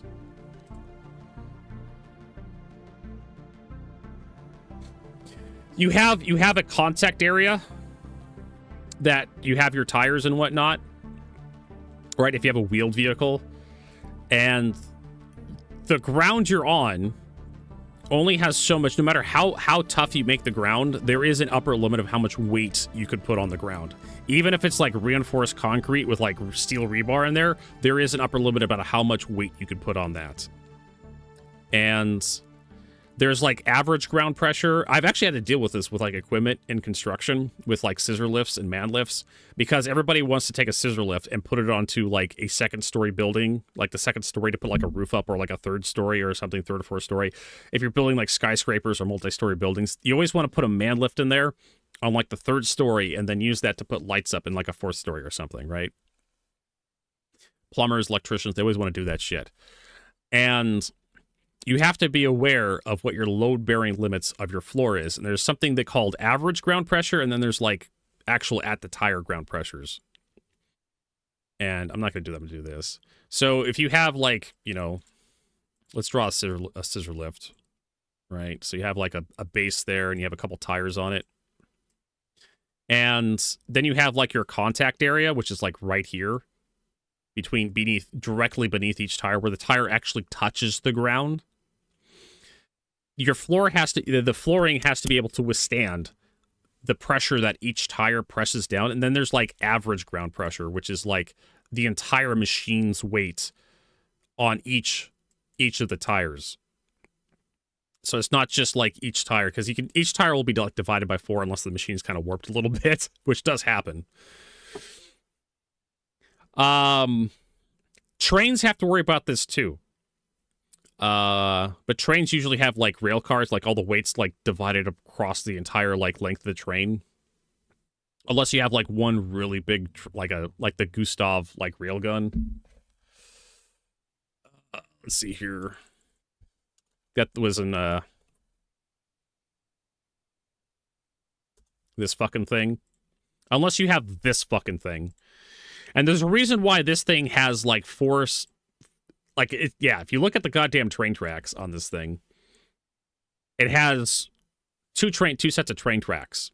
Because this thing is so heavy, the ground pressure is so immense that when one set of tracks wasn't enough, it would just sink into the ground.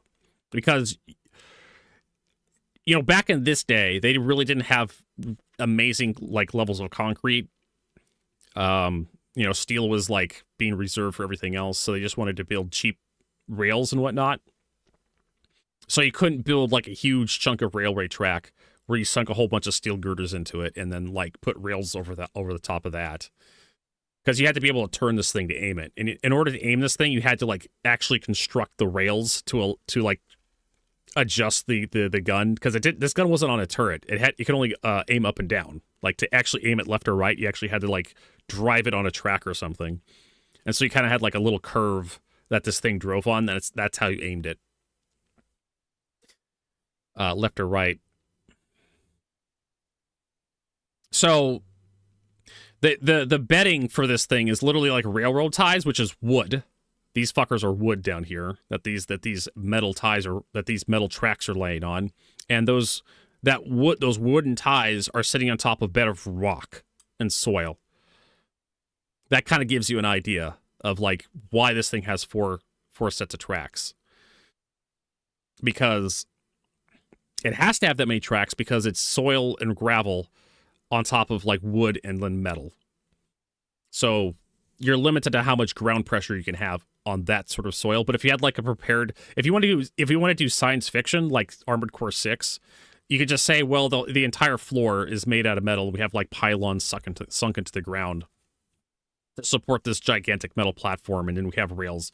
It's up to you. If you're making like if you're making something, you just want to use like the Gustav railgun design, just use it. Just have four sets, or 8, 6, whatever, how many of you want. And just make a gigantic railgun. If you want.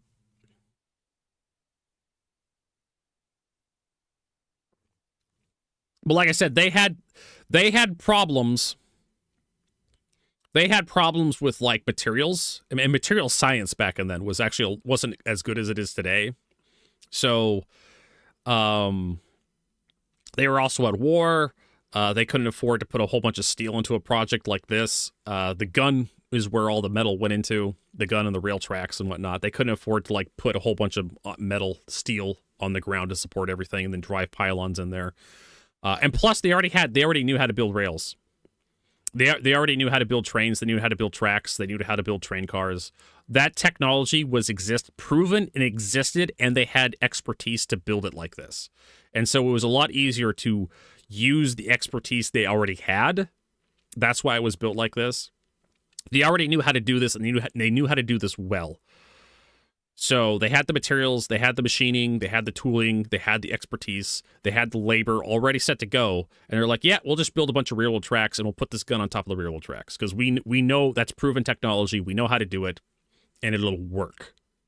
We don't have to build a gigantic fucking turret that has like legs that can walk. Because we do have walking cranes. That is a thing.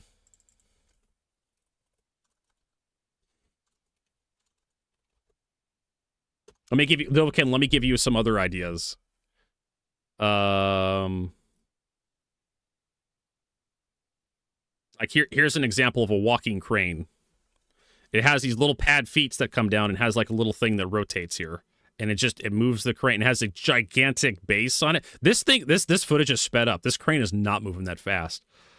And it's a massive crane. And if you want to change directions where this crane is moving, you just rotate the crane, and then the feet rotate with the body, and it just kind of like picks the feet up and slowly walks. Isn't that cool?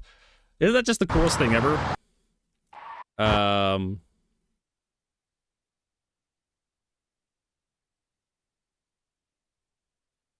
think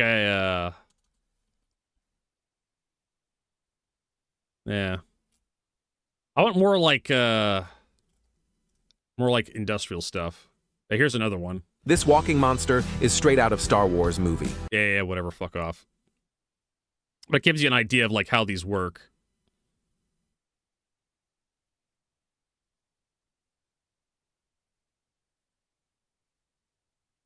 And they just slowly move on the ground. These are like drag cranes designed to like for quarry work. Yeah, it's a dragline shovel. Yeah, I've seen other ones too that have like different ways of moving around. But yeah, if you're doing like, you know, pit work and mining and whatnot.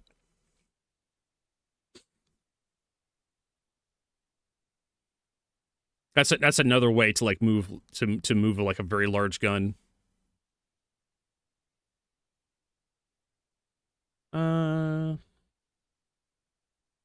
If you wanted to work that into your science or your project or whatever, you could. I don't think I'm going to be able to get to this because we're going to be megameters away, and like that's going to take us all day, so I'm going to abandon this mission. Yeah, these missions are garbage. Yeah. So that's two of these stupid ship for sale missions that have fucked me over today. Two of them. And you know what the definition of insanity, everybody? Yeah, it's about time for snack break. How about we head over to Checkmate, drop our stuff off?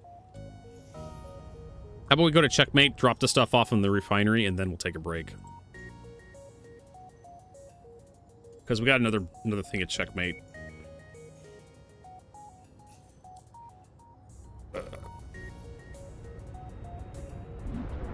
That is the second time I've been screwed over. And the definition of insanity is doing the exact same thing the same way multiple times and expecting different results. Every time.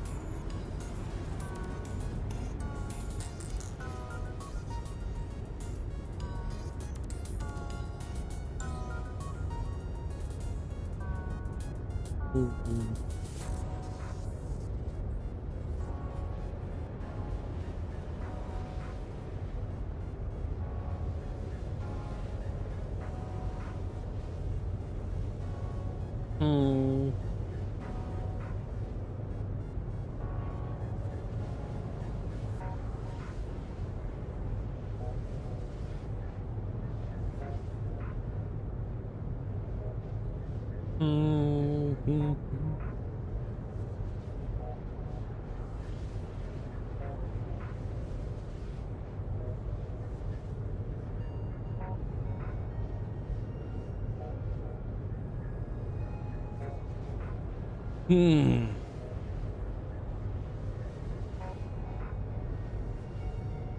energy, you're having the same problems. Okay.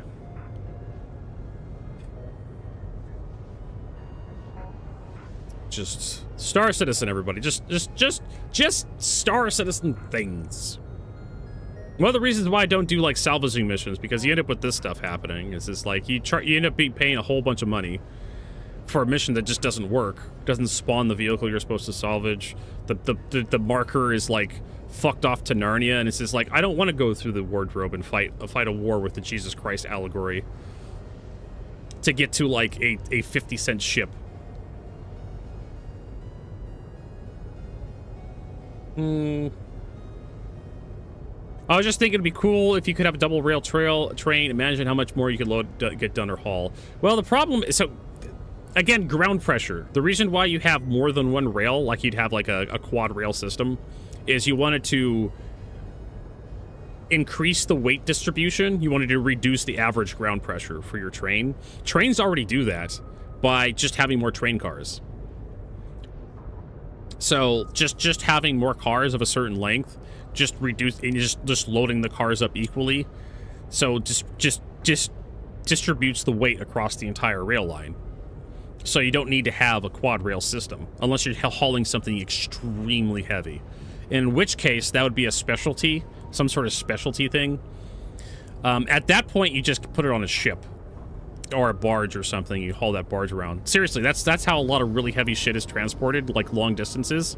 Is you just put it on a specialty barge and you haul it around, like radiation shielding for like nuclear reactors. They literally have special ships with like cranes built into them to haul that stuff around. And so like the short range solution for that is usually you haul it over like land or something, or you try to build a port nearby that can deal with that. But yeah, logistics, that's like a big thing. That's like a really big thing with like building like large constructions. Or you just build it on site if you can. You ship in the raw materials and you just like manufacture like the whatever big thing is on site.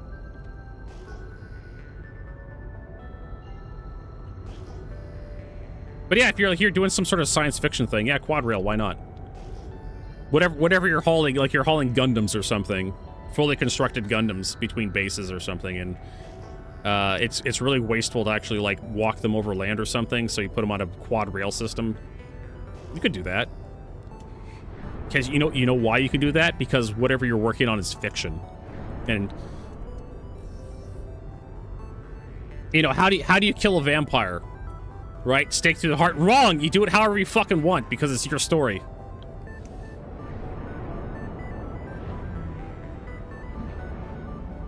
That was something I was told a long time ago about writing.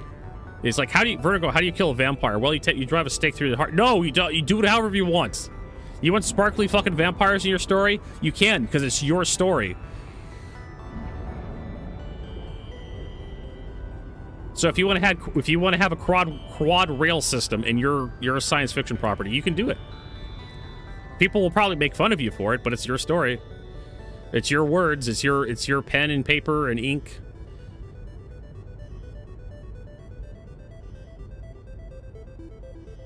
It's up to you. If you really like that quad rail system, you can do it.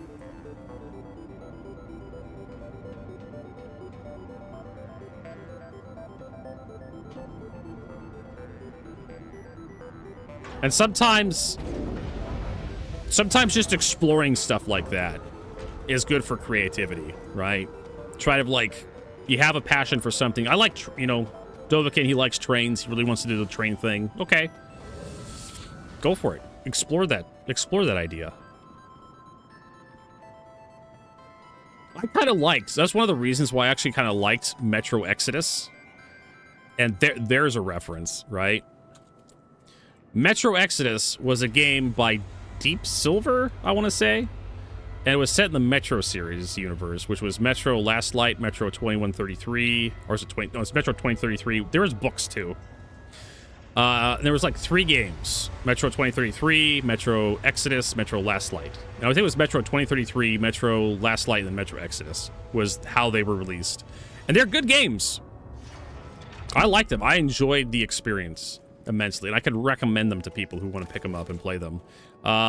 Exodus is the recent one. It's pretty good. When you start going to like the older games, Metro 2033, Metro Last Light, they're a bit old. They did a remaster a while ago, and they kind of updated the graphics a little bit. But Metro 2033 is dated. It's not like PlayStation, but it's not like PlayStation 1 graphics, but it's definitely like it doesn't have that great of texture work.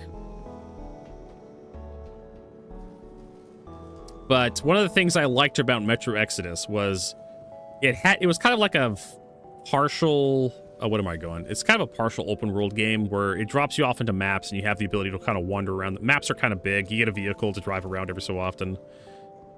And the maps are kind of big, but how you enter the map, enter the new play area, is you have a train that you drive on through Russia, and you're traveling through Russia trying to do stuff, and your home base is essentially this train, and I thought that was pretty cool. And you have several like train things that happen, where you have to in order to change directions, like you have to flip a switch, actually get out of the damn train and flip a switch, and you have to resupply the train with fuel every so often as a plot point.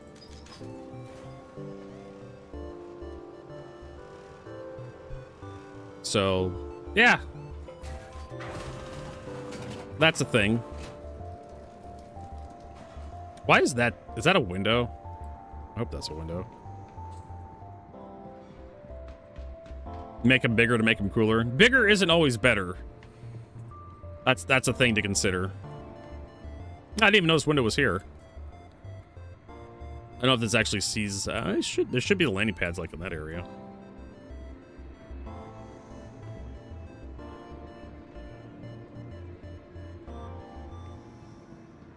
So don't be afraid to make just standard sized trains, because you need something if you're gonna make really big stuff, right? Really big trains.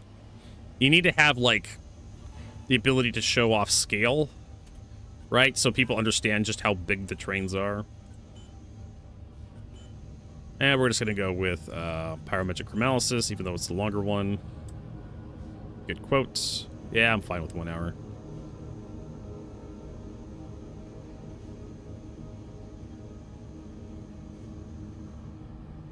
And then we have our 32 SU. And then we'll just put that in checkmate. There we go. So we have 32 SU box. I don't know if that's going to be how many boxes that's going to be. I hope it's not like 1 SU boxes. So one of the best ways I think for like showing off scale was like Pacific Rim. They did a really good job of like demonstrating the scale of like the robots and the monsters in Pacific Rim. The first one, not the second one so much.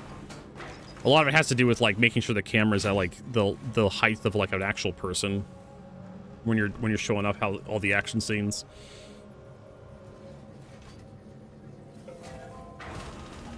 But there's probably a lot of excellent like retro futurism. Let's see here. With like massive you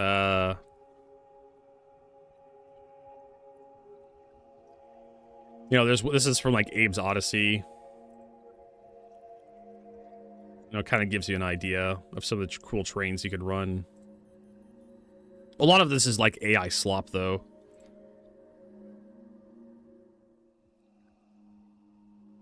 You have high-speed trains and whatnot. You also had like these tube trains that have like jet engines in the middle of them. That kind of crap. Here you go. Here's an idea. Train with quad rail tracks. Looks like something out of GI. This is probably AI slop as well.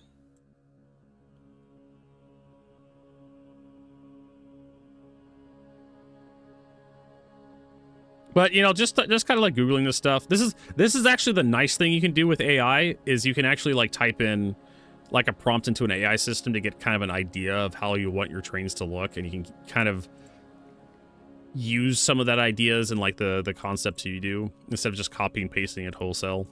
You're like, oh, I like the idea of quad rail. Do I like the pointy nose train? Do I like the monorail style train?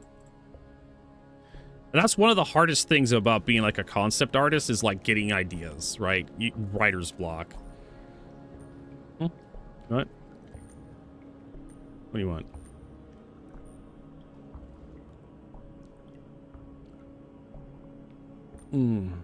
He's noticing my outfit. I've been noticed.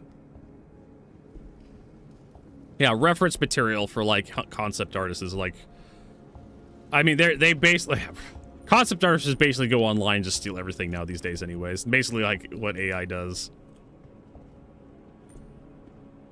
But that's like the one legitimate thing I think AI is useful for is like giving you ideas to start, right?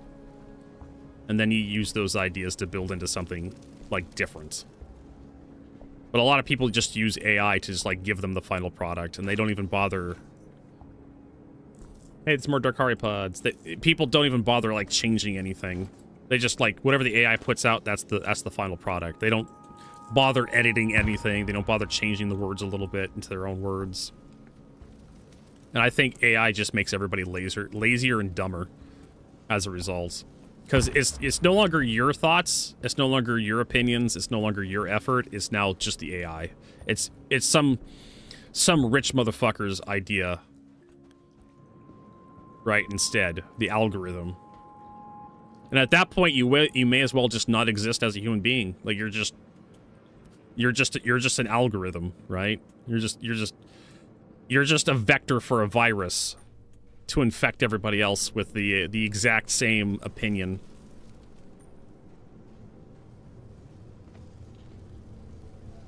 Yeah, you're just an NPC being fed thoughts.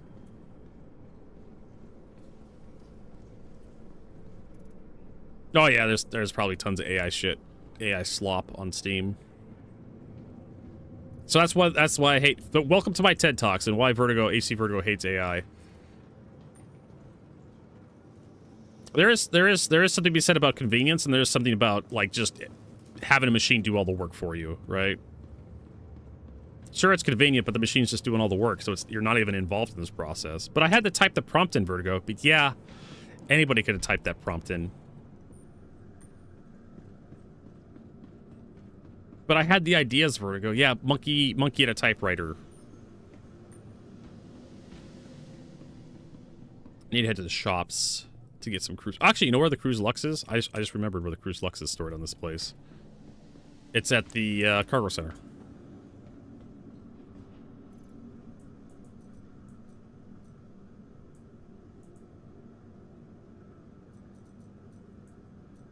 Sustenance, vehicles, ammo. We don't need ammo. Utility, weapons, clothing. I saw that at the cargo center. This guy keeps flashing flashlights at me like he wants me to do something.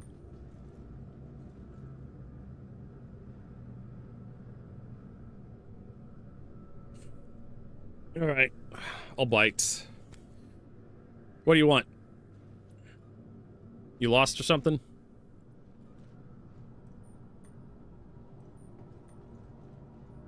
Maybe he's just... Maybe Pyro's just too dark and he's just...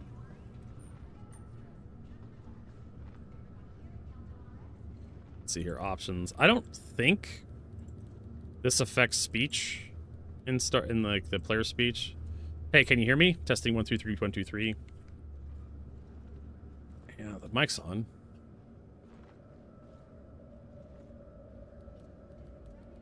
Real tech operate, yeah. Microphone. Lucas, edu Lima. Sure, why not? I'll bite. Let's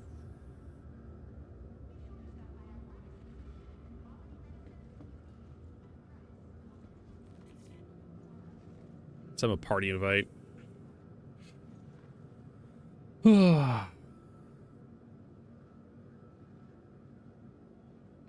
Dude, the dude's obviously lost. What can I do for you, Luca?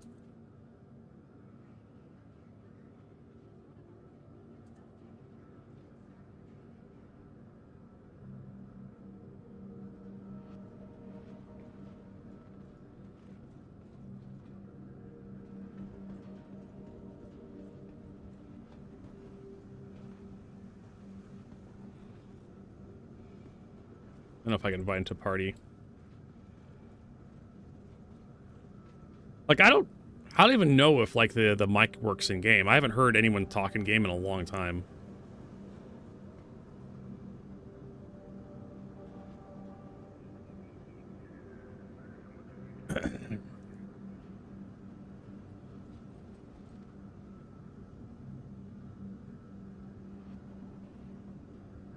A free flies over.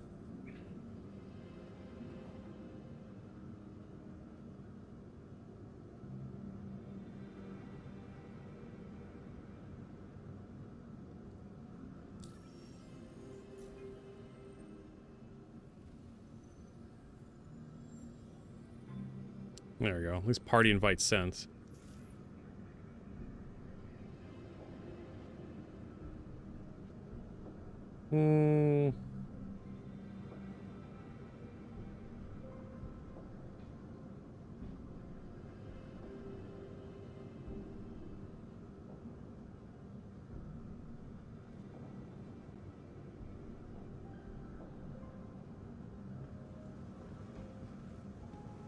All right, well, where are we going?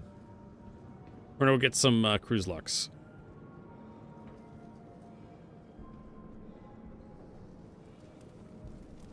That was an experience.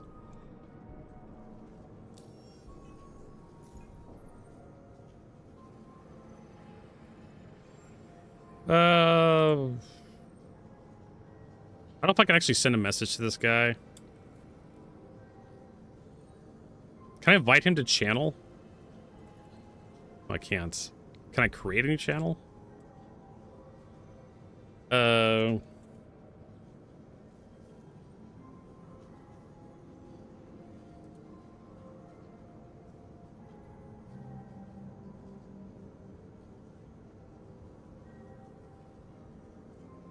Channel invite set. I have never done this before, so I don't know how this works.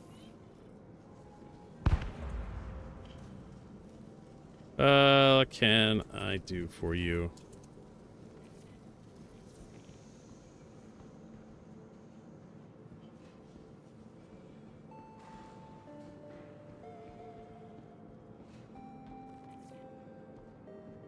Yeah.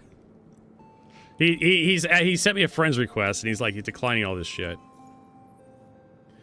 Let's see here. Yeah, he's not in here anymore. Okay, leave group. And then this guy he sent me an invite. You invite your whole guild to a channel like that, but you can invite when you can invite. And then you channel like that, you can invite your whole party. Yeah, but the party chat's already a thing. Right?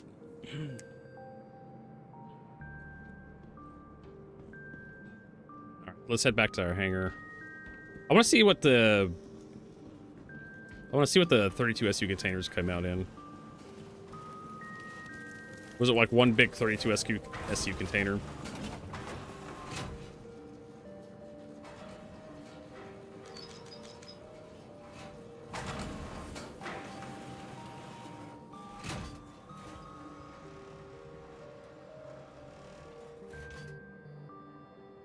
Okay, so you can invite your whole party.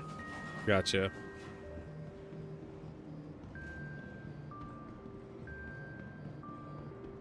Yeah, but like I said, you already have like the party the right? Make one big channel with your guild, and in the comments menu, right click channel and click on invite to party. We got 4 SU. So they're giving me 4 SU boxes. Oh, Jesus. I'm gonna have a fucking nervous meltdown over these 8 SU boxes. I swear to God. But yeah, okay. So Virgo needs to take a bio break. You go use the restroom. Stretch her legs, get a snack from the pantry. We'll be right back in a few minutes. Thank you, everybody, for your patience. Don't go anywhere. We'll come back with more Star Citizen. What are you doing in the verse? Well, we are doing some salvaging. Polish guy. Sorry to miss you there. And, well, crashing out over salvaging right now.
And we're back. Okay. So we'll let those sit there and cook, because we can let those sit for a bit. We'll get the moth back out. And we'll keep searching for these stupid things.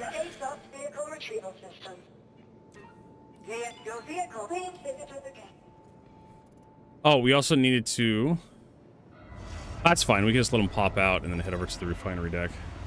Nah, Rob, you didn't miss anything. Why, you want to hit up some contested zones or stuff like that? Get some red key cards.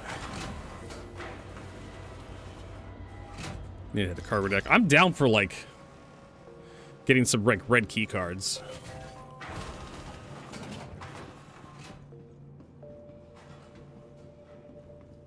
In Pyro. If you'd like to join us, Rob, you're more than welcome to.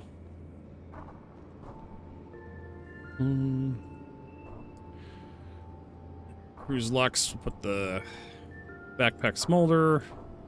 Well, like 6 of those. And we'll buy some more into Checkmate. By like, I don't know, 25 or something. They're cheap.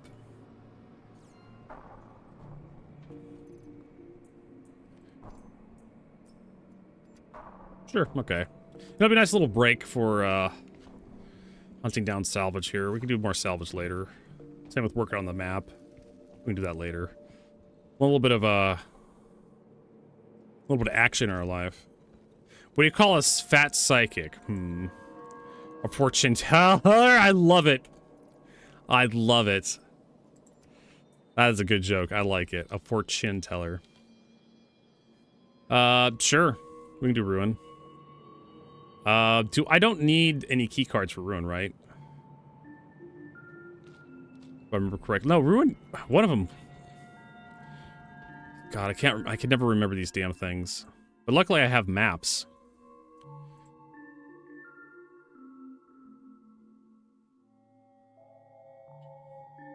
Ruin Station. I think it's the 3-way one, right? Yeah, okay. Yeah. You don't need anything for ruin. So I'll have to boogie on over to... What? Must we find a bunch of crews in here. I'll have to boogie on over to Checkmate. Not Checkmate, I'll have to boogie on over to Terminus. But that's why I want to get key cards. So tell you what. Can we get a few key cards first and then and then head over to Checkmate or Ruin Station? I'm gonna put this guy away. He can just live here for now. I want at least one red key card before we hit Ruin Station.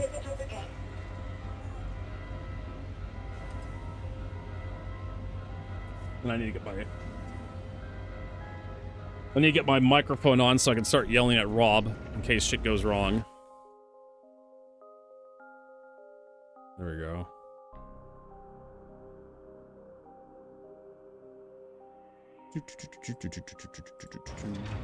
Okay, which ship we're gonna take? We have a couple to choose from. We have the Titan. We also have the Corsair. The Corsair is nice because it has cargo capacity. If I come across any really nice ships that have, like, components in them, we can take them out. Okay, so cool. I have plenty of time to, like, start looting. So I'll be keeping myself busy in Pyro waiting for you, Rob. When you get here, let me know. Oh, I need to get my helmet back on. Alright, let's start just figuring out. We only really need the crews with us, so we'll put the rest of the stuff at Checkmate. Keep your fuses closer, but your rod closer. Put that away, put that away. So this is good. We do need some fuses. There's fuses at the place, but it would be nice to have some before we went.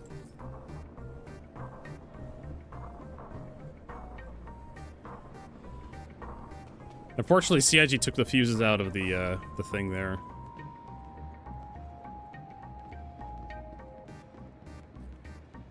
I guess we'll just trust that there's gonna be fuses there when we get there. Make sure all our ammo's repooled, ready to go. There we go. Yeah, salvaging is kind of busted right now. It's just a bunch of bugs with it.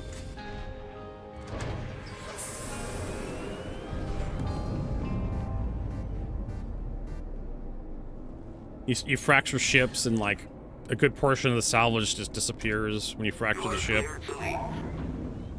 which is a huge ouchie. You do the salvage missions and the salvage missions don't work worth a shit. Let's see here, untrack.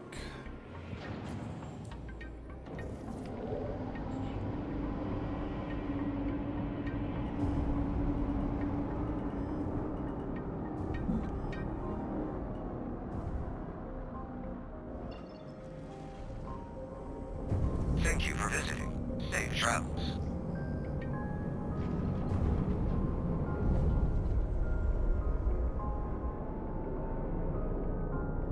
But hey, there is plenty of salvage in Pyro. I'll give you that. Hey, Kazarm.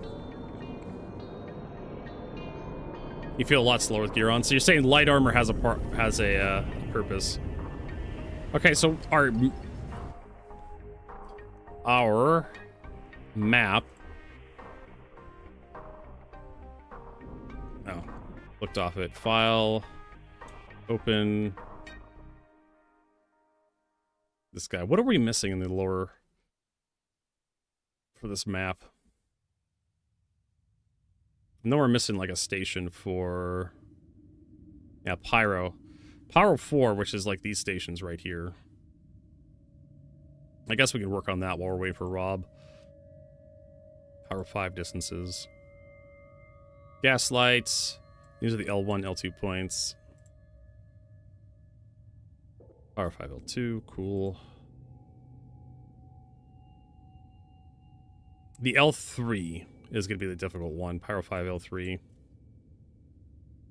Because it's going to be a little different, but we can figure these out. Times 30.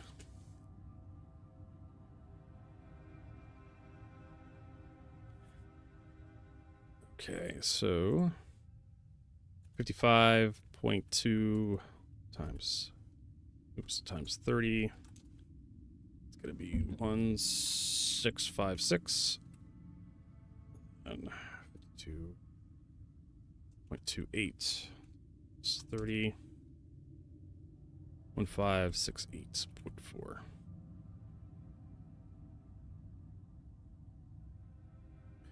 Look. And then we need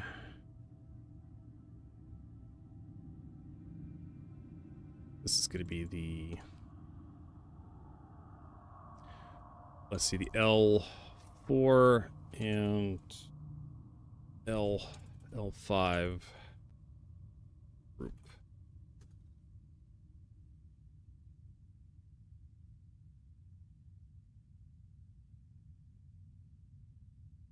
PYR 5-L5.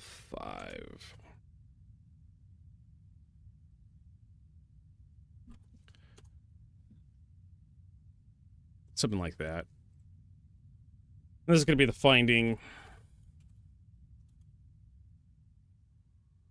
Pyro 5-L5.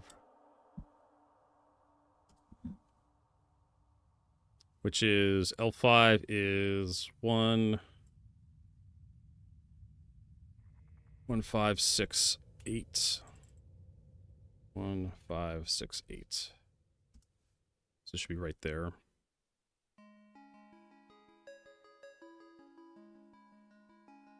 Try to remember where the L5 and L4 are relative to each other. That looks about right.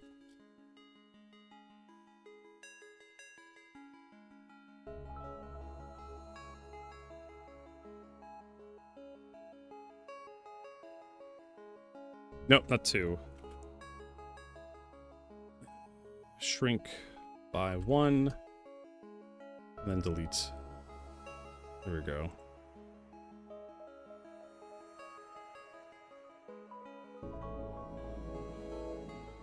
The L5.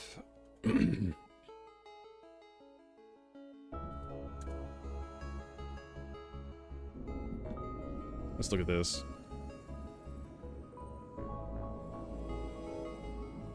Just trust. I know, right? Trust the mission to work.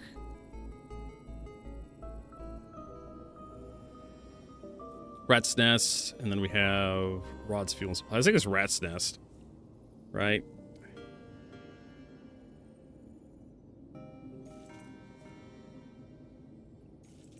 There's L3.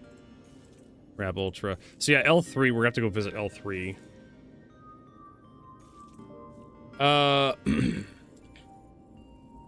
Yeah, it's okay. So the right side is gonna be what?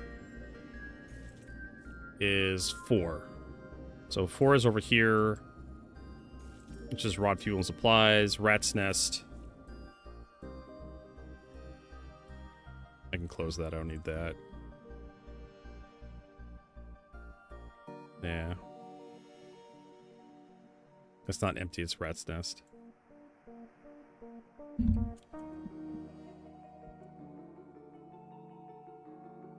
PYR... Actually, it's PYR 5-L5, right?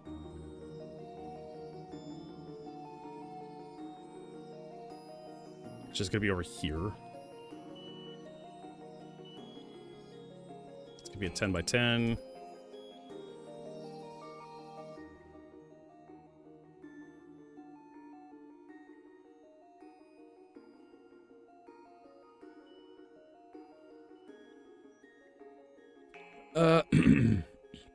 You know, we could just copy what we have already.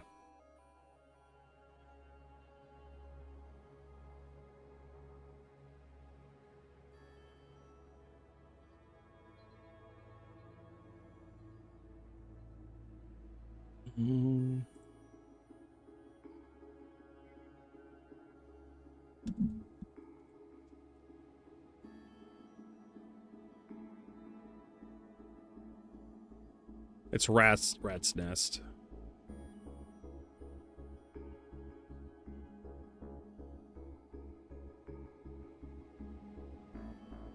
I'm way too specific about this. That's the outline.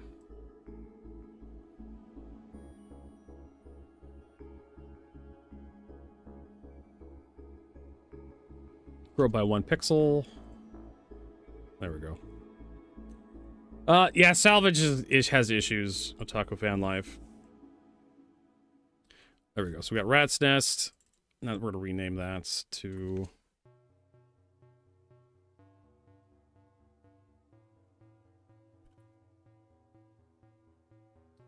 There we go. Is it Rat's apostrophe? Yeah, it's apostrophe, yes. Look on that. Grab that.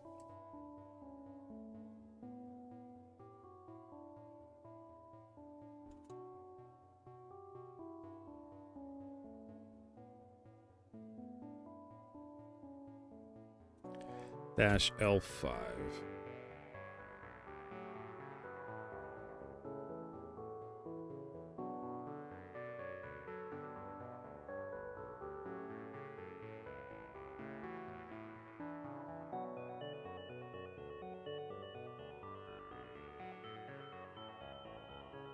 Another group. This is going to be Rod's Fuel and Supplies.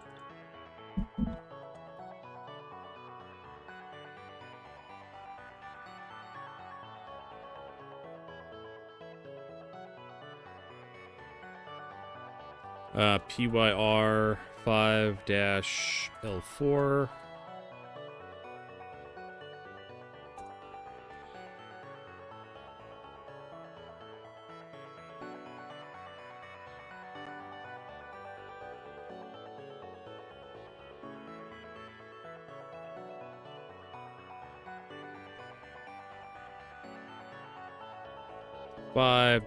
L4.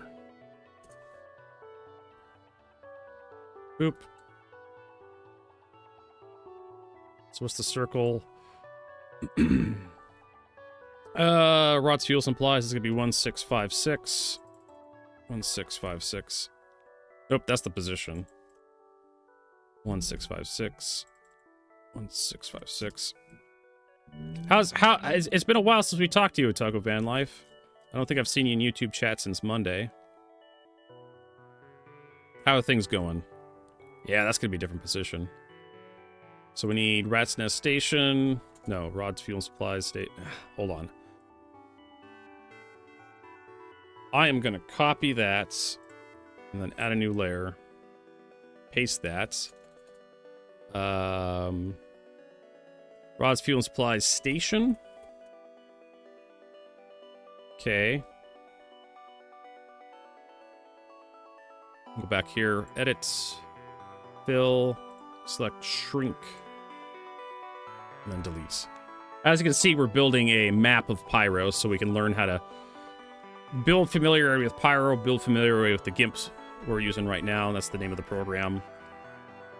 So grab the station. You know what we could do is we could take and copy this, right? So if we grab Rat's Nest Station here, and we copy that.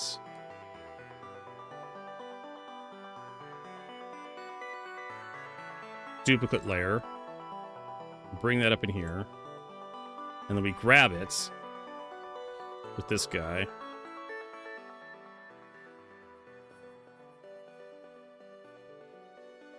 And we can also grab the outline too.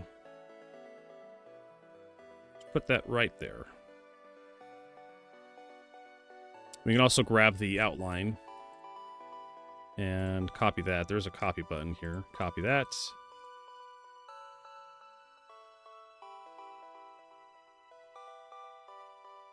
Boop. Dovetail is putting out there, making Thomas the Tank Engine game. Thomas the Tank Engine game? What?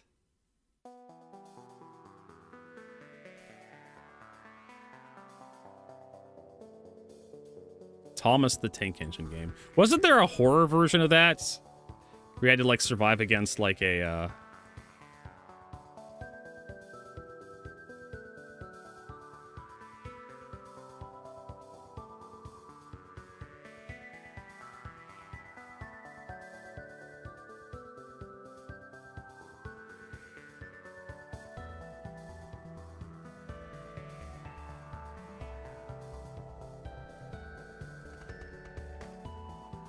and we'll delete him.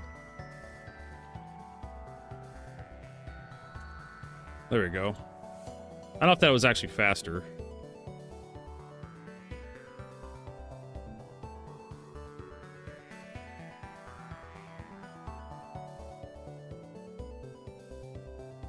Rods, fuel, and supplies.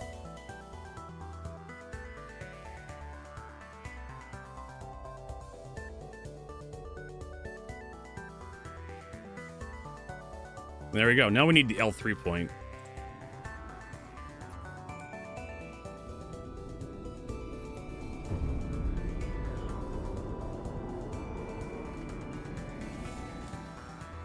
More exploring areas from kid shows. Ah, that's cool.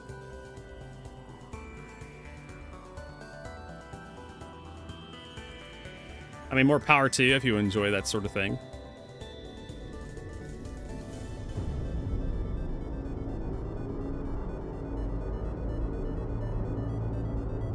I thought, like, back when my nephew was growing up and I was living in the same house with him and his mom, with my father years ago. This was back in like 2008 when the 2008 financial crash just took a shit and lost my job, so I moved in with my dad. I thought Thomas the Tank Engine was pretty cool. Like, sitting on the couch watching it with my nephew. He loved that crap. And you find out, like George Carlin, one of the most offensive pricks comedians in history, was doing the voiceover for the narrator. Also, who was it? It wasn't Ringo Starr. One of the Beatles. I know, right? The unclaimed cargo. I see that all the time, right? I could probably make a meme about that. You have unclaimed cargo, waiting transfer.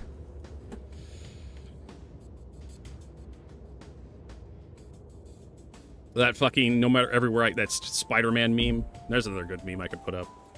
I mean, fuck that. Why not?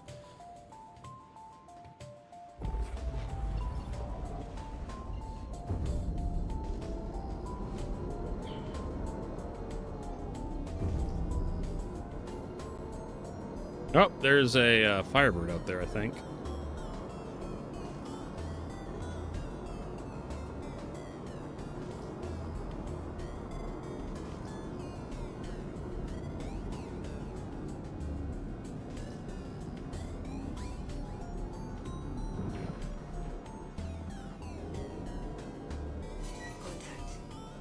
That's usually like an NPC or something.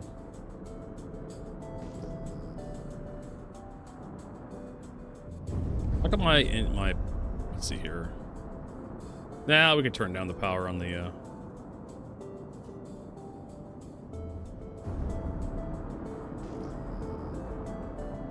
Nah, it wasn't Caveman. It was one of the Beatles. I can't remember what it was. Very early on for like Thomas the Tank Engine. He was doing the narration.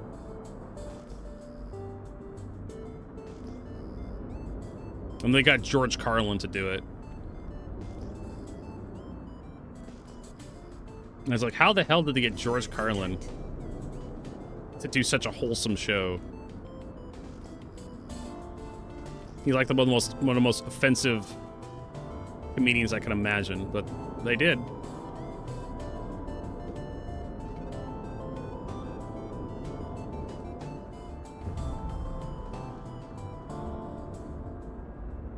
Nope, there's a parallel utility.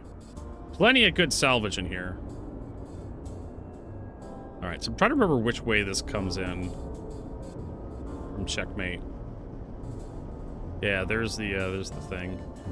Surprised we're not getting tickled by the turrets just yet.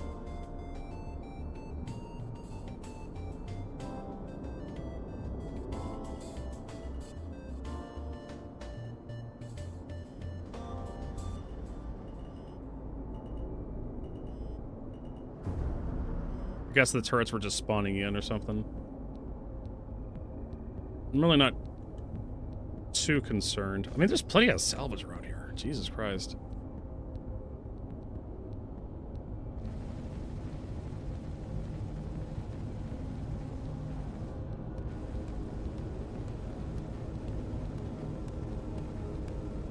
I know, right? I get that greedy in my eyes. I'm like, look at all the salvage.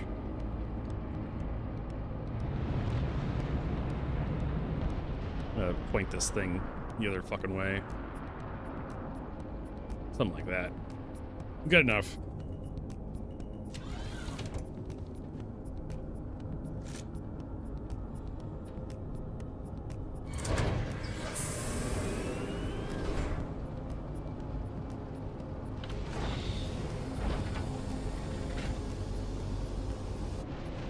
Well, away we go.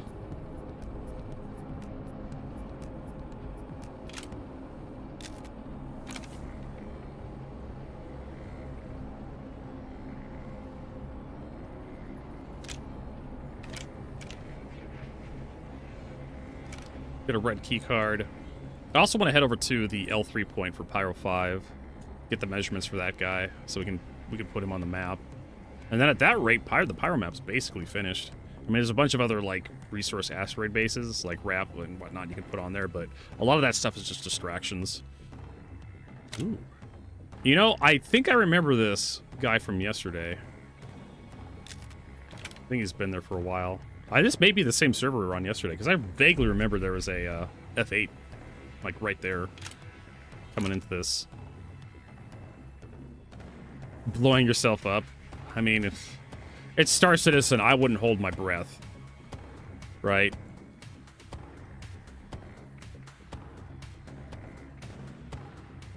Ooh.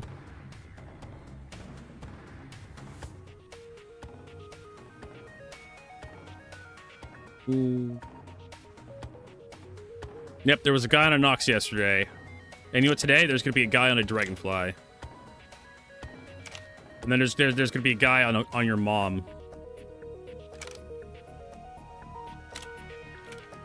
It's gonna be awful, because it's gonna be awful.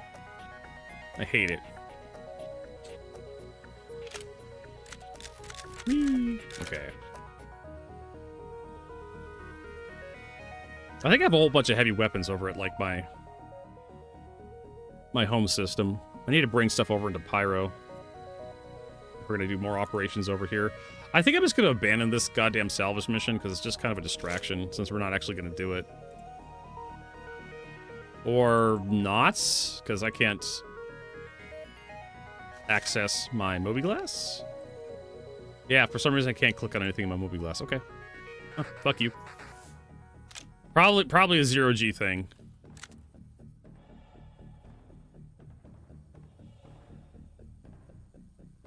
Probably a 0G thing. Okay.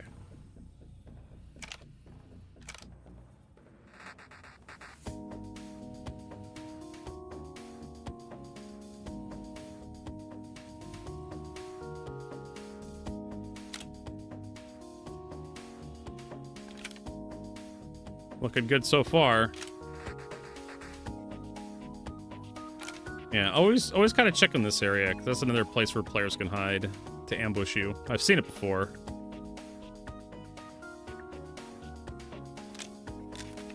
Give me the 2x zoom because we're getting close enough. Yeah, I think this is the exact same server we were on yesterday, because I remember that box being there too. This box right here, I remember that box. I remember that F8C lightning.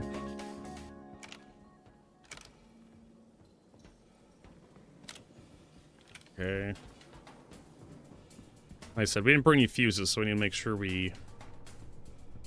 Yeah, what the hell's with the lighting in this fucking place? That doesn't help, like, the, anybody hiding when the lighting does that. Okay, do we have lasers there? Okay, cool, we got lasers. We're gonna turn our laser off, because we're far enough in where we may have the element of surprise. When you open that airlock for the first time, like, you do not have any surprise at all. So you might as well just turn the laser on to get your best shots out. What's we got here? A rust bottle? No, I don't care. We've got cruise lux on us. And we have enough ammo, so it really doesn't matter. I don't need... Yeah, I don't need any extra ammo. Hey, NPCs, that's a great sign.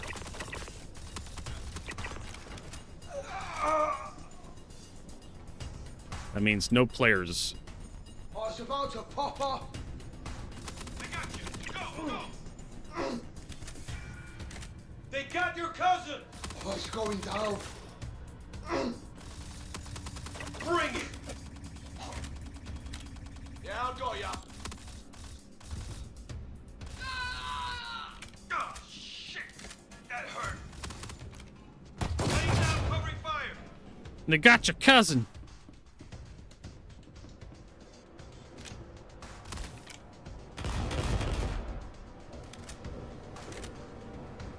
There's gonna be doggos in here.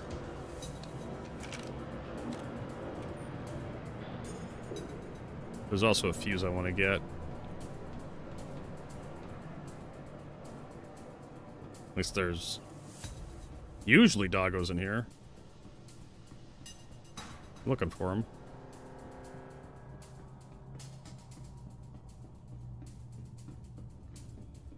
Okay, no doggos. Do a little bit of looting, that'll spawn the doggos. 8 grenades, a shiv, and some quick clears. I'll take the shiv. The shiv is very much a pyro thing. Meds. I mean, do we really need meds? Not really.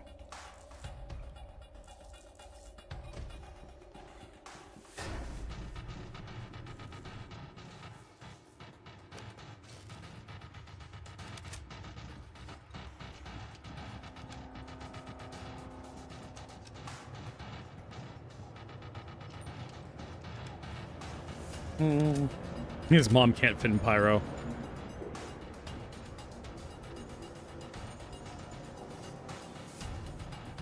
Hey, Magicool. Nice to see you again. Welcome.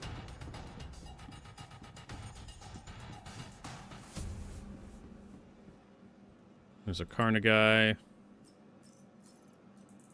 Grab his ammo. That's all I really want out of his inventory, his ammo.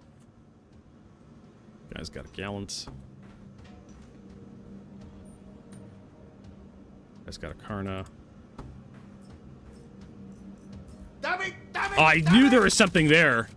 Oh, thank God I actually went out. I was like, looks like there's something moving at the top of my screen. Laying down covering fire. What is that? It was like an NPC. Luckily, he didn't shoot me. Laying down covering fire. Someone wants to touch. I got you. Go, go. What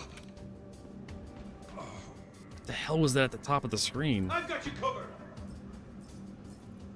Yeah, good thing I actually decided to tab out the inventory of the loot system. I've got you covered. He's got a shotgun. I don't care. I think we're pretty much good to go here in terms of like equipment.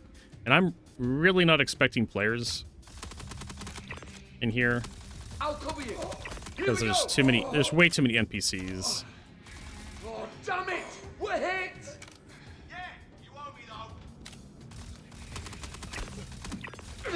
Pushing in.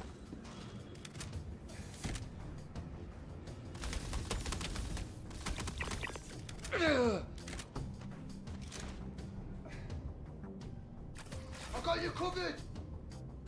There we go. We have Karn ammunition. I want it. I've never figured out how to open that door over here, and I really don't care because, I mean, honestly, we're here for the red key card. That's all we're really here for.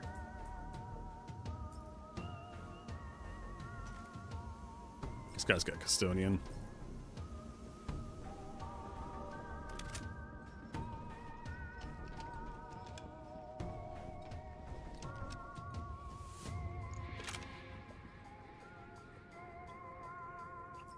Oh. There was actually shit in there. I just had to wait for it to load. Telescopic scope, yellow quick flare, scrap value. Who cares?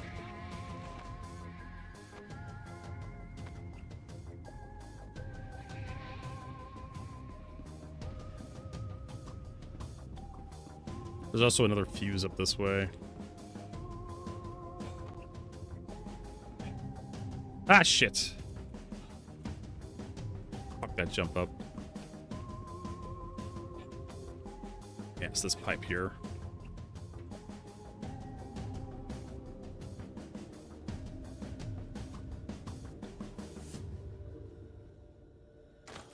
Scrap bearing, comport. No one cares.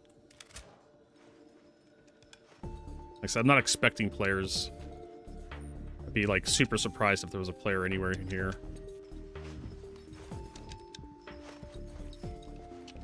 I once found a fuse in this locker here because I was like, damn, I really need this fuse. I opened up that locker to check, and sure enough, there was a fuse in there.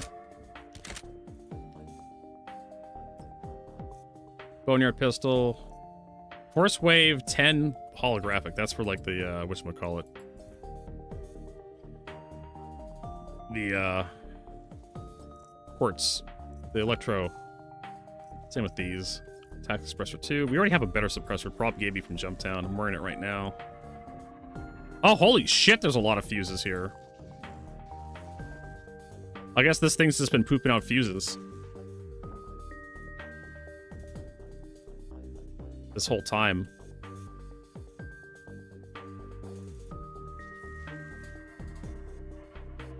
I mean, we'll need some for, like, where we're going later. I don't have any over there. Might as well pick some up.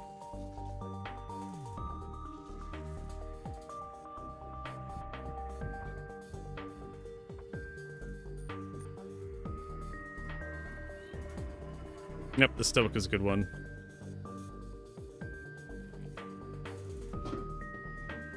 Alright.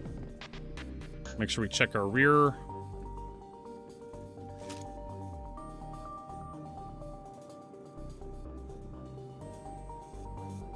I mean, like, the suppressor only really helps against other, like, players. Kind of makes you harder to hear. But against NPCs, it really doesn't seem to do anything. They still hear you. NPCs still aggro.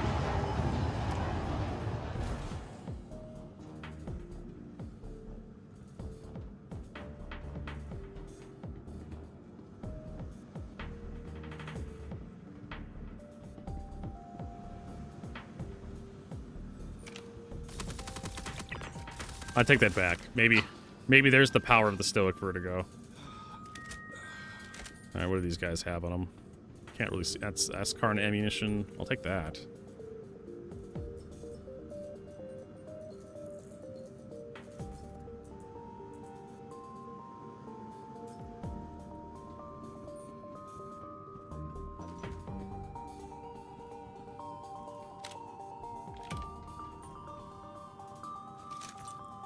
I always toss a grenade up here. Always. Hello? I switched to the grenade and it's like it attempts to throw my fucking gun on the ground.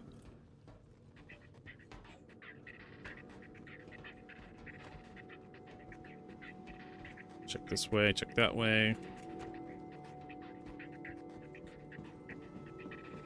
Alright, drop down. Again. Not really expecting any players. And keycard's ready to go.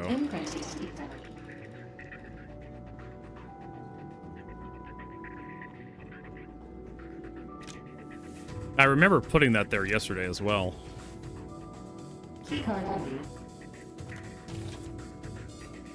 What's in the box?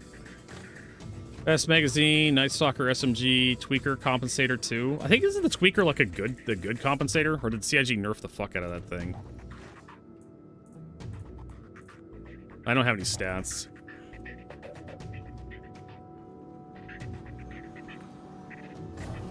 All right, let's get the fuck out of here. Head back to the ship and hopefully don't die.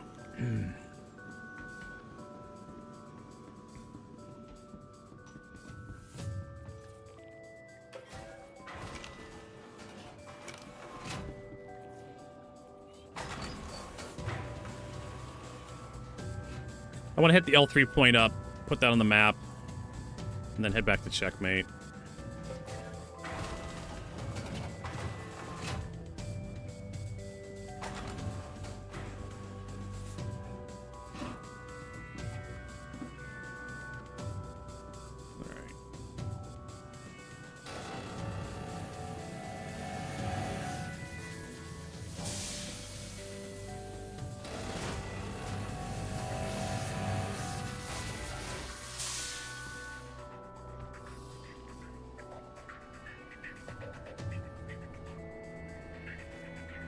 If there was basically anybody there, I'd been dead already. I basically resigned myself to die anytime I leave that airlock, because if someone's set up just right, or two people are set up just right, you're fucking dead no matter what. I mean, you can toss a grenade out, I guess, lead with that. Well, the Corsair has a couple size 2 guns on the top.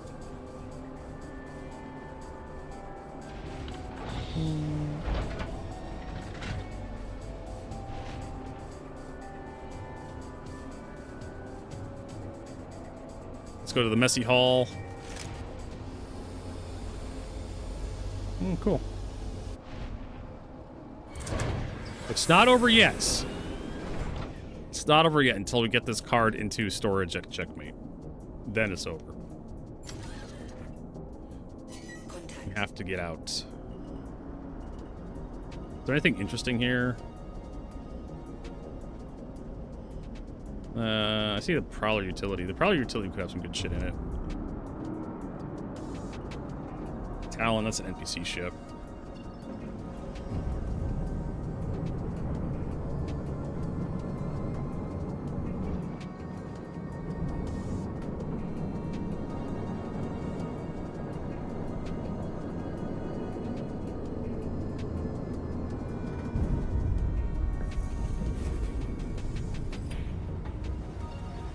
Where's the L3 point? Should be pretty close by.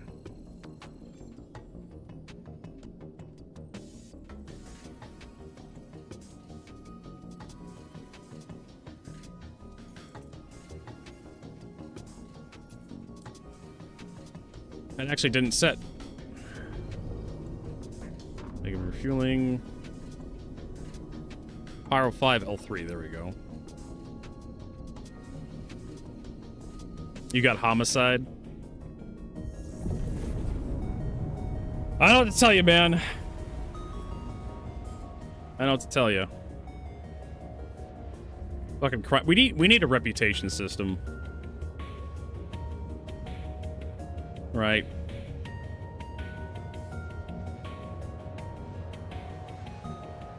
Instead of like this really binary crime system.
This is the last Lagrange Pokemon I need to capture for Pyro. Not eat my homicide. Well, it doesn't matter in Pyro. Only when we're not fucking playing in Pyro. We're not fucking playing in Stanton.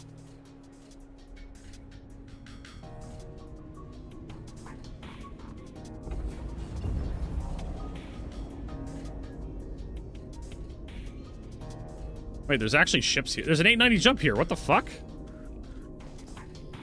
I mean, well, I actually have a reclaimer, so I can come here and, you know, salvage that. Yeah, there's just a random ass 890 jump out here. Who the fuck comes to this Lagrange point? Fuck if I know. Anyways, we need to quickly write down our distances. We'll just write it down to, like, the planets. Or not. Because fuck you, that's why Vertigo.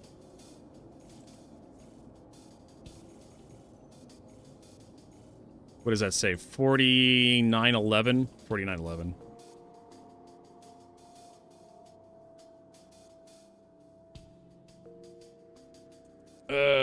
Monarchs. L3. 49.11.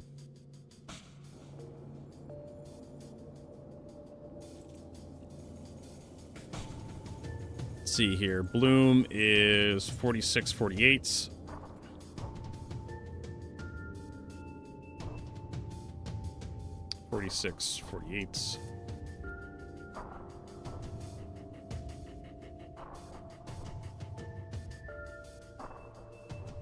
And then we need to multiply those by 30.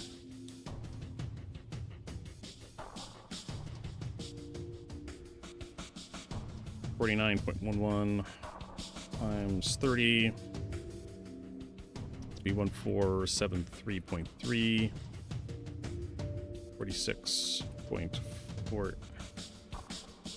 46.48 times 30. Gonna be 1394.4.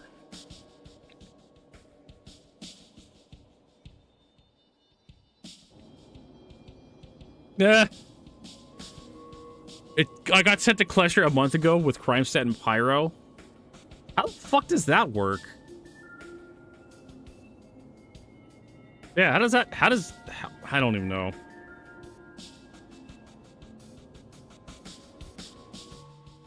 Alright, so we got the two measurements we need to get this thing going. So we go Monox. We already have the orbit for Pyro 4. And so we're going to go layer group, additional layer group. This is going to be PYR 5-L3 group. And yeah, it has to be its own group. This is going to be Monox to L3.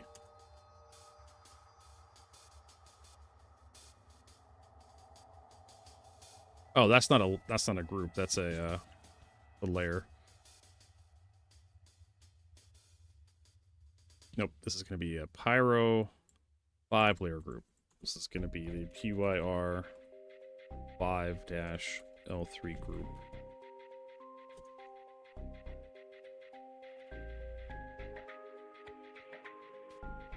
Monarchs to L3.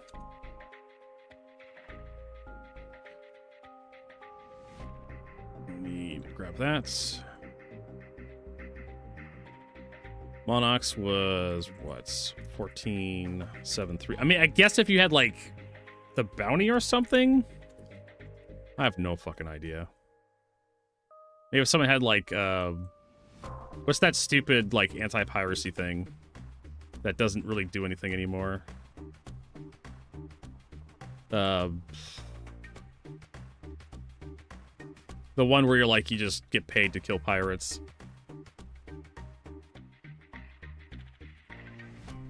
So if you're just next to somebody and you like die, like you just get sent to Klesher. I mean, I can understand why that is, because if someone like is in combat and they backspace, you want to punish them, right? You want to force them to fight, and if it's a hopeless fight, they're just going to lose. They're going to go to Klesher regardless.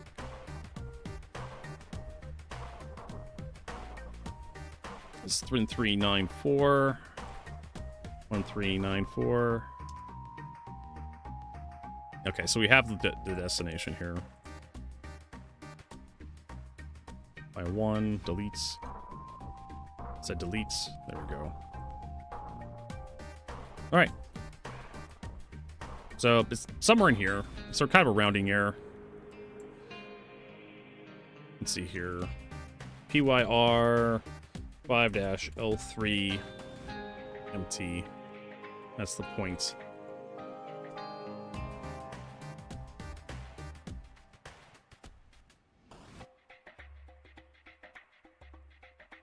This is going to be a gray one. Why does that look so fucked?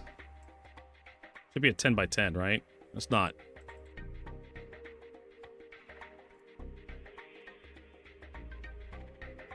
Yeah, somewhere right there.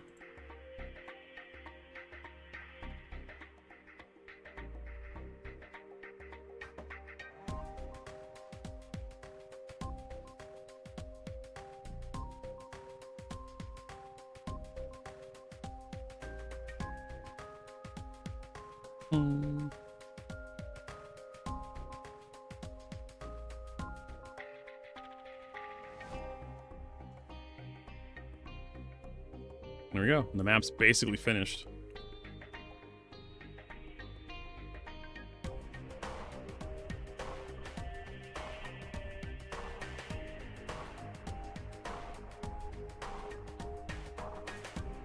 We can create a new layer group.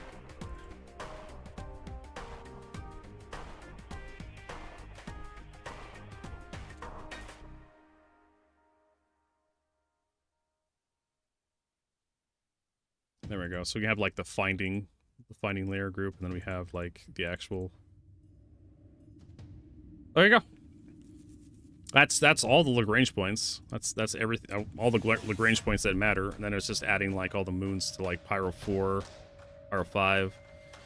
I'd rather just like have just a list down here, and here's all the moons and their distances from Pyro 5, and then Pyro 4 as well is out there as well.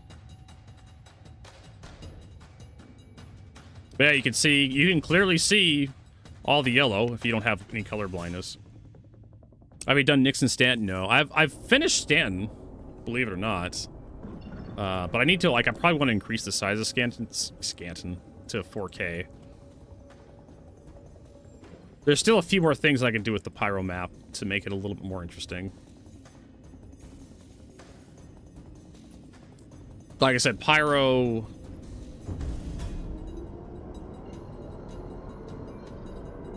5 needs to have all its moons listed.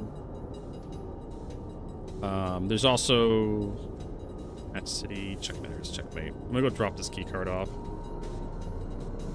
So there's that. There's the moons and their distances from Pyro 4. And then there's Pyro 5. There's the moons and Pyro 4 distance from Pyro 5. And I'll just put like a list instead of like drawing them on the map. I really don't give a shit. Or I could have like a little separate segment, because I do have space. I do have space down here where I can like draw like Pyro 4 and its like orbit over here. And I can change the scale to like 60 pixels equals 1 gigameter or like something like that.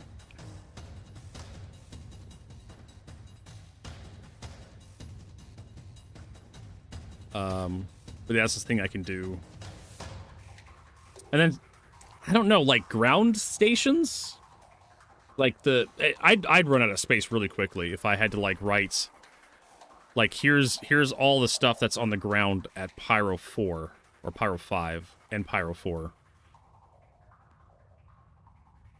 Right? But that would definitely be a thing that I could do on here somewhere.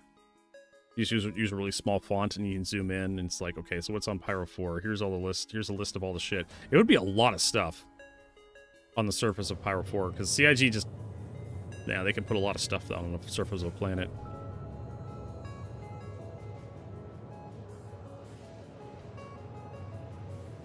Would have some sort of nested thing. Create a drop-down menu. I was actually going to say about that. Yeah, do a drop-down. Where you click on the planet and it shows you all the ground facilities. Would unfold. Similar to how the star map works now, but not be a pain in the ass. I would have to use like Blender or something, or like HTML.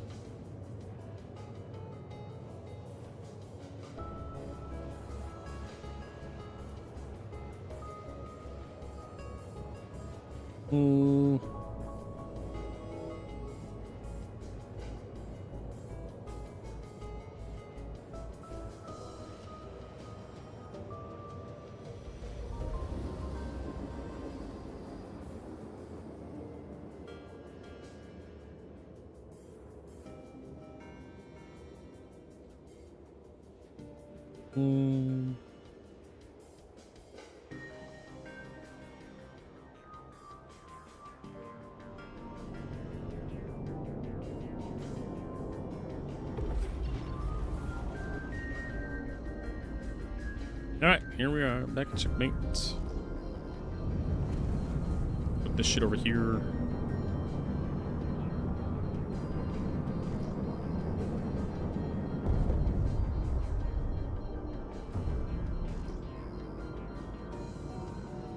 Yep, there's a whole C.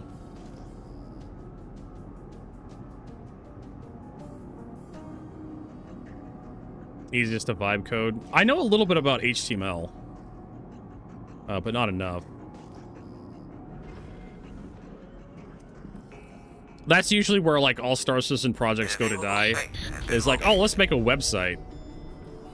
Right? And someone decides to like make a fucking website. And CIG changes something. I probably could do that. I could probably go get a... Yeah, but I need money for that, and money's kind of tight right now.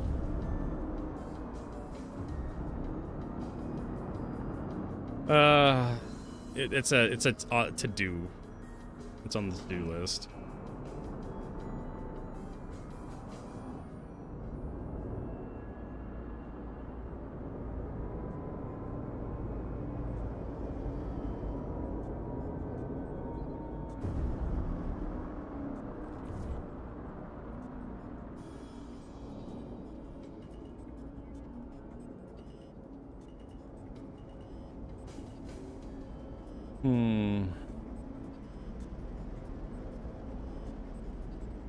All right. Arrival complete. Welcome.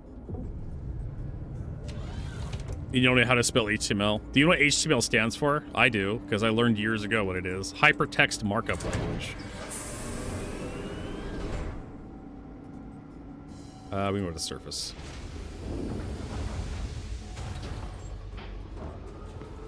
There we go. Not yet, Vertigo. Not yet. Don't say anything. You can think it, but don't say it. Alright. Got that in there. And mission complete. Now I can say it. Star Citizen loves to screw you over. I'm going to keep the fuses in here, keep the grenades. The shiv can go over. I don't plan on using the knives. It would be nice. It would be useful if CIG put knives as, like, tools in the game. You can use, like, pry open stuff. And so having a knife on you would make sense. Visual recoil. Yeah, the tweaker, negative 10% damage. I don't think 10% damage is really going to change the DPS that much, depending on the range.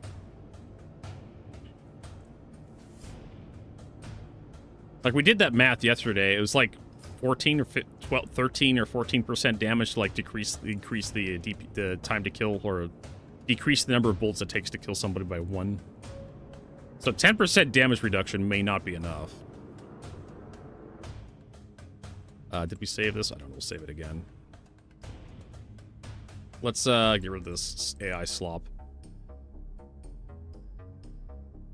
Where is... I thought I had it. Oh, it's in the bookmark menu, isn't it? For Star Citizen. This one.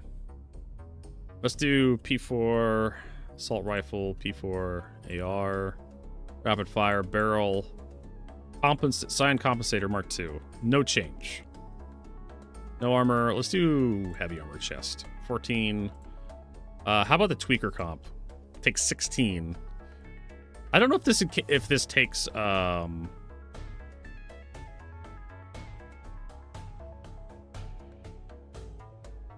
don't know if this takes into account distances.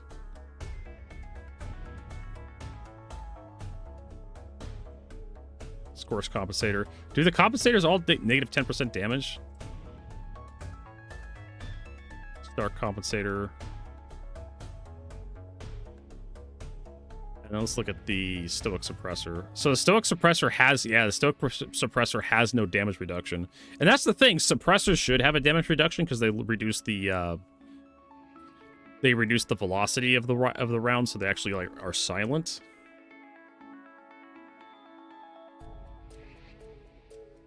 But yeah, like the tweaker does reduce the time to kill by 2 bullets, so that 10% is enough. 6.6, at least for the torso. If you go headshots, real flash hider at 7. Does a flash hider recoil delay 15, muzzle hides muzzle flash, recoil strength negative 15%? Really? Sign compensator. Scorched, yeah, negative 10. It's 8 to the head, 7. You're not going to notice the difference between 7 and 8 unless you're like on a really good connection and it's like a high stakes environment.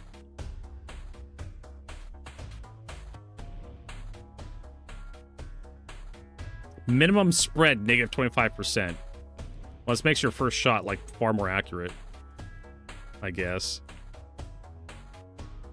Damage plus 5, projectile speed plus 35%. First shot spread 25, 23, 23, 23. Spread decay. Oof. Torrent compensator. Vera compensator. First shot spread plus 40%.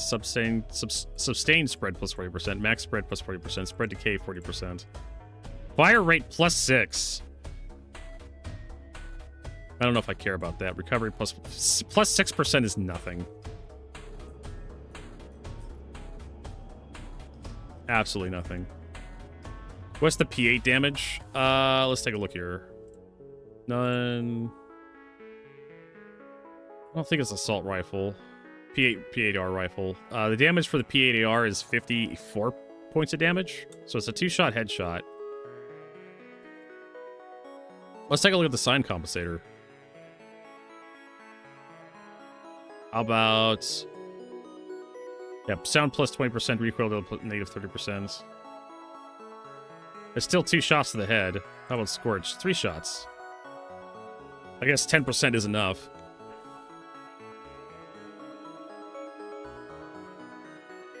Recoil, medium spread.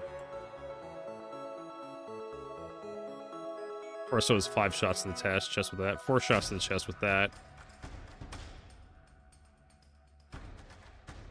And then we're using the stoic. Right. Stoic suppressor. Which just the stoic suppressor just has a bunch of positives. Right? Sound -34%, highs muzzle flash, first shot spread -13%, sustained spread 13%, max spread 13%, spread decay 13%, -13%. It just makes you more accurate. Doesn't nerf your... Yeah, doesn't really help you with like... Well, actually, the stoic... Oh, this is the stack? Stack? Stoic? Yeah, that's the one. Why is this wrong? Which is the correct one? Because I have the stoic suppressor, and it says like aim time is +12%, spread is -12%, horizontal aim recoil -45%, vertical aim recoil 15%, visual recoil -33%, recoil time 5%, audible range negative, and it's completely different on this website. It's like spread.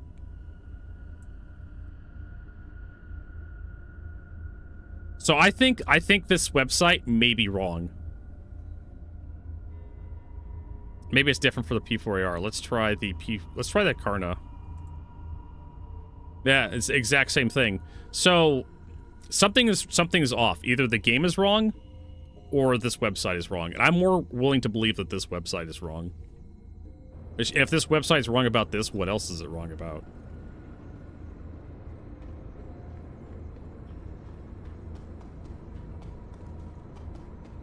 Sure, Rob, I can give you link permission. Boop, boop, boop, boop, boop. Let's see if I can click on your name. Warren. Yeah, it's a weird thing that sometimes I don't get the ability to permit people, so I have to type it in manually.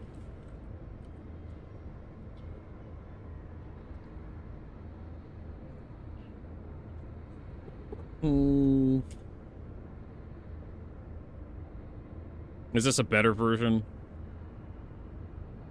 I need to enable JavaScript.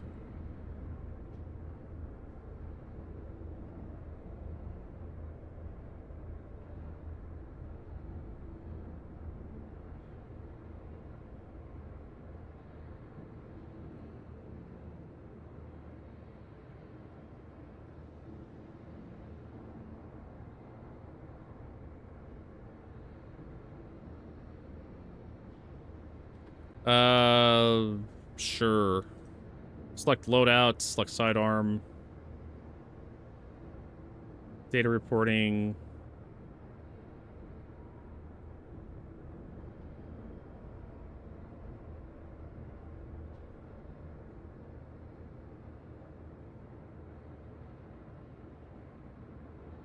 This is more of like finding stuff, I guess. This is like a shopping list.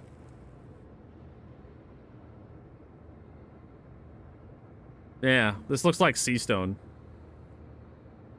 It doesn't show you like actual FPS stats. Like health and whatnot. I guess we can like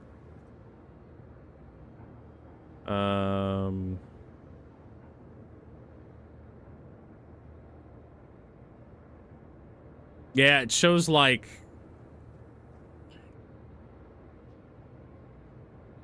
it doesn't show like player health. Select helmets, black silver.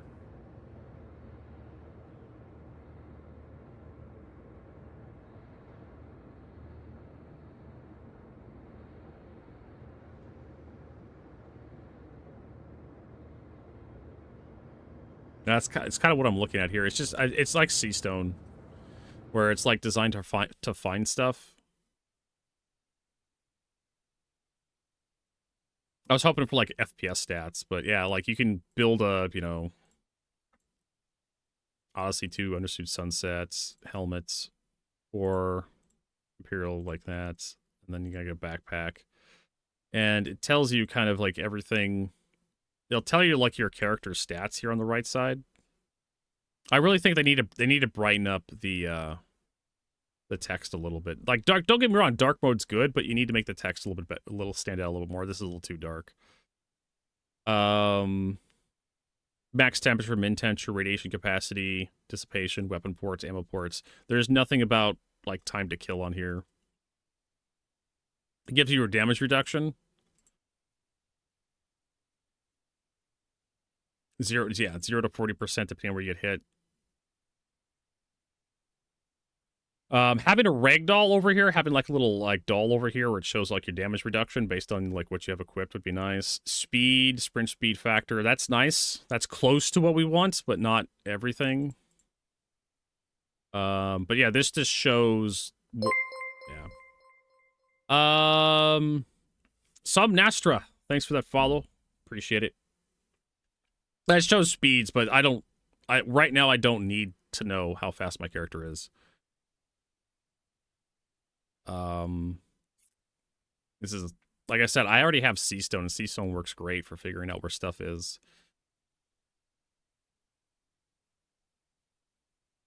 Yeah, this is a big nothing burger for me. This is for somebody. This could be something. I mean, appreciate the effort, but.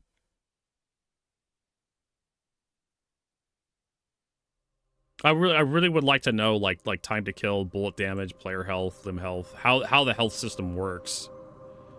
Because there is a bit of misconception about how FPS health, at least between me and Rob. Rob thinks limb damage is what gives you like tiered injuries, and I think like if you get enough limb damage, like it just kills you. So I don't know. I mean, we could test that out when we get into Pyro next to each other. Going off this FPS calculator with the Karna. The Karna does 10.5 points of damage. Go look at the arm with no armor. It says 8 shots to kill.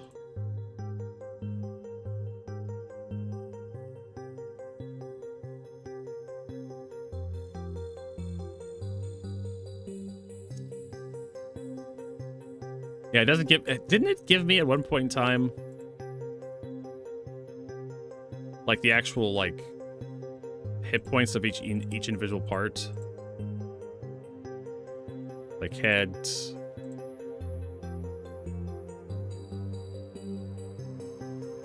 Well, if it's 35 damage per shot, and it's 3 shots to kill to the head, 35 times 3, so you have 105 hit points, or 100, about 100 hit points, because you're doing 105 points of damage, so it's 100 hit points for the head. Right? Yeah, because you have to report. If you go look at Seastone, right? It tells you like, well, there's usually like a notice here. Hold on here. Go to the private window. Yeah, cookies. Status of future universal item finder. As you already know, started with 320. Information about the shop's inventories and item prices gone from the game files. This will change UIF. With this change, UIF will now have to fully rely on crowdsourcing data. This means some data may not be perfectly accurate, but you can help.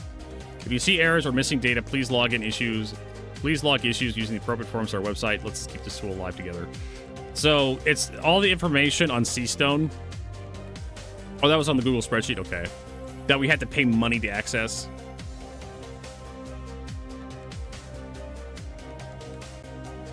Yeah, so every fan-run website is reliant on the community reporting stuff.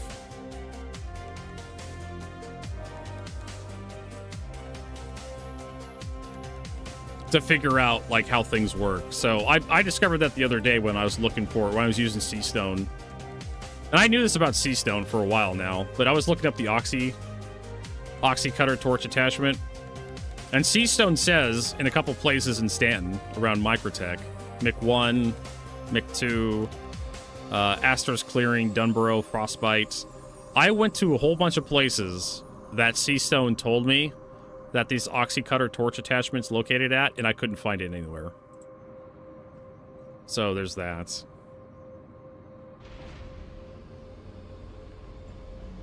What are you going to do about it? You're going to have to log in, report. Make some reports that says, hey, this isn't accurate. And then someone's got to come and manually change that stuff. And that's the part of, like, running these sorts of things. All right, let's head over to... You are cleared to leave. Rob, how's prison treating you? You gonna be out anytime soon?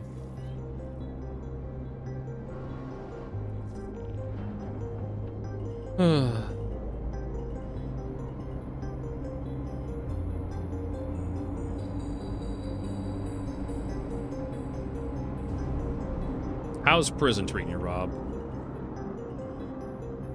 Out soon. Okay, so we'll start booging on over to Thank you for visiting. Safe travels. our place. I need to get rid of this stupid mission that we're not going to be doing. I was just going to hide it, but hiding it doesn't stop it from showing up on your HUD every so often. So it's going to be 3-4, I think. Yeah, look at that. Vertigo knows. I don't understand why. Oh, tell me why does the star map not work sometimes? Oh, tell me why. Yeah, I just don't understand why the star map doesn't want to work half the time. You click set destination and it's just like, nope, I don't want to go there. Nope, I want to go there. But if you like warp away from like a local area, like then you can start setting destinations.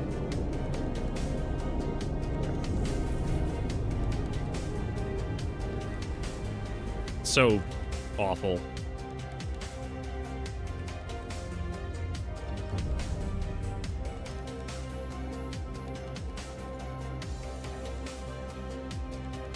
Three, 4. There we go. And it still doesn't want to go. And it still doesn't want to go.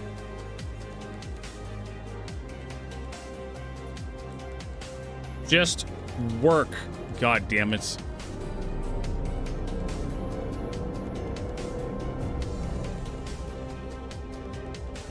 All right, and we'll all be on our way here just a little bit.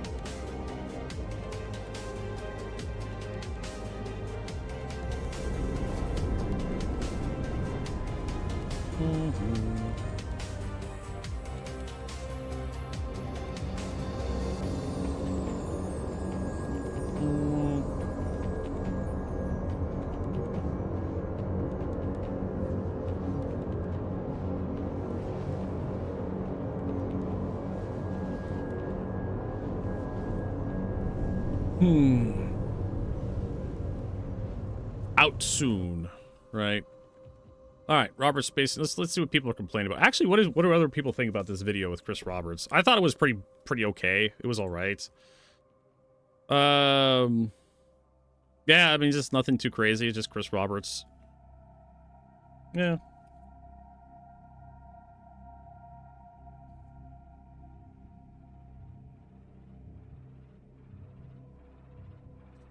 Just CR talking about his passions, video games. I like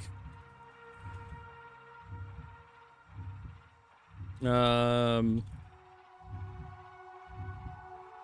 he mentioned Squadron 42. I feel like that makes SQ 42 more likely this year. This year. Nothing too crazy, just CR talking about his passion, video games. I like how he mentioned Squadron 42. I feel like that makes Squadron 42 more likely this year. That's really all those are the big takeaways I got from this video. It's nice to see Chris Roberts talking, being passionate. It's one of the reasons why I gave Chris Roberts money all those years ago.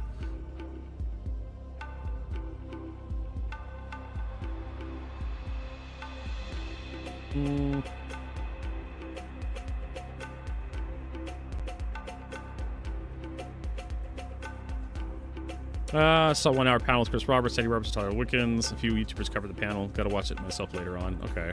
There's a longer one.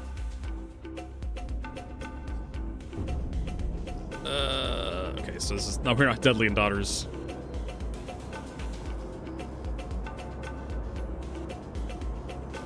Yep, Mark Hamill. He works with Mark Hamill and... what's his name from... Oh, there's an Idris out here. UEF Oberon F-55. Who the fuck names their goddamn Idris stats?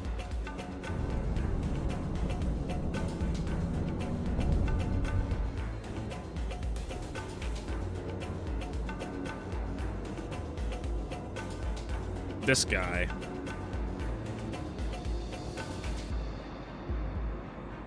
Mercury Star Runner.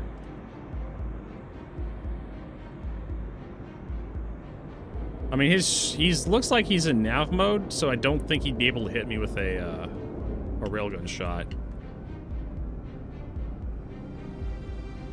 But never trust an Idris. Plus, I'm in a ship that's way too big to be targeted by the PDCs.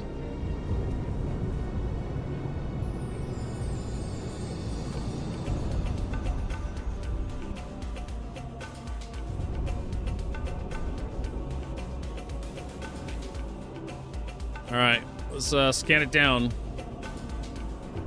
I mean, if you're going to approach an Idris, always assume it's an M. And if you approach it from the front and you assume it's an M, like, just assume he's going to line a railgun shot up on you. So, be evasive as you fly closer. But this is an Idris K. I can notice the gun in the front. Unknown games rule. So this is an abandoned Idris. I could carve this guy open and use it. For what, I have no. Never trust an Idris pilot not to take pot shots to you. How about that? Cargo, Medigel, yeah, nothing inside.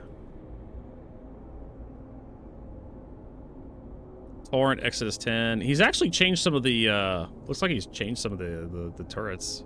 He's got deadbolt cannons, like 10 of them.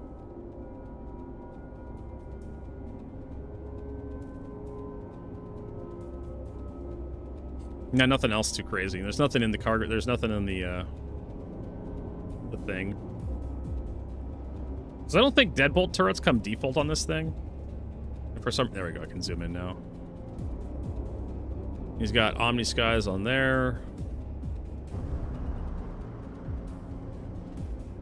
Those are deadbolts on there. So yeah, I think that's like non-standard on the Idris. He's got Omnis on the front and deadbolts facing the rear, which is kind of a bad idea because you want those turrets to actually hit stuff. And the front is Omnis.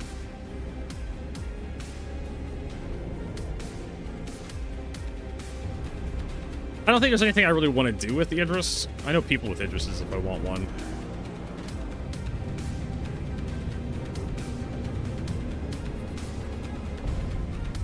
No more scraping, I hope, Vertigo. No, we're not gonna come back here and scrape hull. I mean, we could find out. We have a website. Idris P. No. Galadine, M7A cannons, Galdering. Yeah, so he's updated off from the default Idris P.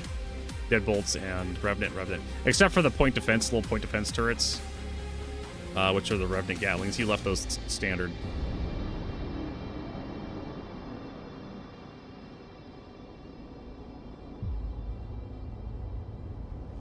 There. Oh, I think this is a Wicklow special, which means it could have like high-level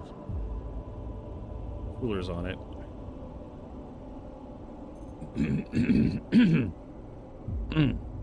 Sorry, got a little mucus in my throat.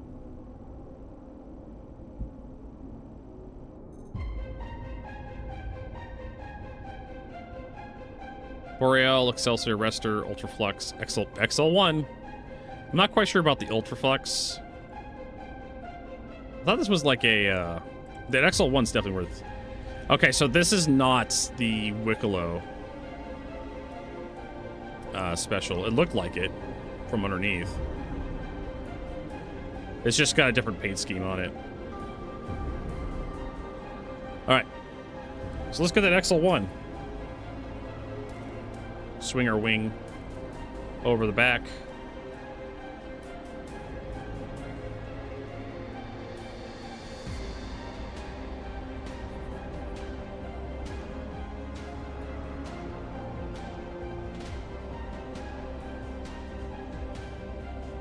Yep, XL1 is really nice. I've been collecting them. I keep telling people, like, Pyro's one of the best places to salvage. Because there's, like, tons of, like, ships just laying around.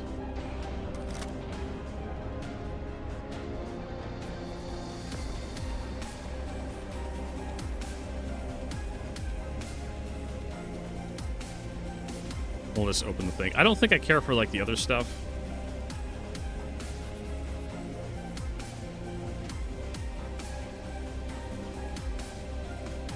I think I have an XL1 in my, my Corsair.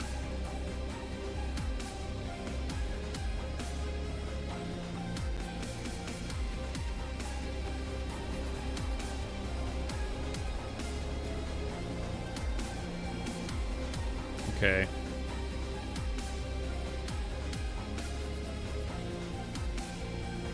Where is open exterior?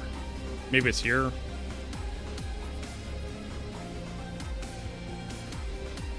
There we go, open exterior. That should be it. Oh, I need to, like, unlock the item ports. Shit.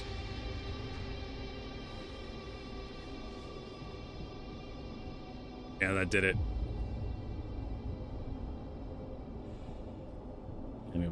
Power plants. That's supposed to be a battery. That's all I really care for right there.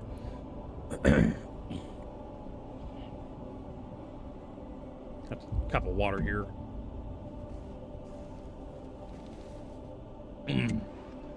So I fried up some potatoes last night to make homemade French fries, and let me tell you what, they were good, but I don't think it's worth it. The problem is dealing with, like, the used cooking oil. Like, it's fine. Like, there's dangers with, like, deep frying stuff. I mean, you can also use an air fryer, too. Like, deep frying stuff is, like, dealing with the used cooking oil. Okay, so I need to look up this guy, see what a boreal is. It's like, you get it up to 400 degrees to, like, really get those crispy fries.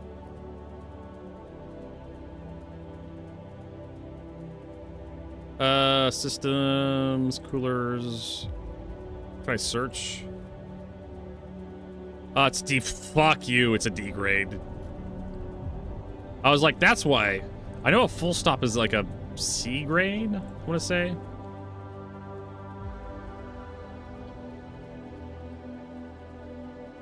Full stop C grade, yeah, it's Garbo.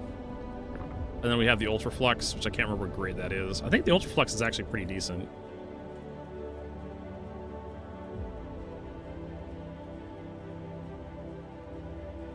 How come power plants aren't in...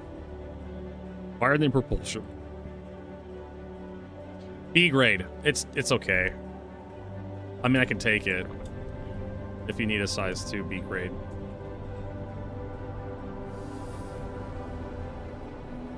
What are we talking about?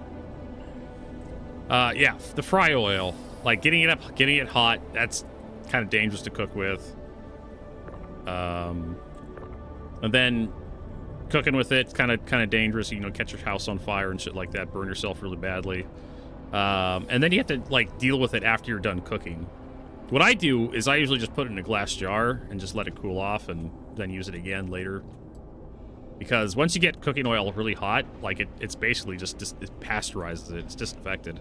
Ain't nothing gonna grow in that if you keep the lid tight. But I was pouring the hot cooking oil into a jar, and I know better than to just pour it into the jar freestanding on a counter, because I actually spilt it hot oil, cooking oil one day all over the kitchen. And I know better to do that now. So what I do is I put the jar... Yeah! Because it's clean after you get done cooking with it. There's no... I mean, they'll have, like, bits of food in it, but all that... There's nothing growing in there. No bacteria, no funguses and whatnot that could live in hot cooking oil. Because I'm getting that cooking oil up to about 400 degrees Fahrenheit. Which is... I have to, like... What's centigrade? Around 400. Which is 204 degrees Celsius. Yeah. You can use it again. So, I mean, it doesn't change. The only thing you have to worry about is, like, it changing the flavor on you. A lot of restaurants do that. All right, they'll just keep using fry oil until it's really grungy. And so I put my glass jar in my cast iron skillet. I have like a 12-inch cast iron skillet. And I put it in there, and then I start pouring the hot fry oil into the jar, and it cracks the jar.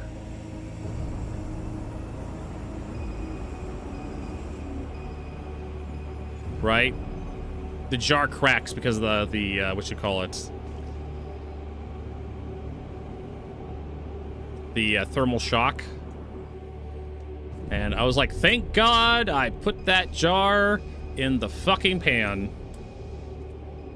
So I had to let it, the fry oil cool down some more before I could pour it into the. Luckily, I had a couple other spare jars.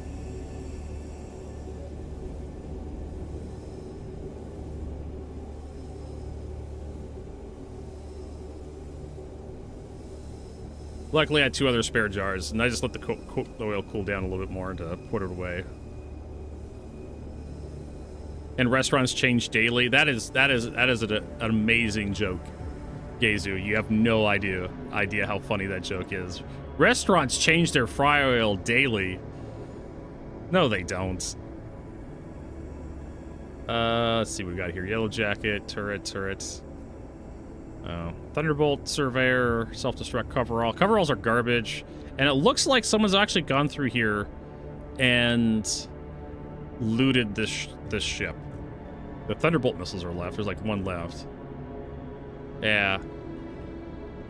God damn it. Oh well. Asgards are usually good for like components. Ah, there's a Mercury Star Runner. You can actually take the Mercury Star Runner. Yeah, it's gonna be. You're not gonna be able to hold the jar. Trust me. I've burned myself a couple of times trying to like mess with hot oil. So you don't want to hold the jar. Yeah, they don't dispose of hot cooking oil. They'll run it through a filter or something if they really want to clean it up. But most places like McDonald's, they'll just keep running fry oil until it's really ugly.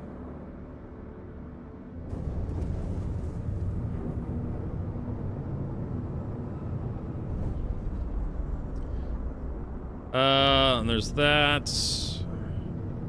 There's a clipper. Vertigo, do you want to go into... No. Absolutely fucking not. There's another C1. I think I'm coming in from below, so I may be safe from the turrets. Maybe. We'll find out here in a second. If we start eating DPS. We'll know we'll be in big trouble. There's a bunch of ships down here, so this must be like the front entrance. Venture Titan. There's another Asgard. I'm gonna kill this guy right here.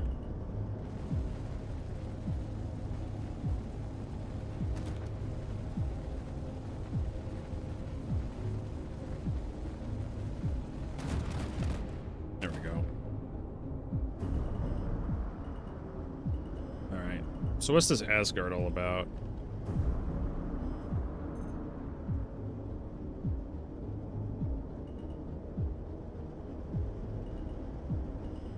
I feel like I've maybe seen this guy the other day. He may have been pickling too. I mean, I could look up like the recommendations for like Nightfall, Offline, Surveyor. Yeah, okay. This guy's got Nightfall stealth, size 2 stealth coolers. I think those are A-rated. And turret, Apex, Aegis, Yellow Jacket, turret. Yeah, someone took everything else out of this thing. I don't know if I care for the Nightfall coolers, but I guess people are starting to catch on that Pyro's an amazing place for like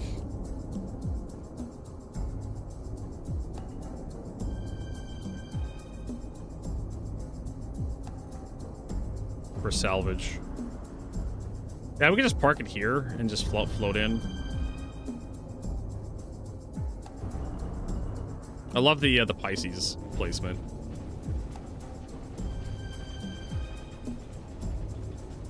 I kill that Pisces because it could be a medical Pisces.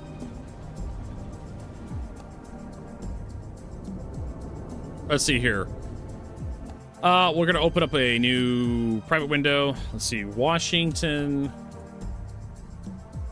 State Department of Health, used cooking oil. Used oil management. AI overview is ecology. This is probably motor oil.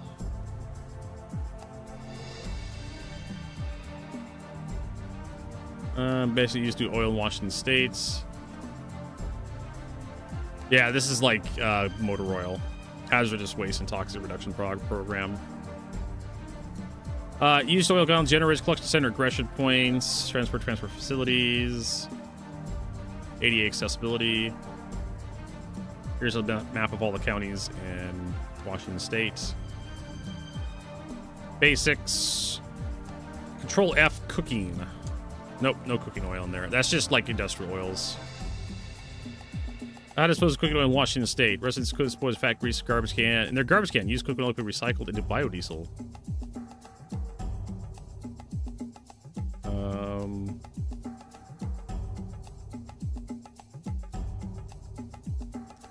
Food safe. Snohomish County Health Department. Food Safety Educational Program.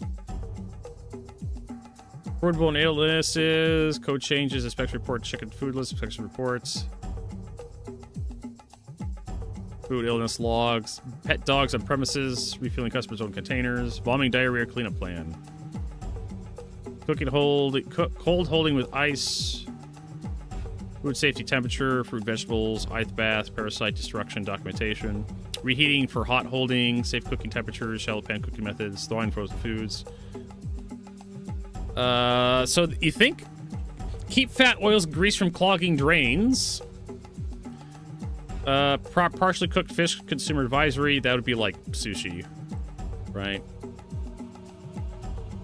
Refillable, reusable containers, proper ramen storage, proper chemical spillage, chemical storage.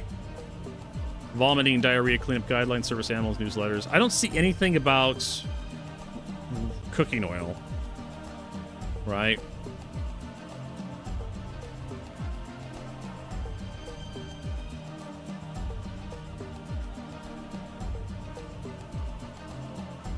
Use cooking oils. AI now reported it causes massive block sewage, garbage, soil recycling, keeps up county commercial business handlings. Restaurants must use grease interceptors and to report down drain on drains.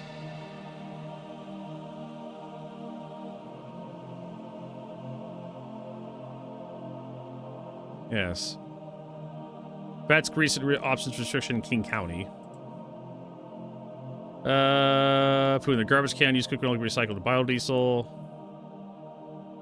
Mostly solid by mixing absorbent materials such as cat litter or sawdust so it doesn't leak while being transported to disposal.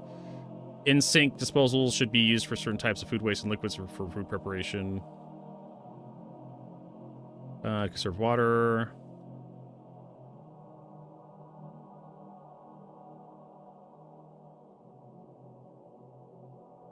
Yeah, nothing.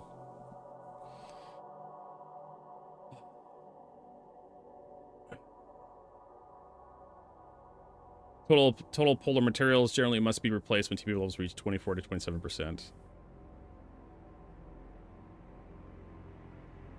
Yeah, like Energy M1, I can't imagine all the restaurants in Seattle having to change their cooking, especially if you're running a deep.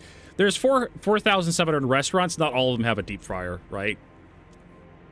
A few would, but even if it's like 100 restaurants, imagine like just how much it would be a pain in the ass to dispose of all that oil every day. And I'm trying to look up if there is like a recommendation for how many times. Here's collection for used cooking oil.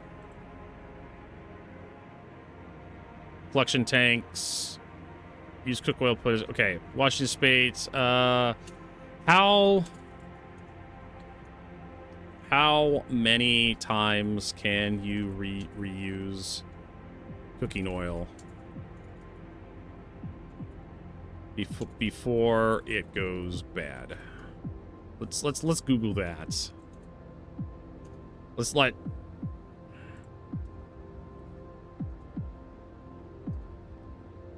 Can you reuse deep fry oil? Here's a Reddit thread. It depends. Does it strain it well? Keep it in a refrigerator. Serious Eats article about the second time. You can order the comments and read it here. Serious Eats. How many times can you use fry oil? Ask the food lab. Many times you keep using until it goes bad. Remember writing your walk skill post. You use oil until it becomes dark and somewhat bubbly. However, a popular Japanese TV show reported that katsu made with oil tasted With old oil, tasted superior to katsume with new oil. I also read that many tempura places use a mix of old oil and new oil, which people claim adds a bit more flavor and color in comparison to using solely new oil.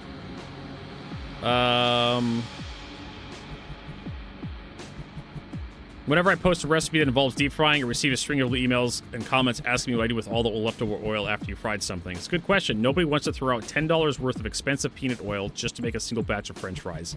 Yeah, that's why I keep my oil. Right? That's why I keep my oil, because I pay good money for that shit. I'm going to use it till it's useless.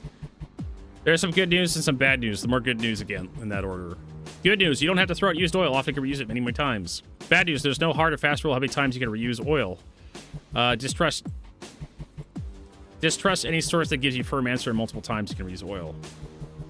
Good news B, it's easy to tell when you need to replace your oil. More importantly, there's some great steps to increase the useful lifespan of your oil. Deep frying accomplishes two things. First and foremost, it dehydrates food. As soon as the food hits the hot oil, it begins to bubble. These are bubbles of pockets of water that are suddenly vaporizing and jumping out of the food. Okay. Protein, blah, blah, blah. Cooking, he's describing cooking. Incidentally, folks' wisdom that oil that is too cool will cause food to absorb more oil is bunk. In fact, oil tends to move to places where formerly occupied by water. The amount of oil a piece of fried food absorbs is directly related to the amount of moisture that is driven off, which is directly related to the temperature you cook at, and the temperature you cook or your food too. Therefore, the hotter you fry, the more oil will be absorbed by the food.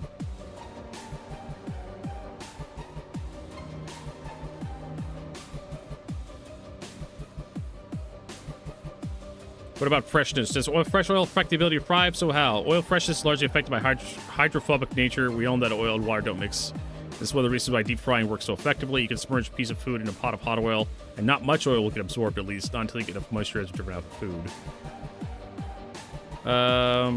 The more oil breaks down, the less hydrophobic it becomes. At first, this can actually be advantageous. Less hydrophobic molecules in your oil means you get in closer contact with the food, allowing them to just fry a bit more efficiently. This is where wisdom of the tempura chef comes in. Adding a bit of grated old fry oil to new batch will improve it. Eventually, this breakdown continues. Your oil becomes less and less hydrophobic, and eventually starts entering your food too rapidly, causing it to turn greasy and ruining its crispiness. At this stage, your oil needs to be replaced. Some telltale signs of old oil are foam on the top of the surface, an inability to reach frying temperatures without smoking, and a dark, dirty look, musty, fishy aroma. The rate at which your oil reaches the stage depends on a number of factors. Let's talk about those. So what factors are... Type of frying vessel. Sad real life frying at home will ruin your oil faster than frying in a restaurant. Why? It has to do with the heating arrangement. In a dedicated restaurant deep fryer, the heater element are raised above the bottom of the oil chamber.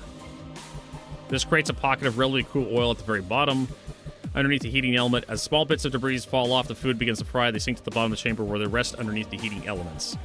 With a home sediment, on the other hand, you end up with a frying pot or a wok placed over a burner. Particles of food fall to the bottom of the pan, coming in direct contact with the heat source, burning, imparting their flavor to the oil and hastening its breakdown. Unfortunately, there's no way to avoid this unless you decide to purchase a dedicated electric deep fryer for your home kitchen. If you fry a lot, this is not a bad idea. Type of coating, type of food being fried, oil temperature. Different oils have different makeups in terms of relative level of saturation, unsaturated fats, and other solids. This can affect the way they fry, temperature which can be heated. Generally, refined oils like peanut, canola oil, vegetable, and corn can be heated to higher temperatures than raw oils like extra virgin olive oils or sesame seed oil. It's not you can't fry an extra virgin olive oil, it's just that it will break down far faster than refined oil, if it can even get hot enough to fry without smoking in the first place. Best oils for frying tend to be high in saturated fats such as peanut oil, vegetable oil, shortening, or lard. They will not have the longest lifespan and will produce the crispiest results.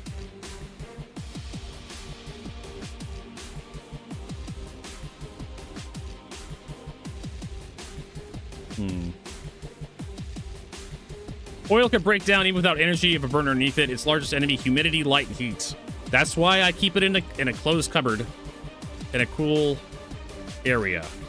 You have at least one friend who stores their oil right above the stove, perhaps sitting on a bottle against its backsplash. There's no good, dirty, rotten oil killers, and I urge you to defriend them immediately. Oils, even those I've used a few times, should be kept in a tightly sealed container in a cool, dark place. Yep. I have a little cabinet where I keep all my cooking oil and some dishes and whatnot and some other cooking implements, and I keep a glass jar with a tight lid on that oil. And every time I take that oil out of there, I open it up and the jar pops up. How to clean oil. Yeah, you could. I need to get one of these strainers if I want to use it more. Overheating oil is a quick, easy way to get to break down to unusable form at some time. Underheating oil. Yeah, there's really nothing here about how the dangers of using oil too many times. It's just more about, like, flavors and whatnot and, like, smoke points. So, I don't know. Maybe there's some research paper out there that talked about, like, oil and, like, how it can, like, reuse cooking oil, but from my understanding, there is no... Other than, like, just fucking up the flavor of your food, there's no real reason not to reuse cooking oil a bunch of times.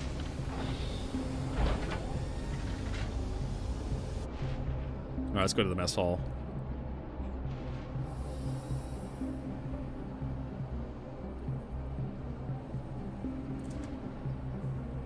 And speaking of, like, food, I'm getting hungry here, so I'm gonna have a banana. And I haven't seen anybody, like, just, like, going through and disposing of, like, used cooking oil every day. Because, like, there's a lot of restaurants out there that would never put up with that shit. But, yeah. The one thing I will agree with, at a certain point, cooking oil becomes just rancid, rotten. You use it too much, and it's just gonna have an awful flavor to it.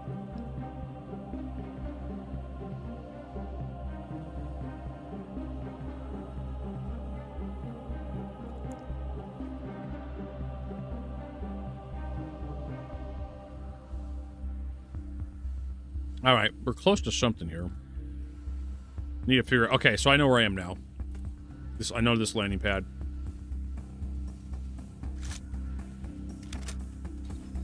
I know this pad.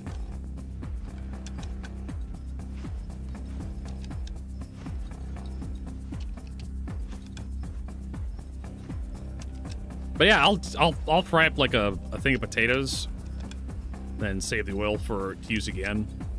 But I do end up with a lot of particulates at the bottom of the pot when I'm frying stuff up.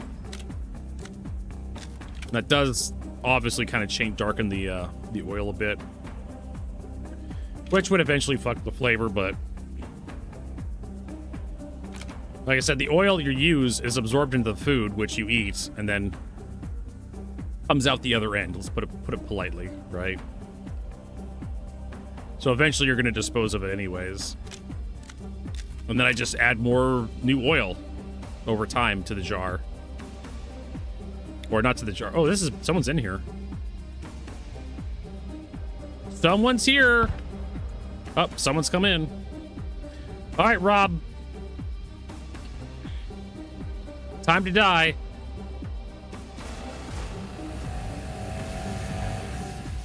Airlock's been cycled.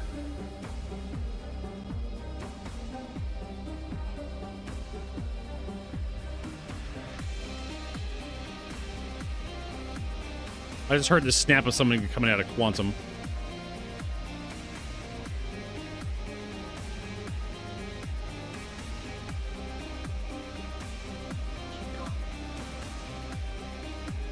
I find it hilarious that trash has been burning since Pyro was added. If we get through this fast enough, we probably won't run into this guy. But I hear NPCs talking.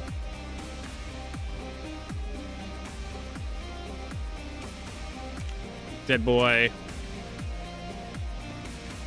What the fuck? What the hell is that? Let's check over here. Oh, there's a guy. There's a few guys. I'll keep him occupied. Take an injury! Bring it! Friendly down! I've got you covered. Today just got interesting. There's usually explosive barrels right where I'm shooting. Laying down covering fire.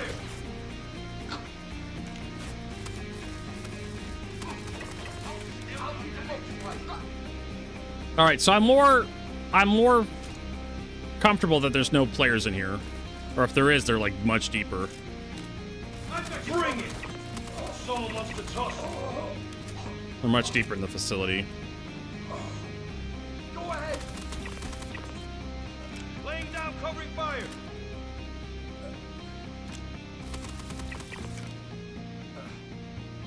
I've got you covered. Here we go! We're getting hit!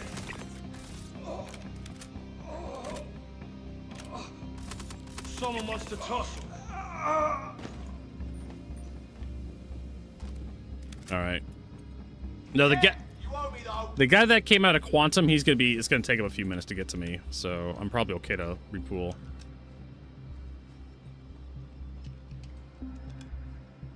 Conscious about the fire, yeah. I have a fire extinguisher like right next to the stove, so basically if you start a fire vertigo, just go for the fucking fire extinguisher. All right.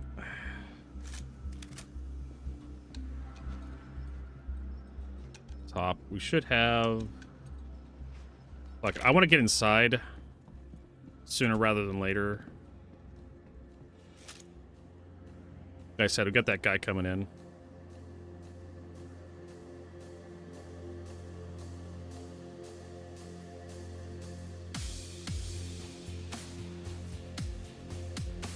Or not.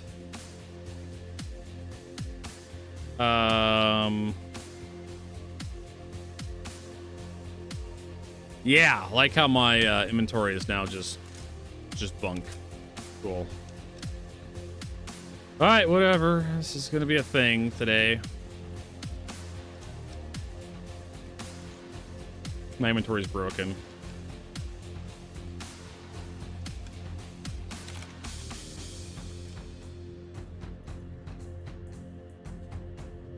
So I guess we're just waiting for this guy to show the fuck up, and so we can shoot him, or he can shoot us. Well, if we really wanted to wait for this guy, the appropriate place to do it is up top,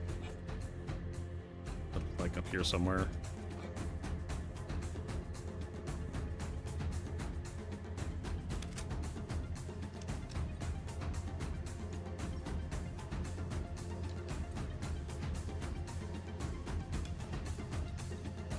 Yeah, because my my inventory doesn't want to load. I have a fuse.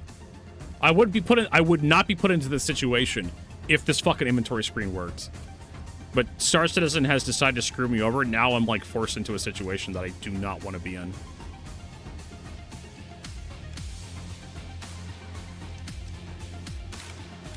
I, for some reason, can keep repooling ammo. Like, it's recognizing that I have an inventory. I can at least repool all my ammo.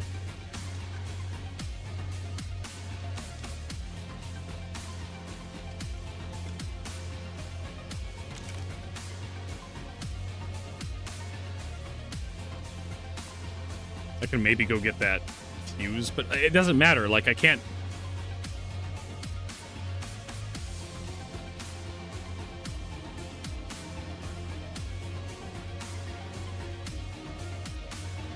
I know, right? Just like how Ladders 2.0, we're gonna fix ladders. Ladder 2, yeah, the new ladders are still fucking awful to climb on and get off of. Yeah, still nothing.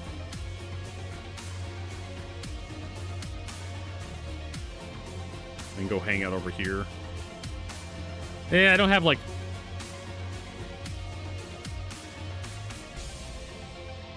I don't even know if I can shoot through this. Yeah, I can.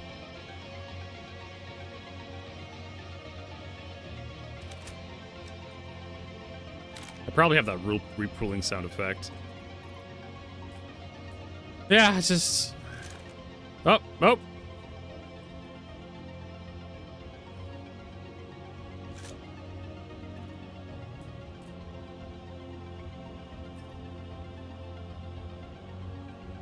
It pulled the fuse out, and then it started walking me slowly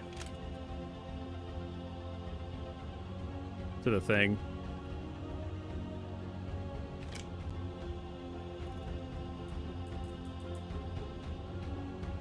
Think we should do checkmate? I think we should do checkmate. I just showed up here just waiting for Rob to show up to checkmate. That's why I'm here. I was just like, hey, let's get a red key card on the way to checkmate, right? While waiting for Rob. And my inventory's broken. And I'm waiting for, like, players to show up.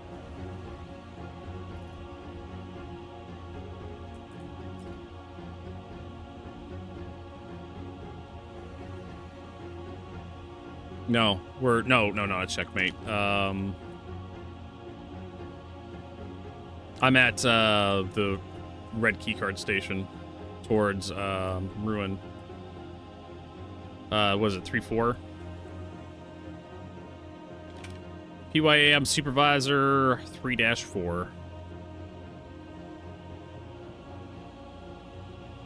My spawn point said checkmate.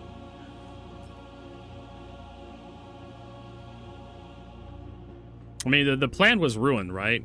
Ruin Station.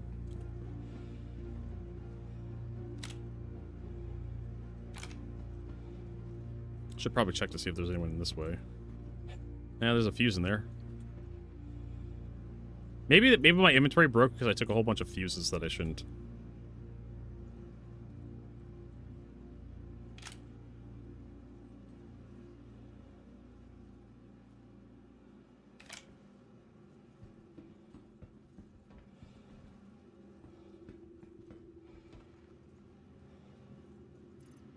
This sucks. Fucking inventory's broken.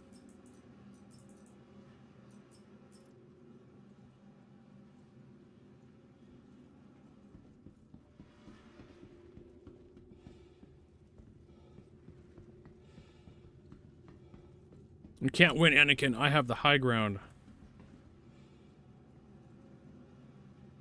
I know, but we could run it.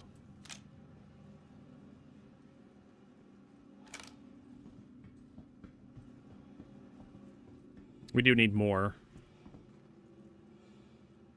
I just... Like I said, I know there's going to be people coming in behind me. So as soon as I get down out of here, I'm going to get shot in the back. It just never fucking fails.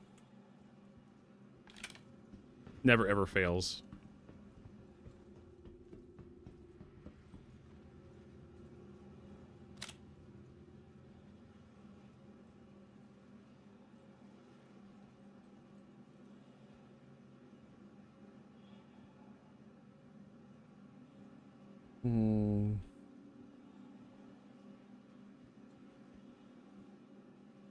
I really don't have anything in my inventory that I need to keep anyways.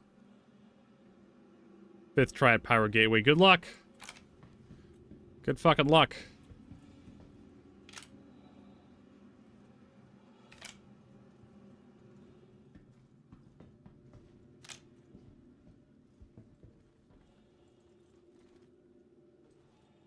That's me making that noise.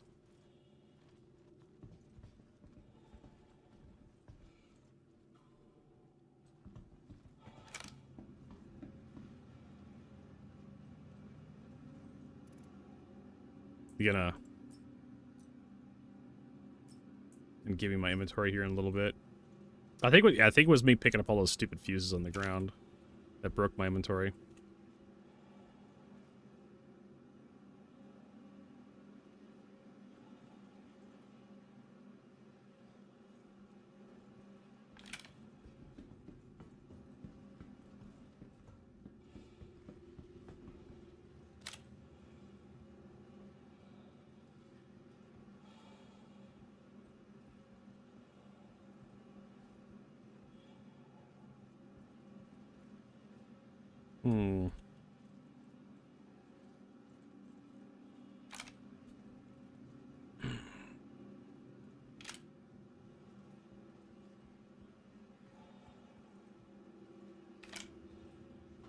I mean, depending on where they parked, I mean, they should be here by now.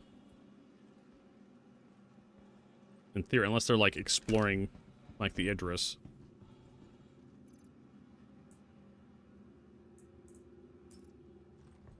Alright, let's just, get killed. Let's go die. Whee!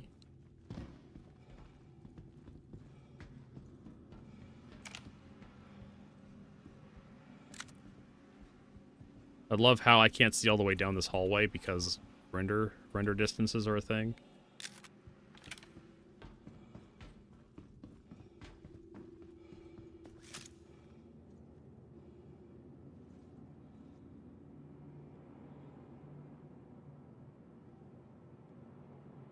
We're gonna queue up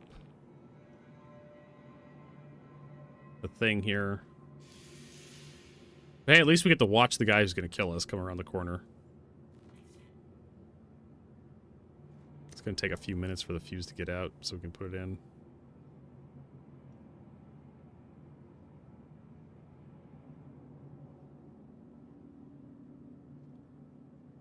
Dun, dun, dun, dun, dun, dun. Dun, dun, dun, dun, dun, dun.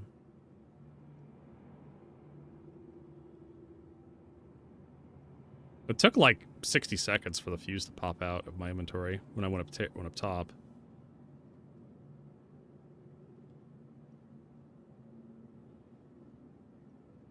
I heard the quantum snap when I went into the facility, so I think there's a ship in the area.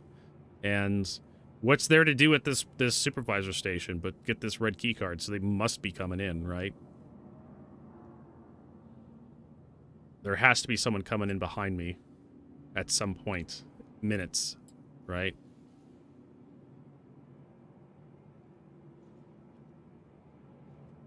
I'm just trying to insert this fucking fuse because my inventory's broken.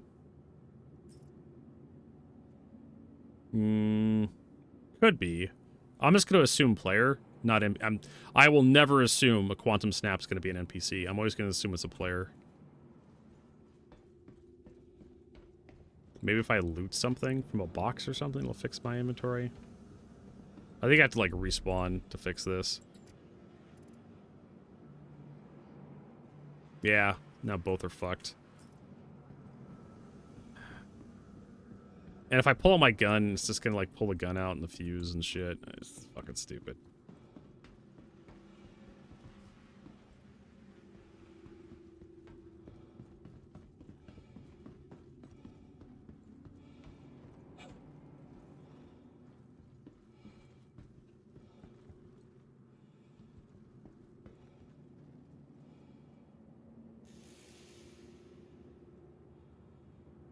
Crash recovery while hiding. I could do that. Crash recovery.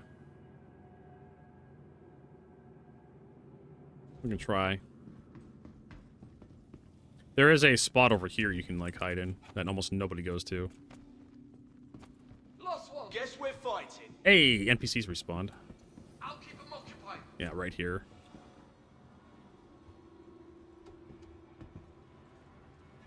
Go ahead. Nobody comes into here. So if we do...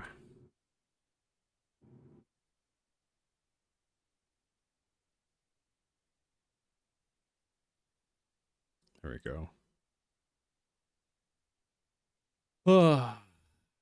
Not that spot, he says. Well, too bad. I chose that spot. It's my spot now.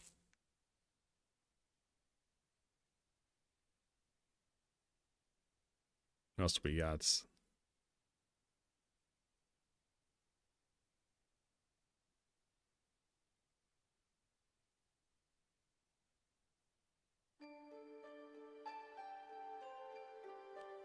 Not that spot, Vertigo.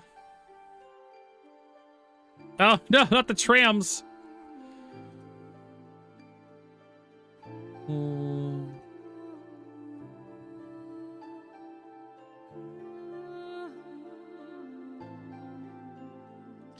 And then...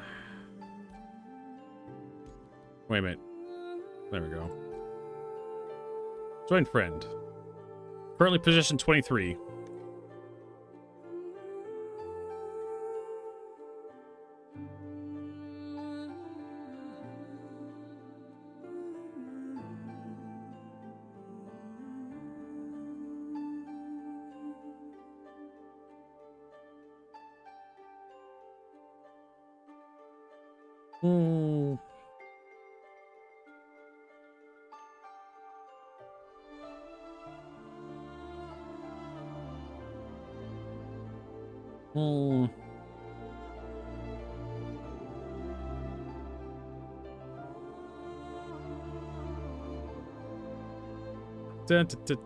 Here we are, getting in. Let's see if we load into. We'll probably load back in the checkmate, I would imagine.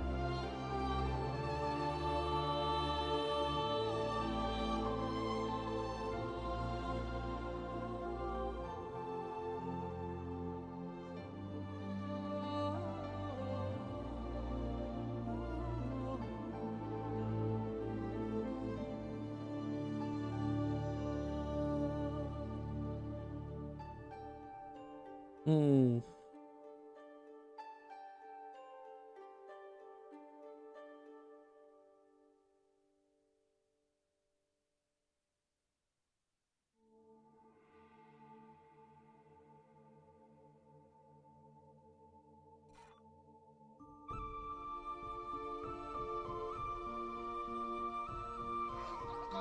Hey, we're back in. All right. And we have our inventory.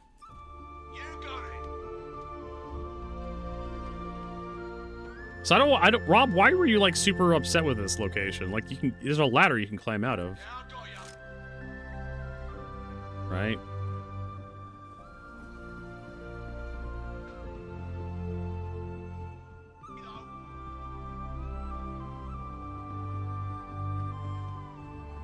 Okay, dead body there.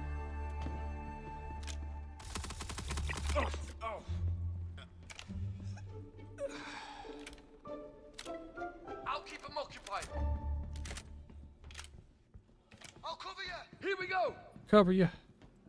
I'll cover Taking injuries. That's fine. Holy shit! They just Cutters, killed him. look lively. Yeah. Oh shit! I got him covered.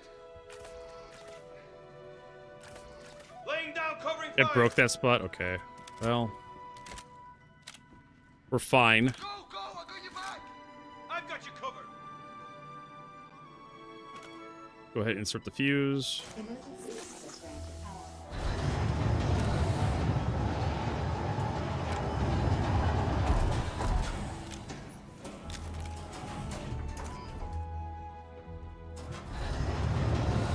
No, that was an NPC.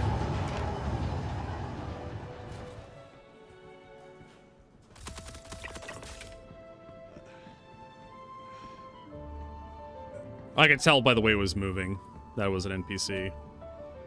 Players move way different from NPCs. Like that. Also, whoa, what the fuck? That boy just teleported on me. We lost one. Laying down, covering fire. We're taking casualties.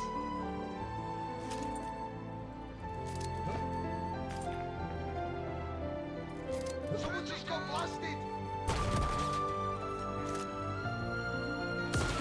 Also, players are a little more damage resistance, I find, compared to NPCs. NPCs tend to take more damage. Probably because the netcode treats players and NPCs a little differently. But it's fine. We're gonna get the...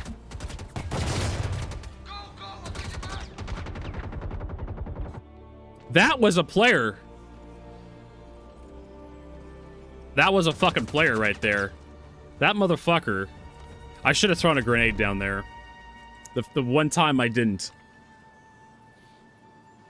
Yeah, holy camper, I know, right? I really should have thrown a grenade down there, and that's on me. I usually have a habit of tossing a grenade, but I got lazy. I'm just like, fuck it. There's no players in here. I would run across one. I didn't expect a player to be camping that fucking terminal. That was a good camping spot. Can I just respawn already? Like, yes, I get it. I died. It was my fault. Let me fucking go.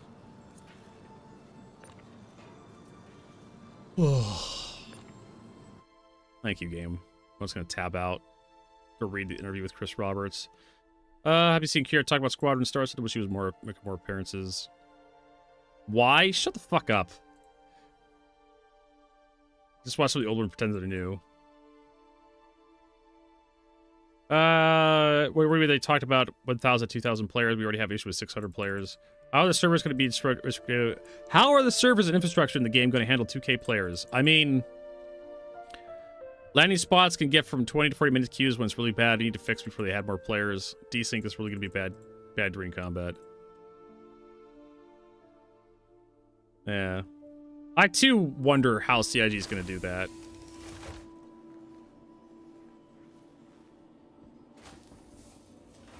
Yeah, I'm out. It's fine. We can just do stuff here. I lost, what, ammo, some cruise lux, fuses.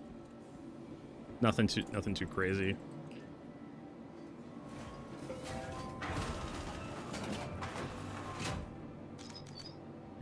So there you go. Yeah, so next time, we're just going to toss a grenade down that hole every fucking time. Wait for it to blow up every fucking time. We're not going to... We're learning the value of hard knocks, right? School of hard knocks. Just toss a grenade down the vertigo. Like, if someone piles a bunch of shit there, it'll clear out that shit and potentially blow their stupid trap up. But I got lazy and complacent, and I got owned for it. And that's my fault. That is my fault. Can you pull me in Discord? Sure.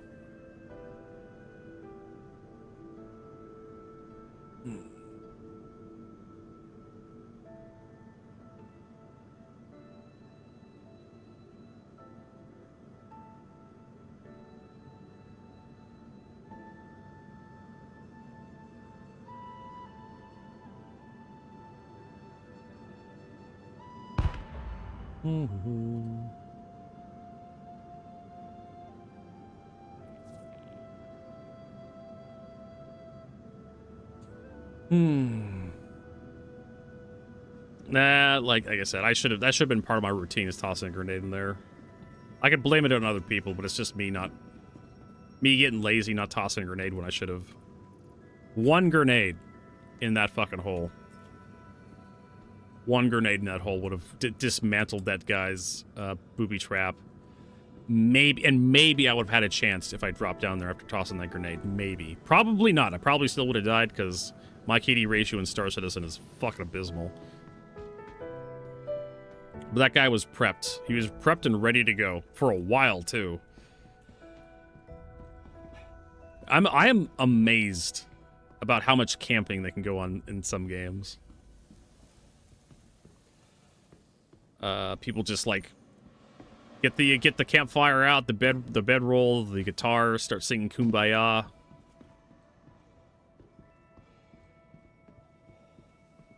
That bro was tucked in for the night. He was gonna be there for a while. Rob, where the fuck are you? Also, I'm gonna get the chat open.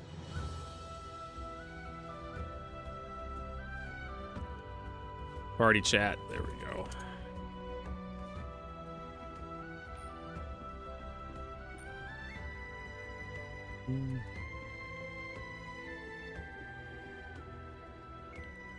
They have all these wonderful, like, areas underneath that... I don't even know what the fuck these areas are supposed to be used for. I mean, maybe in the future they'll have, like, a lockdown where you have to, like, fight stuff in the station. Maybe. Okay, I see Rob. He's buying some ammo. Cool. He's got the Lumen and the Animus, looks like. I know, it happens every so often on my computer too, Rob, where my frames go to shit for some reason in this area, and then it fixes itself. Like, yesterday it was happening, and then today I'm back at checkpoint, and it's just like, or checkmate, and it's just fine right now. I have no idea what causes it. Happened when you used the terminal. Let me try. What terminal was it? It wasn't this terminal, was it? Yeah, sure. Yeah, leave and rejoin. Just more bullshit. Let's buy some Karna ammunition. How about it? Oh, I can't use this terminal. Maybe it's that billions of credits. They're nerfing you because you've paid to win. Let's buy 50 magazines. That did do something to my frame rate a little bit. Not much.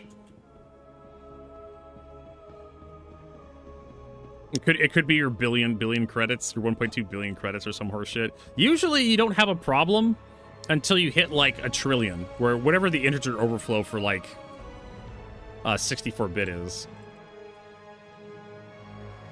Integer overflow.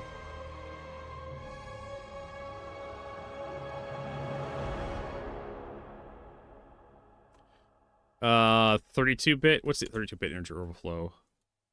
Cursor arithmetic. That's usually what happens. Blah, blah, blah.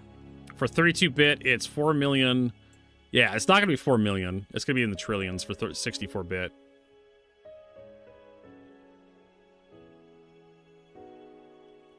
Which is going to be 9 trillion. Yeah, you have to make a hilarious amount of money to actually integer overflow. And there was...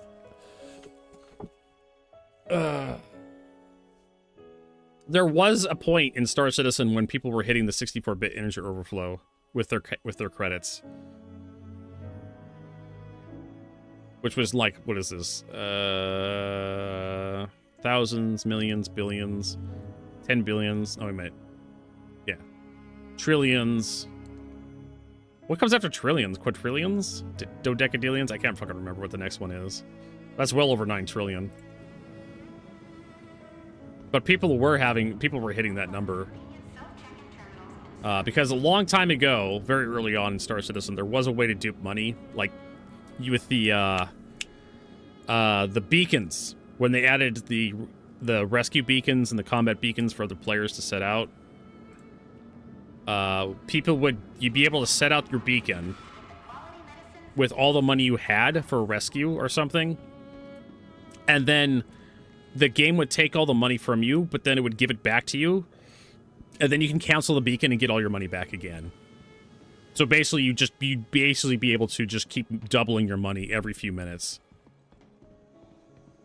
It was, and people got to the 64-bit integer overflow. Like, it didn't take them that long. And at that point, your money goes negative. Right? And at that point, like, you... and then you can't buy anything because the game couldn't deal with negative UEC. It just viewed negative UEC as 0. All right, pick a door, Rob. We're following you. Whatever door you want to go to, we'll go to. I'll follow you. So in order to actually have money after that, you had to find some way to earn money to get back from like negative like quadrillion, negative 9 quadrillion or something. It was hilarious. And that, folks, is why you basically have a soft reset every fucking patch. That shit is why it resets. It just basically resets your account. Because that garbage was far more common back in the day than it is today. All right, let's see if the FPS works. Keep me apprised of your FPS-ness. I like having teammates that... Yeah, my frame rate just went down a little bit walking in here. Yeah. Fuck me. Oh, here's a...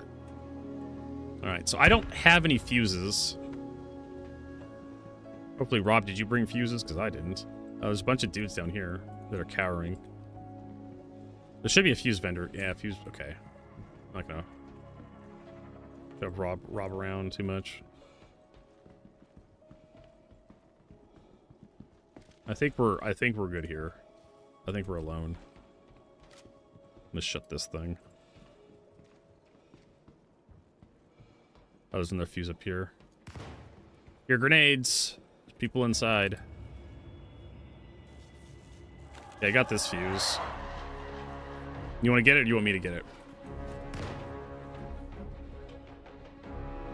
I'll cover the, Okay, I'll get it. Cover me.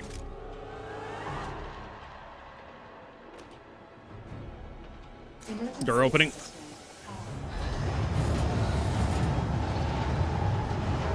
Push it in. I'll close the door.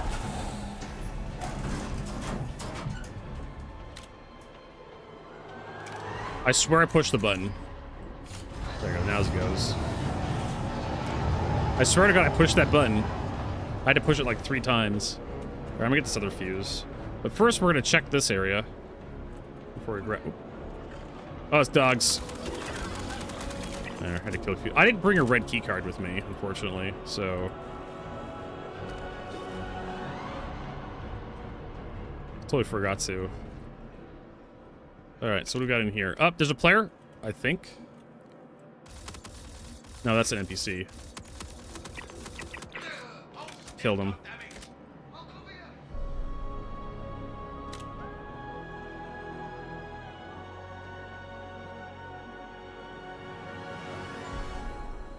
What? Hey, think we've got some troublemakers here. Gonna find out. Playing on a slideshow? Great. You got it!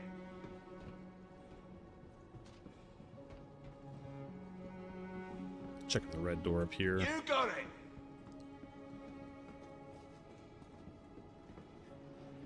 Red door looks clear. Yeah, I got ya! Just a random NPC somewhere, just making noise. This cover sucks! Oh, he's downstairs. Oh, what the fuck is that? Oh, there's a player! Oh, hell with this! I got him, I think.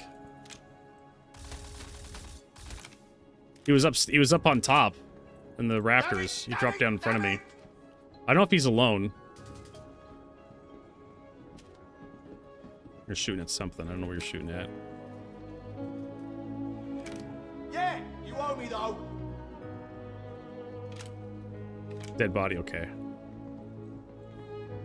Alright, I'm gonna go check this guy over here by the next door, the fuse door. The fuck was that sound? I'll keep him occupied.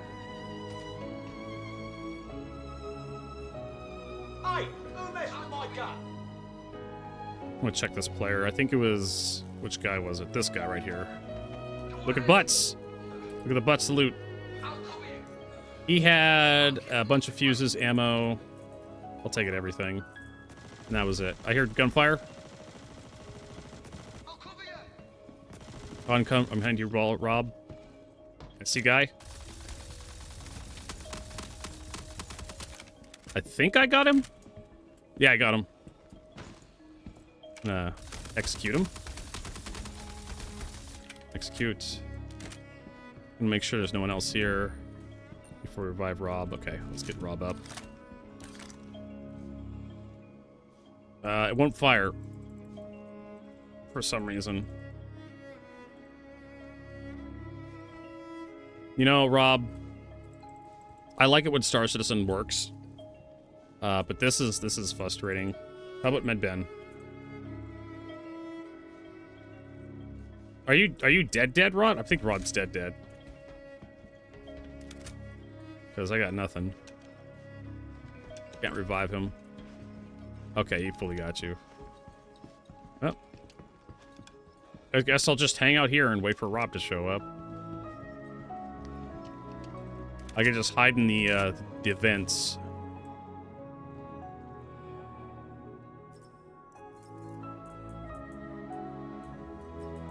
I'll just take all this guy's ammo. For those who didn't know about the vents in Checkmate, there are like little hidden areas up here where you could hide as a player.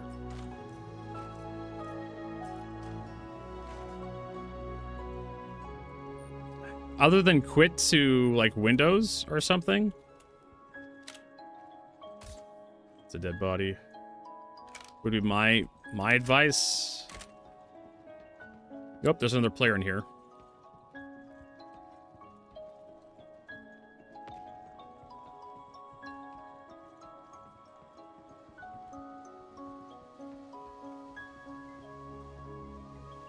Having to like navigate this area blind. I don't want to give away my position. I thought there was a way to the other side through here, but apparently not.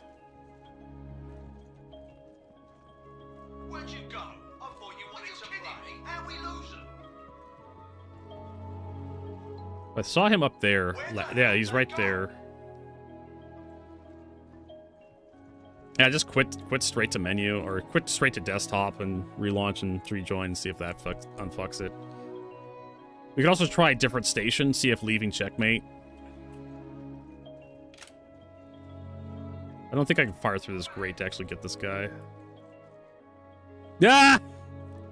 I love it when Star Citizen does that. It's like, I want to quit the desktop Star Citizen. And Star Citizen's like, okay, crash. Gotcha. I just love when the quit button basically just crashes you. It's always the funniest fucking error that could possibly happen. Come on out. I'll make it quick.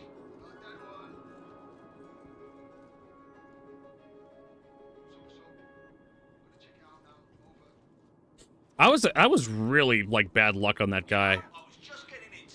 He dropped down like right in front of me. And I was just like, I just hip fired him to death. I didn't even aim down sights. I was just like, and it worked. And it worked too.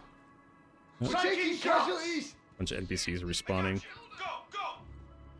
And then the Rob's guy, that guy that killed Rob, like he didn't think Rob had a buddy. I was hoping that he had a red key card on him, but he didn't. Unfortunately. What the hell? You got my sights off. What was that? It's nothing. Yeah, you owe me though. Switch it to DX11. Yeah, see if that helps.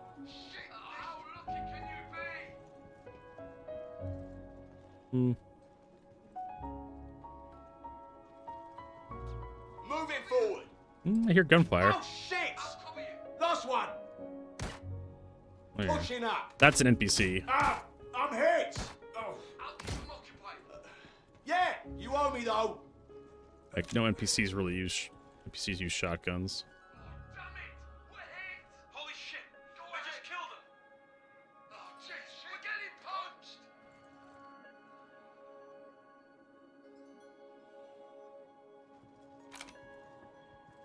There is another access way to get up top from across there. There is a way to do it. If I want to get to this other side, I have to jump across to here. Where the fuck did they go? Are you kidding me? How we lose them? Yeah, I've been there, Rob. I've seen the put this ammo that I'm not using in here. Someone else can fucking have it. Since I don't have guns.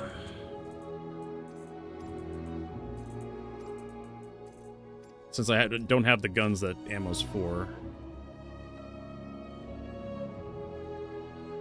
Doesn't really matter. That's an NPC right there. If someone triggers him, he'll start shooting.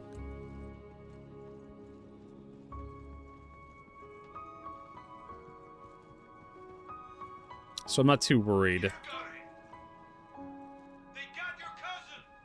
Got your cousin. So many cousins in this game. Like, I wonder how many people have, like, parents that are, like, blood relatives. What do you need to get the Year of the Red? I think you just need to find the envelope, right? Machete Mike. That's my understanding. Just find the fucking envelope out in the wild. Which is the problem, because I haven't been looking for the envelope. I probably should before, like, Lunar New Year gets over. Are they still running the promotion? Red Festival. Which means maybe tomorrow I need to, like, knuckle down and, like, start exploring places. Red Envelope Hunt. One of the most beloved Red Festival traditions, a good Red Envelope Hunt. Keep sharp eyes, search for major landing zones, find a Ratador and Red Envelope worth a few credits, help you start your year fortuitously.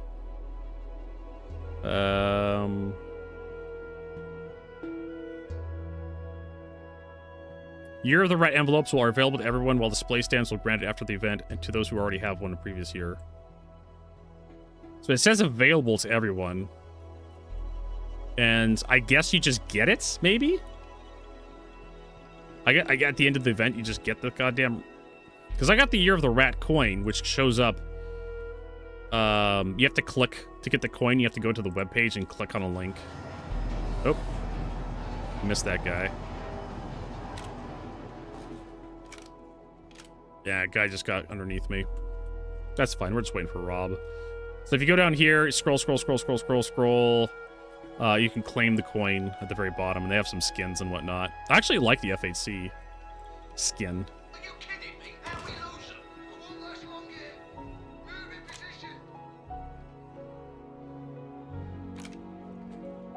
position. So, like, it says available to everybody, and, like, you'd get the rack at the end of the event. So, do you have to find one of the envelopes? I'm not even not... I mean, there's probably a Q&A on the thing here. Red Festival.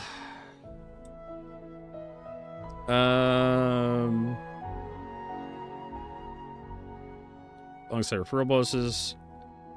We're inviting you to celebrate the Red Festival with us by logging in during the event. You receive free envelope stand, and you're the red. So you just have to log in directly to your hangar. That's all you have to do. You log in during the festival, you get the envelope, and you get the stand at the end of the festival. Okay, I see you, Rob. There's a guy that came out that went underneath me just a little while ago. So he went through the door. It looks like we're clear. Up to the door. I have fuses so you can cover me.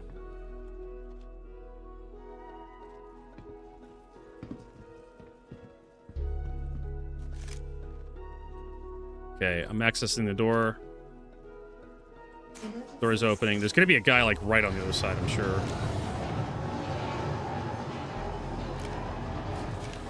Oh, Rob's living himself.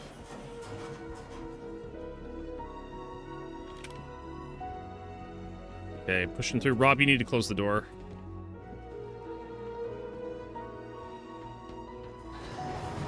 Okay. I don't know where this other guy went.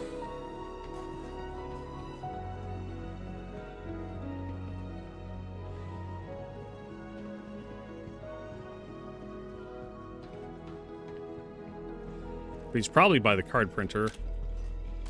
That guy makes me nervous up there. That was just an NPC. We got trouble.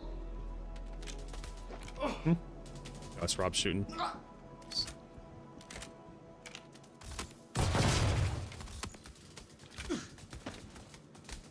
It's another NPC up there, I guess. Those neutral NPCs kind of irritate me.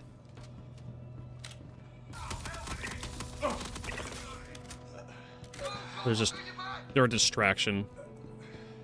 All right, I'm looking at the next blue door. Trying to look up top. There's another guy up there. It's an NPC. I think that was a player.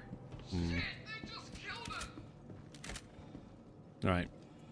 There's definitely a player ahead of us by the card printer. Keep moving. Tire yourself out. There's definitely a guy up ahead somewhere. Oop, shit. Rob's checking. Kind of looking upstairs. I don't see anything up there. I'll cover you. Are you kidding me? How we lose him? Okay, so this fuse is missing, so there's definitely no player through here. We're under attack. Damn it! I don't see him. Go ahead, cutters, look lively. I like how... Rob, what the fuck did you drop? He swapped guns and he threw something on the ground. That a NPC? Yeah, okay. Let's see if I can get through these without setting them off. Oh, I didn't see that guy. Jesus Christ, that's diabolical. That spot. Tons of dead bodies up ahead.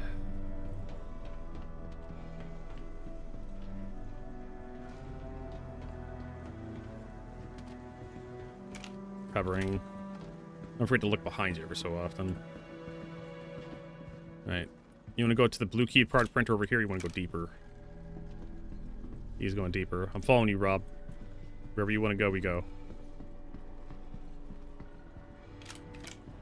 Just checking, okay. I'm gonna check this area too. Yeah, nothing in here. Alright, coming back to Rob.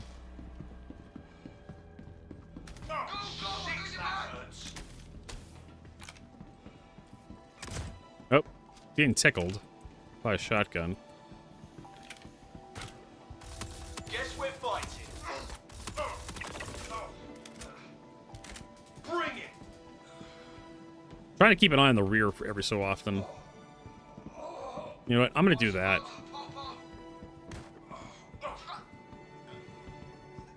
I'm gonna keep an eye on the back here.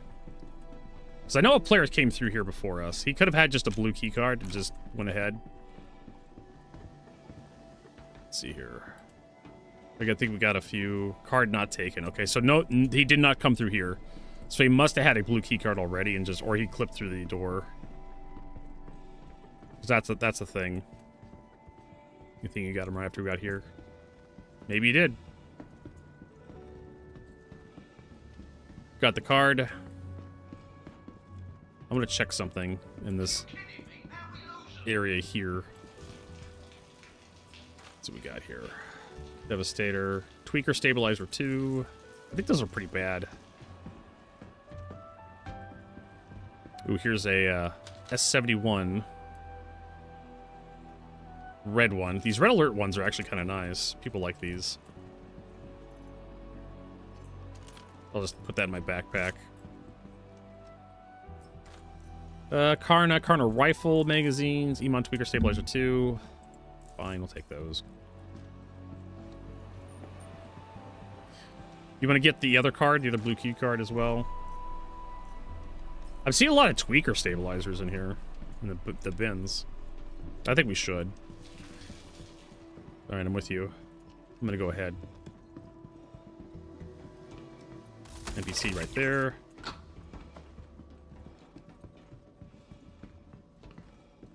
Check out this area over here.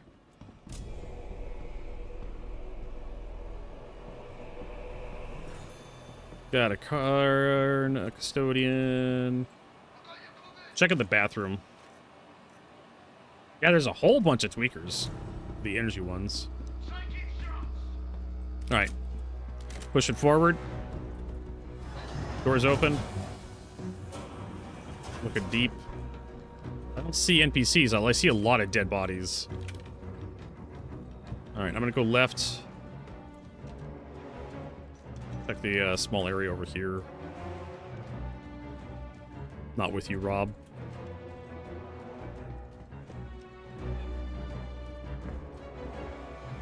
Loot in this box.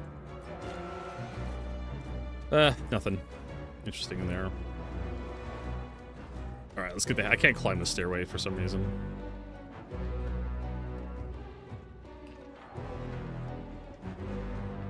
Alright, we get the card? Yes. Let's go. Back to the blue door. Since you're the MVP, I'll go first.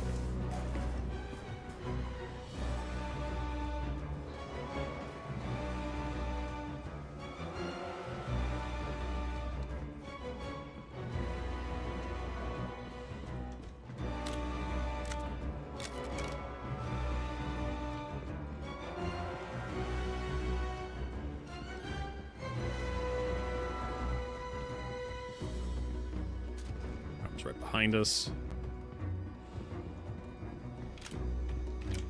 Yeah, that spot right there, that's diabolical. I love it. Alright, through the laser trip mines.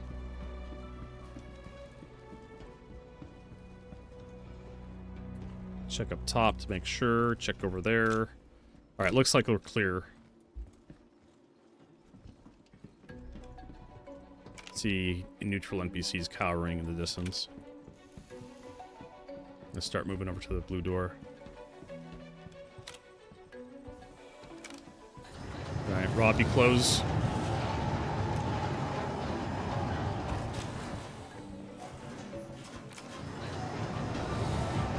Alright, I'm gonna repool some ammo.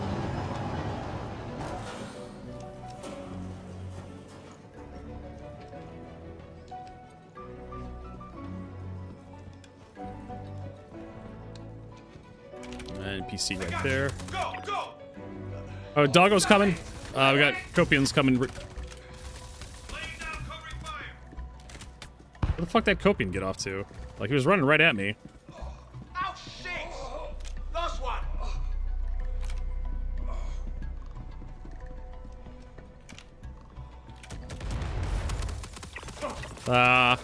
Fucking cover ate all the damage.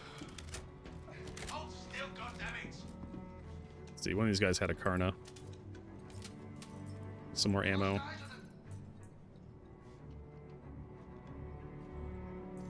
There we go.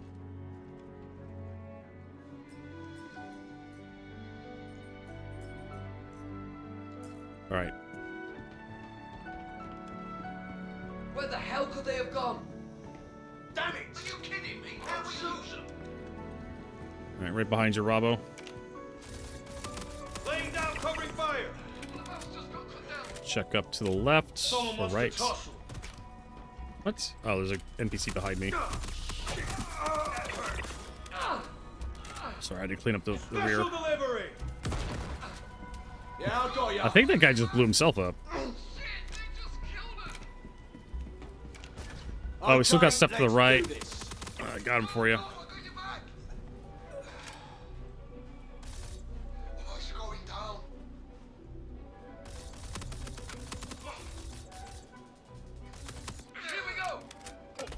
Ow. Have to heal.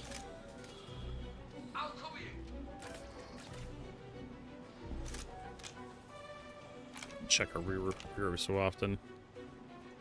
Okay, like right there. Got him. Alright. I'm gonna go left. Check the printer over here.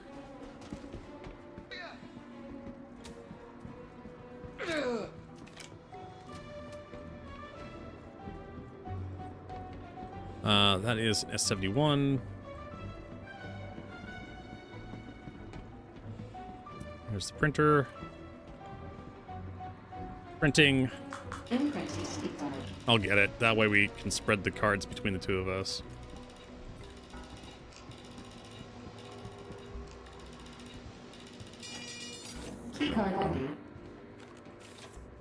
Alright. Yeah, I wanted to look at that. What is that? Our airy helmet scorched. Alright. That's a new helmet. I haven't seen that one before. In the scorch set. Yeah, I mean, like, that's the problem with Star Citizen, Machete Mike, is that sometimes it can be really confusing about, like, what stuff is happening, when, where, and how do you do it. I actually wanted that S71, maybe. I like how Rob is, like, healing himself. Alright, but I want it in my inventory. If... Alright, let's get out of here. I got what came for. Need to refill some ammo, though.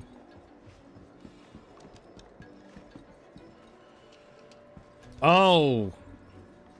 That's right, yeah, because the new med gun is, like, super OP. So you can just, like...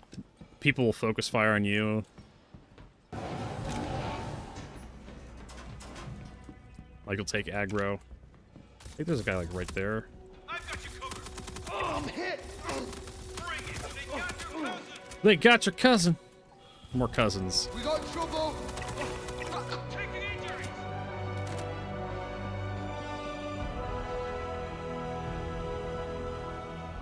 I'm gonna check the loot boxes back here, see what they got in store. Hey, Karna. Is that the Scorch Karna? Ooh, it's a pretty Karna. I'll take that. And it's gone. Nah! I was like, I'll take that Karna. That card looks kind of cool. We're getting hit. And the game's like, no, you won't. Hey, just got interested. Fuckface. Hmm? Taking injuries. Machete Mike, thanks for that follow. Appreciate it. Jump over that. Bring it. Rob's killing. Okay, cool. Hey, here's another one. No, that's not a Karna. That's a... It's a Ravager.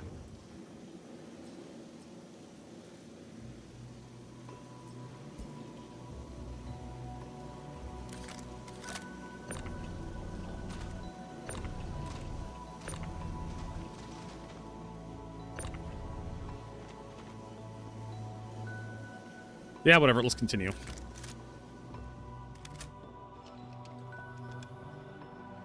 All right, right behind you, Rob.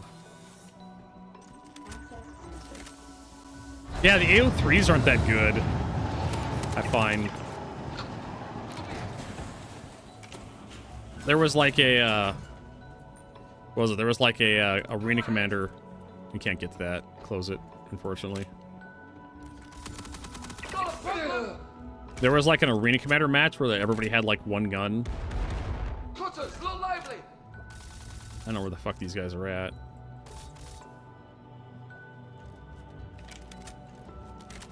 And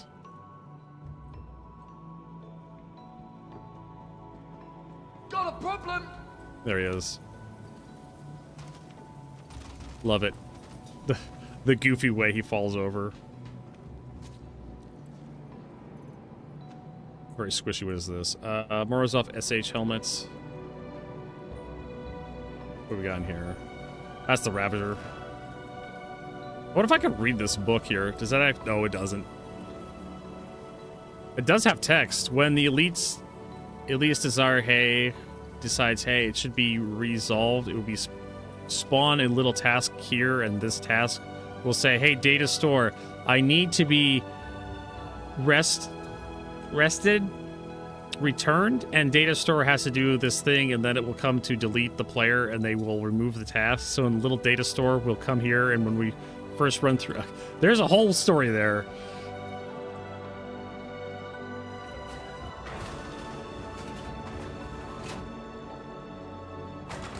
All right. Treasure room. Here we go.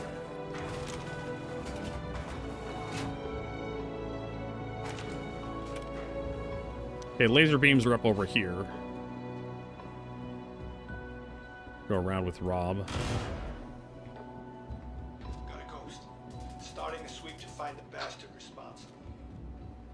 Okay. Bring it! All right, I'm gonna go through the side entrance here. Back a little ways. Oh, they... Okay.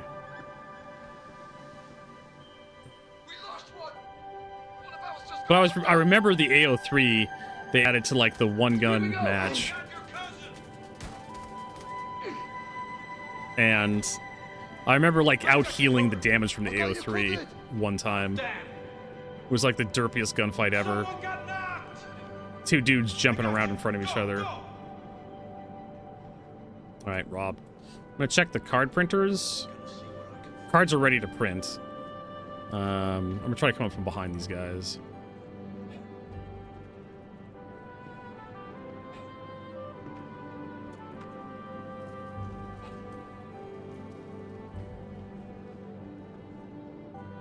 I don't see anybody there. Rob's coming in from the below. These guys are actually tracking you through the fucking floor. Taking injuries. Believe it or not.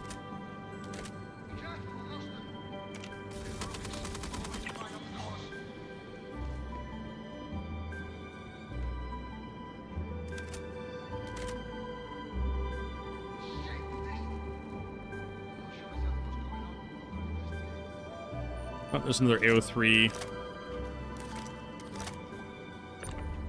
Scorched.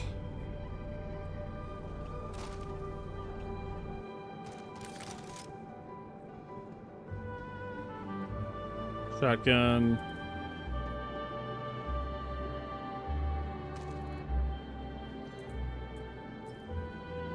All right. There's some components here. Yeah, Rob, you can get the you out healed a Firebird. A what? Yeah, I really do think them buffing the healing tool was kind of a stupid idea. I'm gonna try to send some stuff down if I can. There we go. Let's see if the elevator works. All right, the elevator works for me.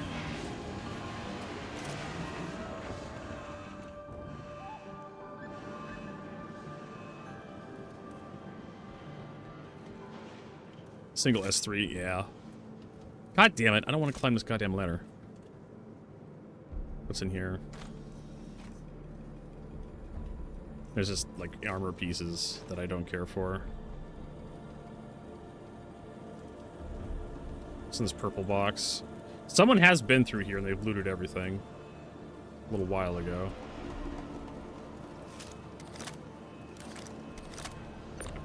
I agree. I fully agree. Like, size 1 guns should be like... I'm throwing some stuff behind you, Rob. Size 1 guns should be like... vehicle, you know, anti-personnel you put on vehicles or something. Size 2 guns should be like, you know, anti-vehicle guns that you put on vehicles and spaceships, and size 3 guns should be anti-spaceship guns. And if you get hit with a size 3 or up, like you're just donezo. There really isn't any coming back from that. But that's like the problem with Star Citizen is that there's ETAM here. That's the problem with Star Citizen. It doesn't really have like it's just straight hit point damage across the board. Players share the same hit point system that ships have, which is silly in my mind. Like player health should be modified by the size of the weapon you're getting hit with. If you get hit with a railgun in the chest, you should become Beef Stroganoff. Unless you're like in a, you know, a Titan suit or something.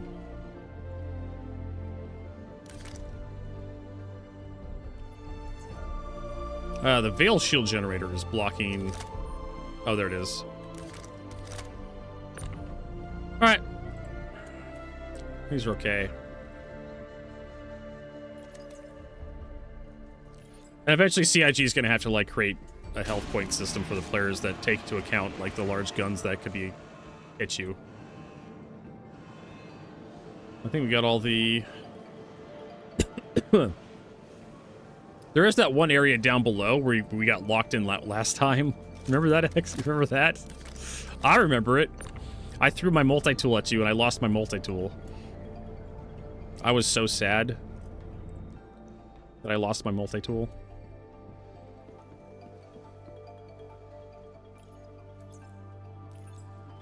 There we go, Dynaflux power plant. All right, I mean, you got the key cards. Is there anything else you want from here? I mean, it's all B-grade material.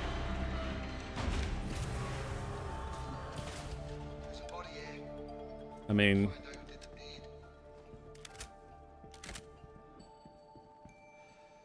Sure, let's go for it. Just tell me when and I'll start shooting. Ready, going. Yes. Yes, yes, I can kill you. If I'm aiming right at you. I was shooting you in the chest. They caught your cousin. Apparently Rob is somebody's cousin. Wait, try again. Well, hold on. Let me get these guys. We got trouble.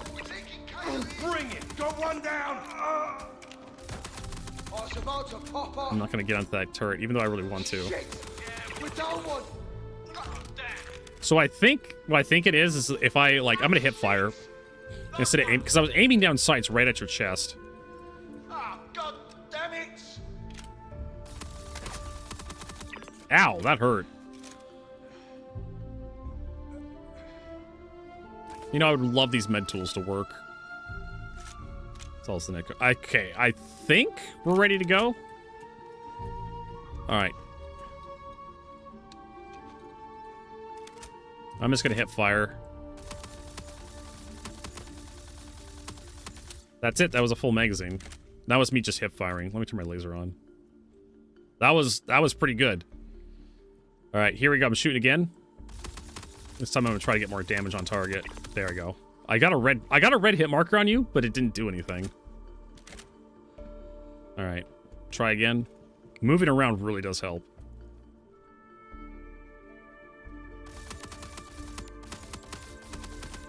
There we go. Gotcha. Oh, he was typing. Never mind. You got a tier 3 chest and arm.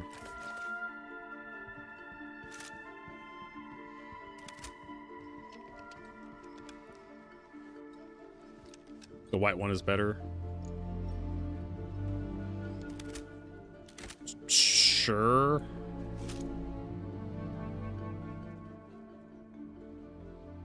Yep, I'm ready. Dead. Instant. Instant dead. No, I'm going back. I'm respawning right now. There you go. Hmm.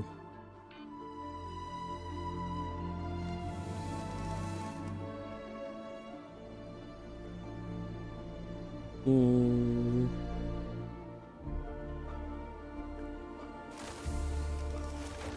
Yeah, it didn't. Was that like a direct hit to the chest, or was that like a direct hit? Yeah, I mean that makes sense. Like if you get hit in the chest with an anti-tank weapon, like you should have a fucking basketball-sized hole in your chest. Well, that required me to actually get to like. Well, we can go like to the start. Can you bring me my equipment? Well, my ammo back. Oh, we go to the pads, yeah. Your body hold on. Yep, I got all my shit still. All right. Armistice zone. Like, there's that thing again. Let's go to the pads, I guess. Well, actually, no, we can't. We have to go to the hangars because pads have armistice zones. So if we go to the pads, we won't be able to use FPS weaponry. But if we go to the hangars, we will be able to. So we can fuck around inside the hangars. Why not?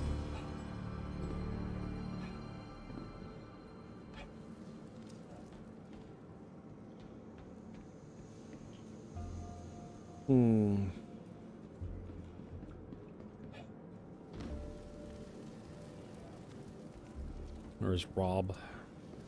Yeah, that's kind of like the thing, like your corpse is supposed to stick around, like in the contest, so people can loot you. And it's just like, even though my corpse that's great, you know, it's like great for me, but like you're supposed to leave a corpse behind so people can like loot you, get your like red key cards or some horse shit. But no, I'm gonna get that. Kari pods. This is how I get my sources. This is how I source the Kari pods for the Alliance of 8 event. You can shoot at the pads. True, with ship weapons. I'm gonna put some of the stuff away. Actually, you know, I'm gonna put it all away, just in case.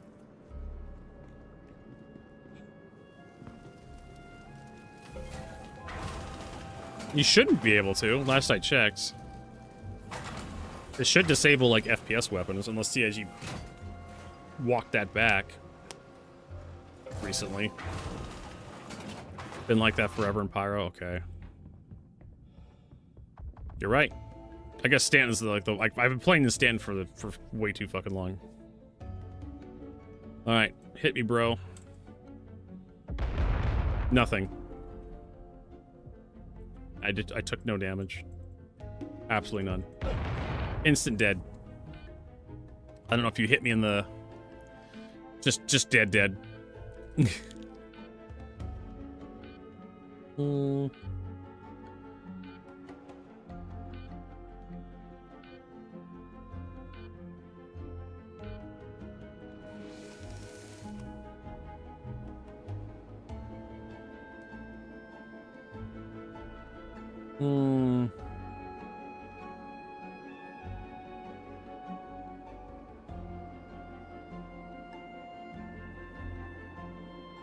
So the splash, yeah, it's not I mean, some splash is better than no splash, so you don't need a direct hit, you just need to hit, like, at their feet. But yeah, like, you hit someone at their feet, you're gonna kill them. But you have to hit that. That's the real trick. 1 meter is not a huge amount. Which I'm fine with. It's supposed to be an anti-vehicle weapon, not like anti-personnel weapon. Do I still have my med gun? Yeah, I do. I didn't drop it.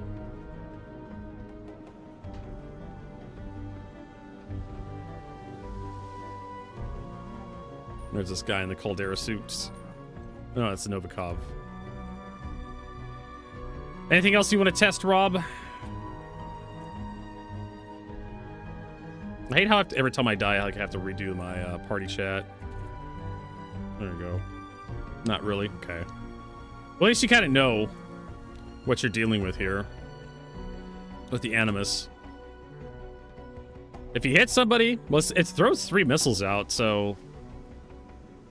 That's in a rapid succession. You just kind of have to, like, kind of wiggle the crosshair, like, roughly where their feet would be. And then you get, like, a, you know, kind of a triangle of, like, splash, 1 meter splash radius. So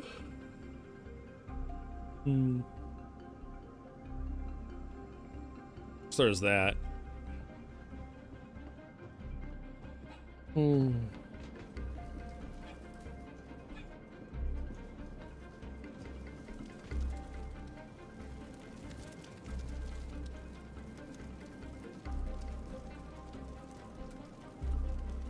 Yeah, like I said, all you gotta do is like rotate your mouse just a little bit when you fire, because it's a rapid succession, so it's not instantaneous. So you just kind of rotate the mouse and like poop, poop, poop. Then the AA one, he told me the AA one was a lot better when it first came out. Then I guess CIG adjusted it. They didn't mention any patch notes that they adjusted anything. Guess you just have to go off the stats.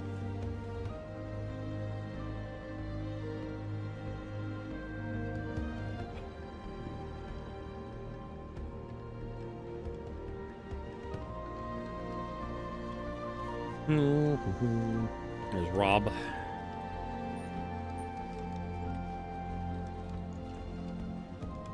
Using the Lumen. There you go.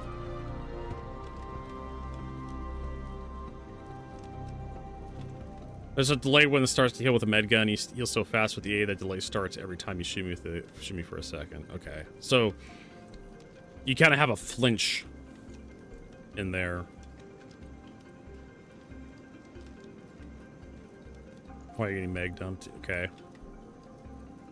So maybe that's a bug. Maybe it's intentional. No.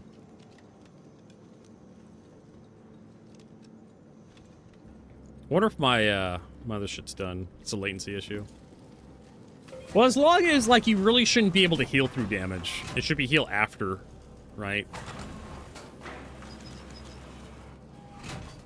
Like if you get hit, you should have to fall back and then heal. So there should be like a flinch effect for like the med gun that stops you from healing if you get shot. And you have to like manually redo it. Or delays the heal. If you're actively getting punched full of holes, you should not be able to fill those holes with med gel, in my opinion. Alright, cool, we got that one done.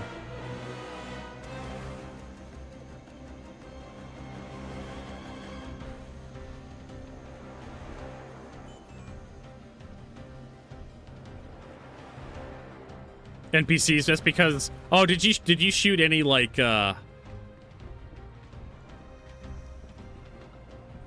any neutral NPCs? Maybe it was me. Hey, Green Ghost Man. Maybe it was me you killed on the pad just now that flagged you as hostile. What the fuck? So we need to head back to the entrance, and then we need to claim the insurance on that Corsair. Because I had that. I went into, like, the contested zone.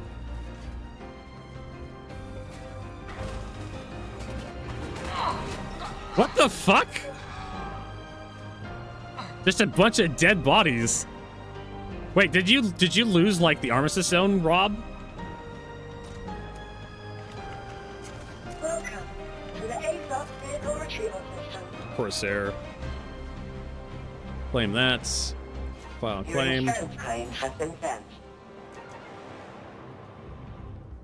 I'm gonna check to see what we got here. Avenger Titan. Vehicle selected. Your vehicle has been Small hangar.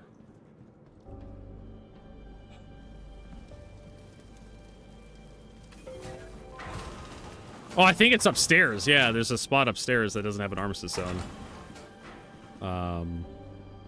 I vaguely remember that spot. Yeah, it's like over here somewhere.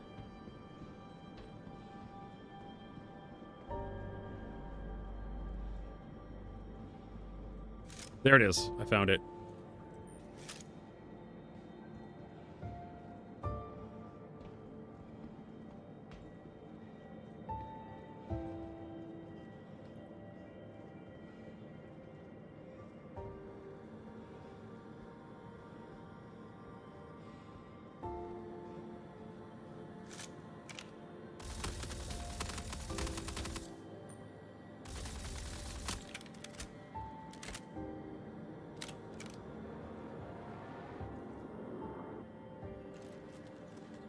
Yeah, it's somewhere right there. Ah! Fuck you, teabag! Can I loot Rob? Let's see if I can take his missile launcher. Ah! I can take his ammo.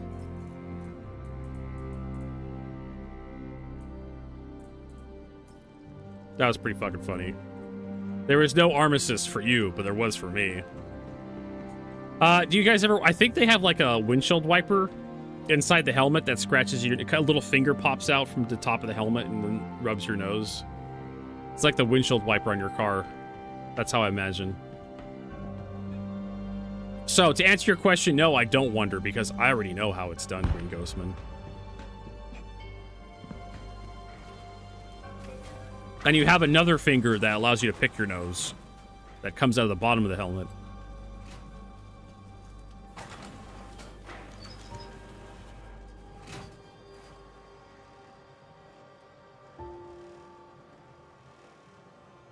Alright, let's go check the boxes. I'm not going to do a delivery today. It's getting late. I want to go get some fresh air, and my arthritis has been clearing up, but still need to go out for walks to stretch my leg. Yeah, they probably have like a thing that clears up the they probably have a thing that clears up the windshield in case you sneeze.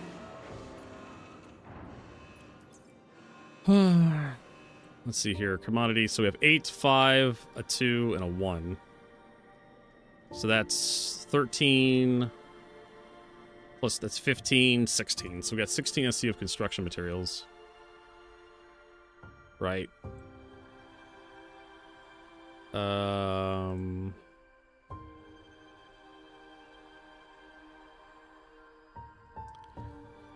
16.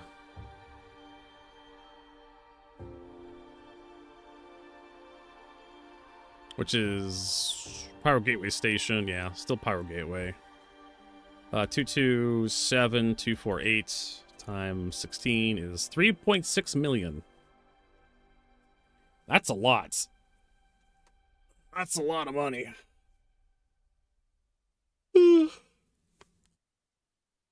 Like in Republic Commando, yeah. You have like a little windshield wiper in the Republic Commando games. That's a lot of money. And considering how little it takes to actually refine that amount, like, it's not gonna... They're gonna change the refining stuff, how refining works in the next patch.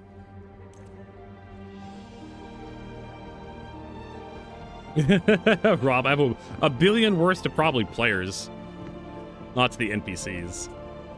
When crafting comes in, like, stuff will change and how valuable it is to everybody. Let's store the Avenger Titan. I think that's it for me today.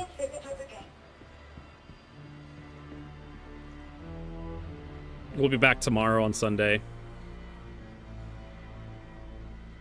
with more Star Citizen. And Monday we'll do some more Final Fantasy VII. Oh. Appreciate the help. It was fun going through Checkmate, the contested zone Checkmate. I would love to go through Ruin Station one of these days. Maybe like twist Exo's arms into going through Checkmate. That'd be fun. All right, let's find somebody to host here on Twitch. Let's see who's doing what. Oh, Citizen Spooner. Haven't rated that guy before. Seems like a good fella. See how he is. So yeah, Virgo's gonna head out. Thanks everybody for being here. Hopefully you appreciate the stream. Don't forget to hit the follow button if you enjoyed the broadcast on Twitch, or hit that subscription button on YouTube. We are trying to work on some more content for our YouTube channel. We got shorts we're working on. We got some clips uploaded yesterday for shorts, and we're working on some long form videos as well. And we're also streaming. So yeah, it's a lot of work. It's a lot of work trying to get this stuff done and whatnot. But thank you everybody for your patience. Thanks for hanging out. Enjoy your weekend. And like I said, we'll be back tomorrow, Sunday, 8 a.m. to 4 p.m. Pacific. That is the Seattle, Los Angeles time zone for those you don't know. But have a good night. Have a good evening. Hopefully we'll see you again.